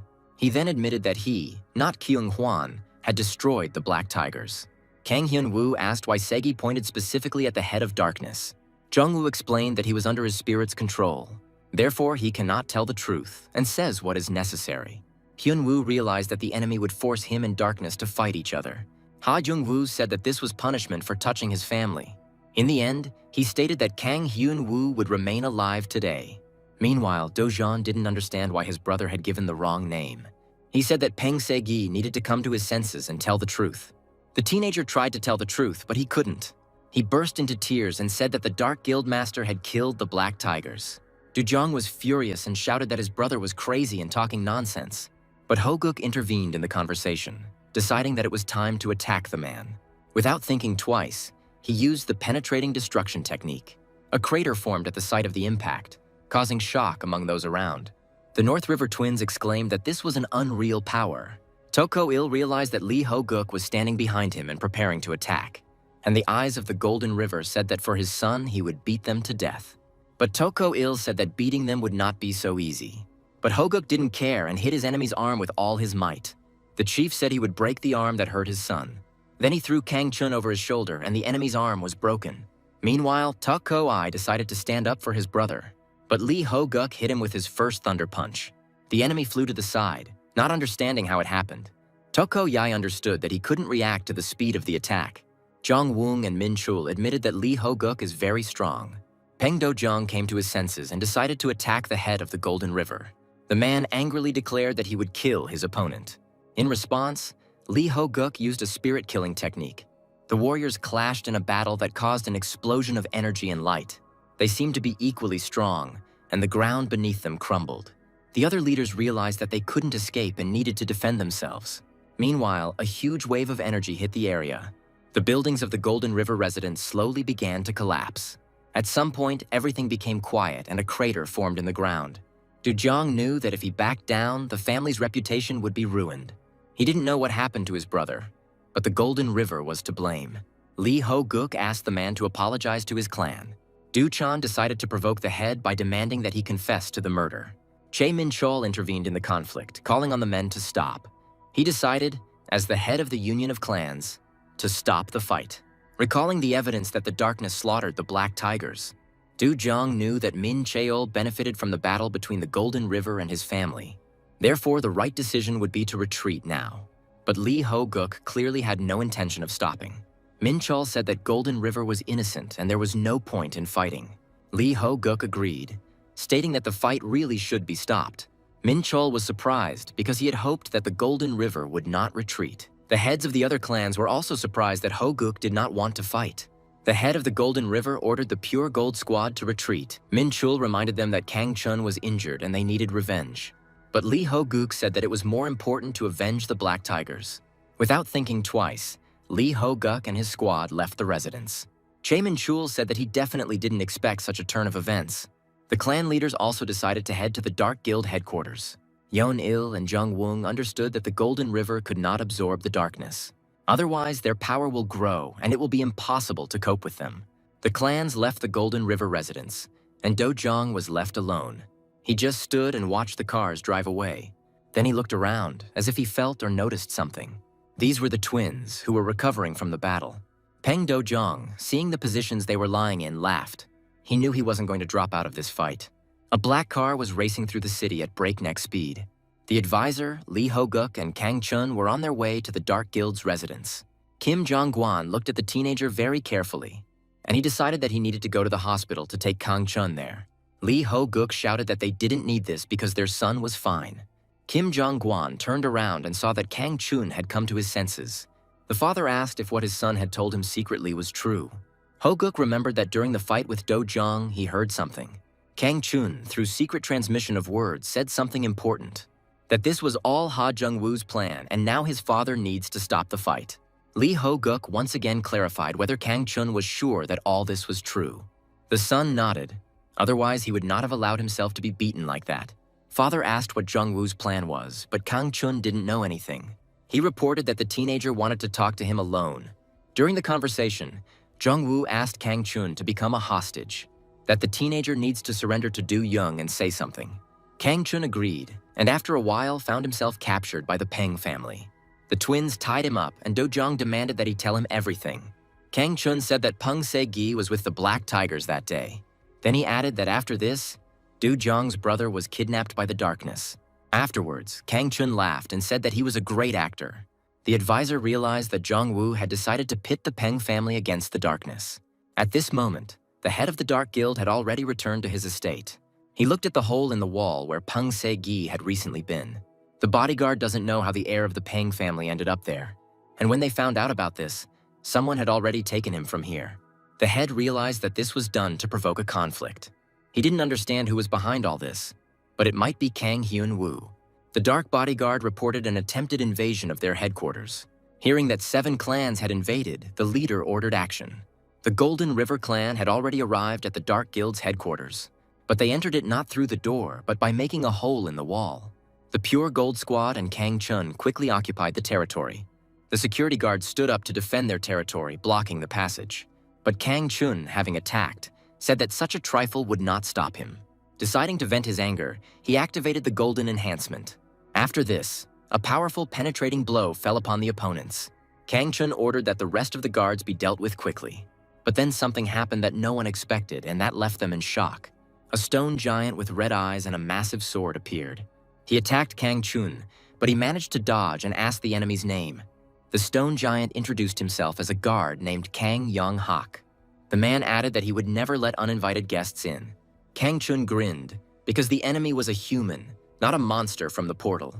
At this time, the heads of the clans arrived at the main headquarters of the guild. Yeon-il knew that if the river killed the darkness, it would take the land of the tigers. They will eventually become very strong, and this cannot be allowed to happen. Then Do Jong appeared and said that the honor of the Peng family was more important now. And if the clans interfere, it will be a direct attack on his family. Min Chul knew that Do Chun was trying to increase his influence in this way. And for the head of the Heavenly Warriors clan, this was just right. After all, he wanted to pit the Golden River and the Peng family against each other. At this time, the stone giant continued to attack Kang Chong. The teenager deftly dodged and used Golden Enhancement. Then, using the Slash Strike, he attacked Kang Yeon-hak in the head. Kang Chun laughed, because the man is big, but there is no use in it. Kang Yong-hak stated that it is not only huge, but also very durable. Before he could answer, Kang Chun found himself in the clutches of the stone giant. Yong-hak hit his opponent, saying that he could not harm him. And Kang Chun was no longer smiling, because his body was gripped by piercing pain. A teenager who realized he had become weak after being beaten by the Peng family. The stone giant was preparing for an attack and promised to destroy him. Kang Chun, realizing that he was about to die, screamed in panic. Kang Yong-hak wished the heir of the Golden River a safe journey. But then someone ordered the stone giant to move away from Kang Chun. At that moment, Kang Yong-hak was attacked and began to lose his balance. Someone hit the man in the face with all his might, and he flew to the side. Without giving the giant time to recover, the unknown person attacked him again. It was Lee Kang-hyun, the divine dragon of the Golden River. Kang Yong-hak immediately recognized Lee Ho-guk's eldest son. Lee Kang-hyun reported that the advisor sent him to help. The men decided to show the giant the power of the Golden River clan. Kang Yong-hak didn't wait long and attacked the two brothers first. But they were not afraid. On the contrary, they were ready to attack. Therefore, they very deftly dodged this destructive blow. This angered the giant, and he said that nothing would save the enemies. He used the strong metal fist technique on Kang Hung. The man managed to group himself, but was still thrown to the side. And while he was falling, he thought about how he and his brother could defeat the enemy. After that, Lee Kang-hyun landed very slowly and calmly. Kang Chun rushed to his brother's aid, asking if he was okay. The man replied that everything was fine, but he would have to reveal his power. The giant was surprised that Lee Kang-hyun survived his blow, and he decided to check how long the dragon would fight him. Lee Kang-hyun said that Yong-hak is not the one who should check him. And Kang Chun added that the giant himself would not be able to withstand this confrontation. Kang Young-hak became angry and threw his weapon at the young men. But they didn't even move, because they had a plan. The brothers joined forces and unleashed the full power of the golden enhancement. The stone giant grinned, thinking that he had defeated his enemies. He said they challenged someone stronger than them and lost. Kang Chun's voice was heard, reproaching the enemy for his talkativeness. After this, the place where the brothers had just been lit up, Kang Chun and Kang Hyun survived and held the enemy's weapons in their hands. The younger brother said that recognizing the enemy's strength is also a skill. Lee Kang Hyun chuckled at how weak the Darkness Guard was. Yang Hak said that men are children who cannot stand against force. The brothers attacked, and the stone giant promised to wipe them off the face of the earth. Meanwhile, the guild's headquarters was ablaze with fire. Inside, Ha Jung-woo and Yang Young-ik were inspecting the area. Our hero said that the law, in his opinion, is very funny. And he added that people are governed only by the logic of force, and not by law. Young-ik agreed and said that he tries to live as honestly as possible. He remembered how he was a moneylender and extorted money. But after meeting Jung-woo, he does something he has never tried before. He asked his master to take him to the new world that he would create. Ha Jung-woo replied that he just needed to keep following him. Yang Young-ik looked at his leader and was very happy with this answer. The wall in front of them collapsed, and Kang Young-hak flew out. The giant fell to the floor, and someone ordered the Gold Squad to move forward. It was Kang Chun who gave the order to find Choi Kyung-hwan. The warriors rushed to search for the Head of Darkness, promising to take him alive. Yang-ik noted that Kang Chun's abilities are improving day by day. Jung-woo was surprised by his friend's strength, as he had recently been unconscious. In another room, someone was shouting, asking Kyung-hwan to come out and fight. Ho-guk stood in the hall, very skillfully dealing with the guild. Suddenly, the man's phone rang and he was distracted from the fight. It was Jong-woo on the other end of the line, and Ho-guk said he was looking for him. The man had questions, and the first of them was where Ken Hwan was now. Jong-woo reported that he most likely escaped, leaving behind security. Ho-guk was indignant because he had hoped to have a normal fight today. Ha Young-woo hung up the phone, telling Yang Young-ik to watch his head. After that, something flew into the head of the Brotherhood's deputy. It was Peng Do-jong who hit the man hard. Jong-woo looked at him, saying that he had arrived a bit late. The enemy grinned, saying that it was indeed necessary to hurry. But that won't stop him from tearing Ha Jung-woo to pieces. Do-jong admitted that it was a mistake to destroy the river starting from the chapter, and he decided to take advantage of the chance and destroy the clan from the very bottom. Yang Young-ik came to his senses and stood up, rubbing his neck. Looking at Peng Do-jong, he realized that it was he who had hit him. At that very moment, the heir of the Northern River began his attack. He decided to start with Young-ik, but only he dodged the attacks.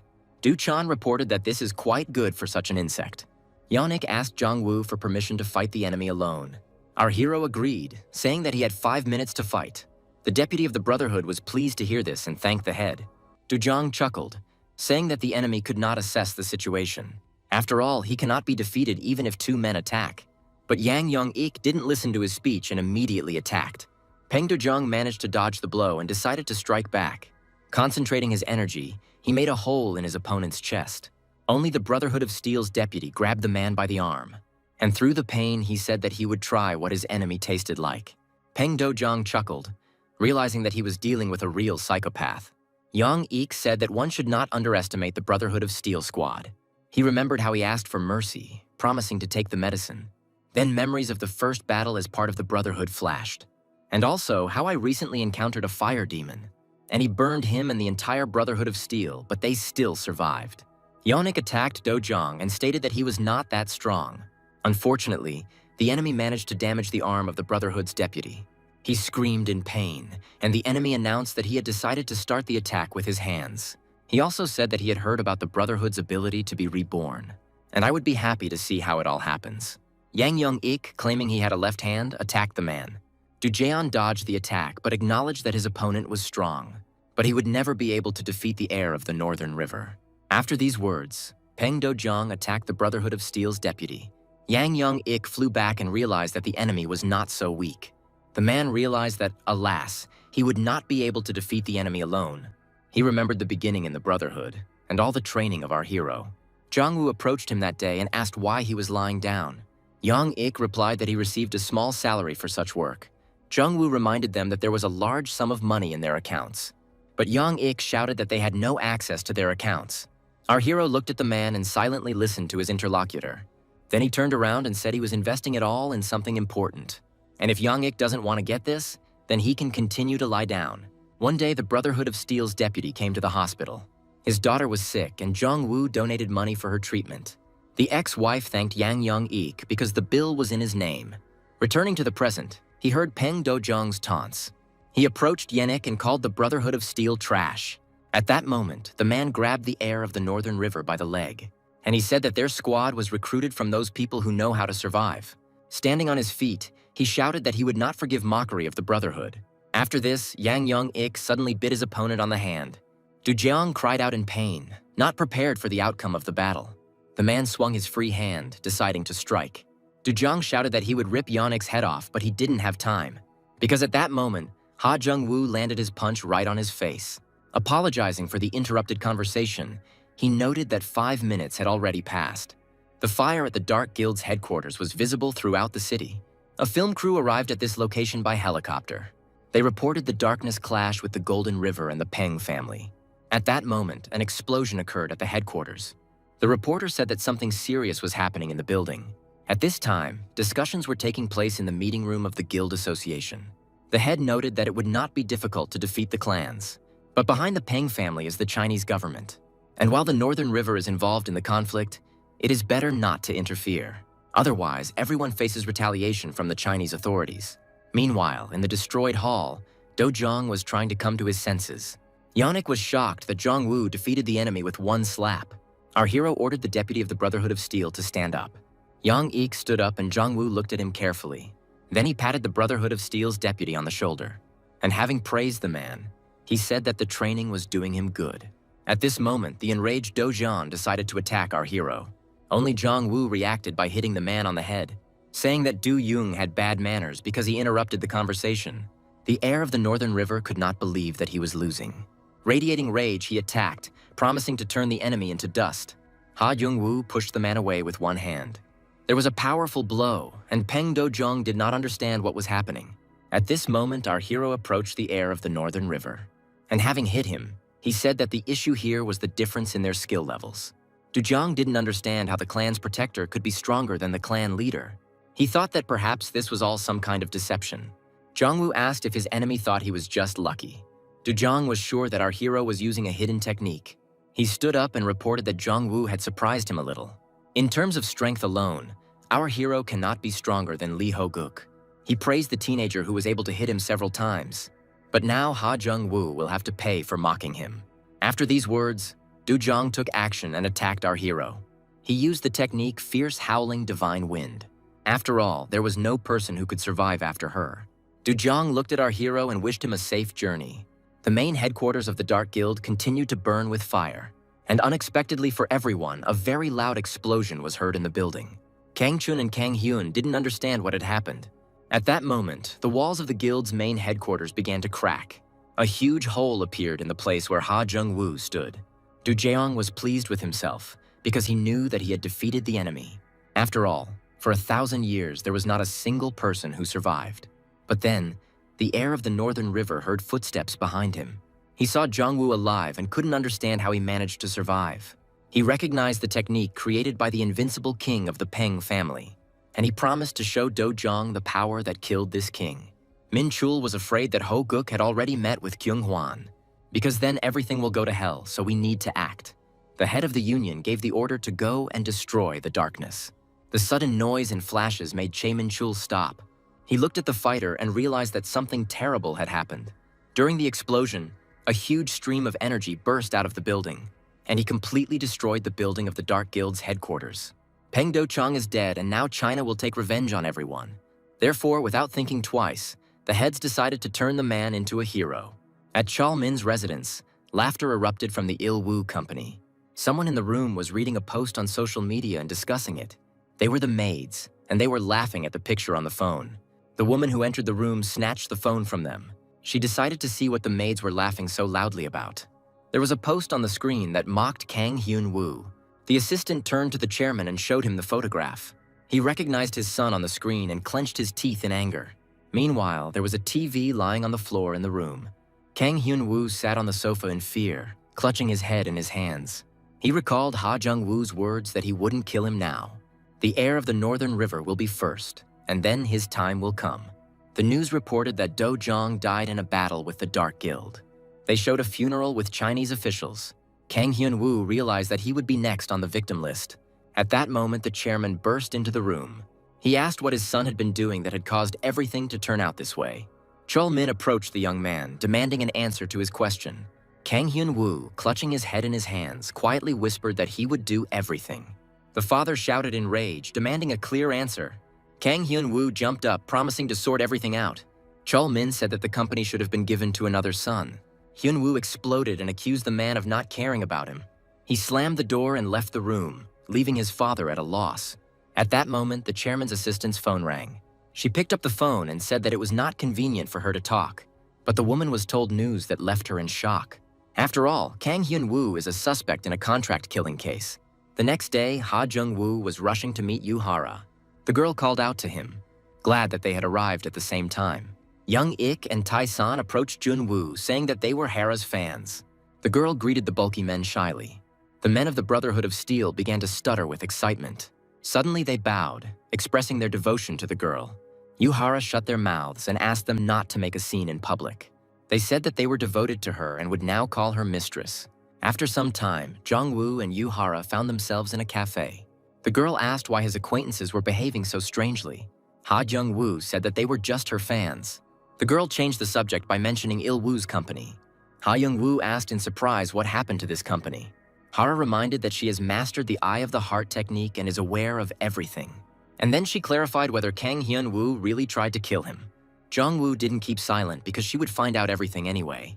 He said that Il-woo's company was trying to harm his father's company. The girl knew that our hero became an investor in Han Yan's enterprise. Our hero said that Il-woo hired an assassin to kill him. The girl was shocked, but it turned out that this was not all the news. He said that he had to kill all these mercenaries himself. The girl was shocked to realize that Ha Jung-woo was really not lying to her. Our hero promised to explain everything to the girl in order. It took a long time for Jung-woo to tell the whole story. Yu-hara was shocked by the information and began to rethink it. After all, the Peng family, the Black Tigers, the Darkness, and even Il-woo are involved in this matter.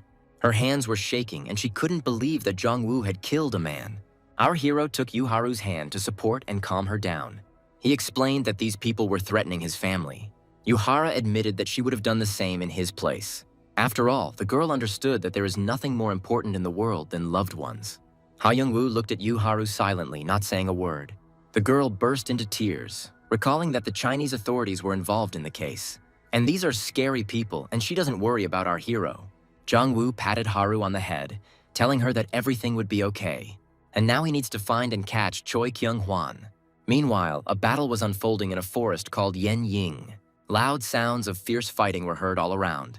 Choi Kyung-hwan's face was filled with rage and he was shaking all over with anger. The attackers stuck spears into him and pierced his body through and through. It seemed like the Dark Guild Master had been defeated, but that wasn't the case. He was furious because the Pang family's hunting dogs had hit him. Having said that he should not be underestimated, he attacked. The enemies realized that their bodies were paralyzed by the shadows. They tied up the men, restricting their movements, and began to strangle them. Ken Huan said that his enemies were naive because they couldn't stop him. Shadows appeared around the master and attacked his opponents. After the battle, he stood among the defeated enemies. All the darkness returned to the creator, entering his body. And Choi Kyung-hwan continued on his way slowly. The guildmaster finally arrived where his enemy was hiding. Choi Kyung-hwan asked Darkstar what was going on with Il-woo's company. He said that he had passed on incriminating evidence to the media and that they would soon be destroyed. The master said that Yun-woo's head would be a gift to the chairman. He also said that members of the Dark Star would take part in the battle. The Dark Guild's enormous hidden power is the Dark Bodyguards. With their help, you can get rid of an entire clan. The master understood that after Il-woo, he would take on the Golden River. Entering the enemy's room, he smirked at how poorly he had hidden. He said that Hyun-woo needed to pay for the death of his guild. Suddenly, someone's voices were heard behind the master. Turning around, he saw two figures looking at him. It was Jong-woo and Ho-guk, and they were clearly preparing for this meeting. The Dark Guild Master realized that this was all a trap, and when he looked at the bed, he saw a doll there instead of Hyun-woo. Jun-woo told Ho-guk that Kyung-hwan is too predictable. The Master of Darkness became angry and promised to deal with the insolent ones. Lee Ho-guk and Ha Jun-woo said they would gladly accept this fight. The enemy said that this was to his advantage because he wanted to attack them later. The Dark Master immediately sent one of the shadows to attack Lee Ho-guk. But the man managed to dodge, and only his cap flew off his head. Lee Ho-guk took off his glasses and said with a smile that he would gladly accept the fight. Ken Hwan did not hesitate and immediately attacked the head of the Golden River. He used a technique called Dark Claws on his opponent, and he said that he would deal with Il Woo and the Golden River in one go. Only at that moment, someone hit the man in the face and knocked him down. The Guildmaster broke through the wall and flew into the next room. Jong-woo said that they had not yet decided who would fight him. The Dark Master rubbed his cheek, shocked by such insolence. Jun-woo and Ho-guk decided to play rock, paper, scissors. The head of the Golden River won this battle and was happy about it. The man suddenly ran towards the enemy, breaking everything around him. Ho-guk was happy with the victory because he hadn't won against Jong-woo for a long time. Kyung-hwan called the men crazy and attacked Lee Ho-guk. The man used powerful dark claws, delivering powerful blows. This fight between men destroyed everything in its path. Kyung-hwan landed his punch and Ho-guk flew back. Chief Lee acknowledged that the enemy's energy was worthy of a guildmaster. At this point, Ken Han decided to retreat and go back. He understood that he needed to deal with the person who slapped him. The man didn't understand how he could have missed such a blow. In his opinion, Jong-woo is strong and cannot be left alive. But he discovered that our hero had disappeared. Ken Hwan didn't have time to do anything because Lee Ho-guk immediately caught up with him. The Dark Master froze. Not understanding how Jong-woo managed to escape, Lee Ho-guk attacked his opponent and dealt him a crushing blow. Choi Kyung-hwan fell to the ground, but managed to regroup in time. Ho-guk reproached the enemy for constantly being distracted from the fight. Kyung-hwan knew that Chief Lee would not be able to defeat him, and he decided to deal with him first and leave Jong-woo to the star. He promised to show why he is the Master of Darkness. Choi Kyung-hwan loomed over Lee Ho-guk, ready for his attack. He asked if he could survive inside his shadow. The Master of Darkness turned into smoke and attacked Lee Ho-guk. The head of the Golden River replied that he would not fall for these tricks. Ken Hwan didn't hesitate any longer and immediately landed his right hand. The head of the Golden River was prepared for this blow and dodged to the left. Only this turned out to be a feint because the blow was from the left. Meanwhile, Kang Hyun-woo was running through the forest because he was in danger. He was angry because he understood why Jong-woo had left him alive. After all, with the help of Hyun-woo, our hero made bait for Kyung-hwan. The man angrily shouted Ha Jung-woo's name, calling him a scoundrel. But at that moment, he ran into exactly him, and he didn't expect it. Hyun-woo looked at our hero, realizing that his end had come. Jung-woo said that he was glad because the enemy had time to take a walk before his death.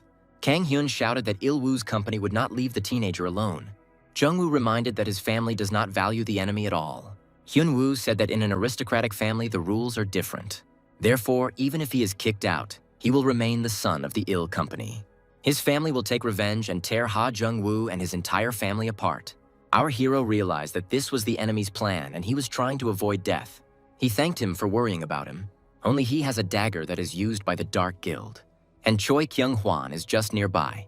Kang Hyun-woo ran, shouting that he would soon become the head of the company. And he can't die at the hands of a madman like Ha Jung-woo. But our hero blocked his way and said that he had news. The Golden River will be declared the clan that tried to protect the successor of the Il-woo company. Thanks to this, their reputation will become even better than it is now. The man began to beg Ha Jung-woo to let him live. Our hero said that the only price for worrying his family could be Kang Hyun-woo's life. Suddenly, the watch on the man's hand announced that the target had been locked on. A 7-layer iron bunker appeared around Kang Hyun-woo. Ha Jung-woo asked not to make him strain himself unnecessarily. But at that very second, everything around the bunker began to explode. Bombs fell from the sky very quickly, leaving craters in the ground. They destroyed everything around them, leaving no living space on Earth. When it was all over, the bunker doors opened. Hyun-woo looked around the entire area, which was full of craters. Without seeing Ha Jung-woo, the man laughed, realizing that he had killed him. He was glad that he had spent a lot of money on such a weapon. But at that very moment, someone hit Kang Hyun-woo in the face with all his might. It was Jong-woo who said that a man never learns, and he wished him to act at least a little smarter in the next life. Kang Hyun-woo begged for mercy, promising to leave our hero alone. Only Ha Jung-woo replied that his enemy was a very bad actor. After all, he begs for mercy, hiding pieces of metal behind his back. Only all this metal flew straight at Kang Hyun-woo. The iron pierced the body, and our hero wished the enemy a good journey. Jung-woo said that anyone who touches the family will face the same fate. Our hero heard something and realized that he was being watched. Ha Jung-woo threw the dagger he was holding to the side. The impact was very powerful and began to destroy trees. The dagger flew forward, ending up in another part of the forest. A hole appeared in the trees and all the trunks were badly cut. Jung-woo ordered the enemies to come out because he had punched their stomachs. After this, a very uneasy silence fell in the air. But it was broken, and the opponents left their shelter. Dark Star, bleeding, did not understand how she had been discovered. Our hero said that he should have hidden the sounds of his thoughts better. Our hero said he heard a loud noise and just destroyed it. Dark Star realized that the enemy had sensed the vibrations of their core. No one could sense the core, and without it, the star could not be reborn. At that moment, the wounded Dark Bodyguard began to disappear. As he was dying, he told the chief that Jung-woo was the cause of all the incidents, and the master needs to be as careful as possible with this enemy. Our hero was upset that Star didn't say anything before he died. He realized that 3 such bodyguards were now next to Kyung-hwan, and our hero began to worry about his uncle Lee Ho-guk. At that moment, an explosion was heard in the house where the fight was taking place. Kyung-hwan flew out of the breach, seeing that Ho-guk had destroyed the building. The Master of Darkness was angry because he thought he would quickly win the fight. Lee Ho-guk appeared from the darkness and immediately rushed into battle. The chief said it was now his turn to use his technique. He unleashed a spirit-sapping Golden River blow on his opponent. Ken Hwan asked why Ho-guk needed power, since he himself did not advise her. The leader said that the master had been dodging blows the entire fight. Ken Hwan replied that he had to kill a lot of people today. After that, he ordered Dark Star to come out and surround Ho-guk. The leader said that the bodyguards would die after 1 strike of thunder. But Choi Kyung-hwan said that they had enough strength to win. After that, the master used the Black Gold Thunder technique. Lee Ho-guk flew back a few meters and broke the wall. The man lost consciousness, and Ken Hwan was pleased with the result. The master found out whether the enemy liked the fact that he used his technique. The clan leader did not respond, and Choi Kyung-hwan decided that he had won. But at that very second, Lee Ho-guk jumped to his feet. The Master of Darkness was surprised because the blow was very strong. Ho-guk was very angry that the enemy used his secret technique, and Choi Kyung-hwan reported that the Golden River had very weak defenses. Ho-guk said that he would smash the enemy's shadows and him along with them. The Guildmaster reported that his enemy would not succeed. Ho-guk didn't understand how the enemy managed to use his technique. Kei-hwan realized that the man's movements had become more clumsy. Without wasting any time, the enemy used another Golden River technique. Ho-guk didn't understand how the master could master all of his techniques. Ken Hwang asked why the Golden River chief had become slow. The Guildmaster attacked Lee Ho-guk again with another of his techniques. The chief hesitated because it didn't look like a fake. The man didn't understand why the enemy was so skilled in using techniques. Ken Hwan said that after the death of the head, he will absorb the Golden River. After these words, Lee Ho-guk realized that he needed to continue the fight. He promised to show the man another true thunder technique. Ken Hwan reported that the enemy had already fallen into the trap he had created. After this, the master ordered the Dark Bodyguard to attack. Kyung Hwan said that Lee Ho-guk would be torn to pieces and die. The head of the Golden River was surrounded by the star and began to absorb him. The Guildmaster was pleased with the outcome of the battle because he was winning. No one can survive inside this dark energy. But at that very second, there was a very powerful explosion. It was Ho-guk, who, having used another technique, remained alive. He held the body in his hands, saying that the star's technique was useless. Then he looked at the enemy and said that it was his turn to respond. Ken Hwang admitted that his opponent was resilient, but that wasn't enough. After all, everyone from Dark Star survived and is ready to attack Lee Ho-guk. The head of the Golden River announced that he was ready to defeat everyone. The opponent, who was unconscious, came to and stuck the knife in. The head of the Golden River became very angry and hit the man with shouts, but it dissolved, and Lee Ho-guk realized that it was an illusion. At that moment, the man was attacked from behind again by Dark Star.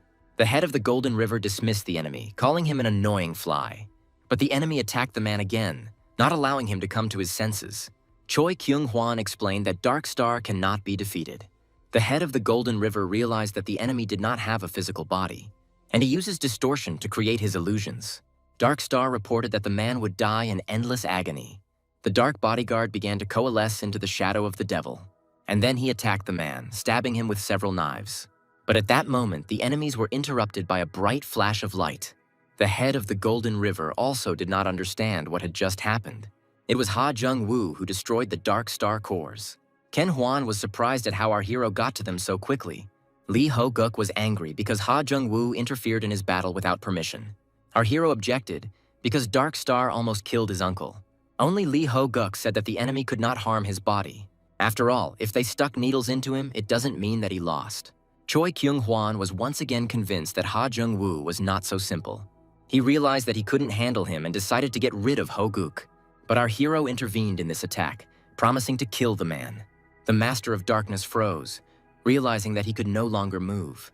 Lee Ho-guk yelled at Jun-woo not to touch Kyung-hwan. The Dark Guild Master realized that his enemies did not value him at all. Ho-guk again reminded that he was the one who had to kill Kyung-hwan. The River Chief used a new technique, which shocked Ha Jung-woo. Ho-guk said that the enemy knew about his techniques, but this one was secret. Only the Guild Master managed to copy the technique again. The head of the Golden River flew back several meters. Ho-guk was angry, not understanding how the enemy knew about all his techniques. It turned out that when he used power, the enemy became stronger. Ha Jung-woo realized that the Master's ability was copying. He can repeat skills, adding them to his abilities. Our hero wanted to get this rare ability. At this moment, Kyung-hwan used one of Ho-guk's techniques again, and Ha Jung-woo now understood why this fight was lasting so long. He wanted to learn everything about the enemy's technology, but there was no time.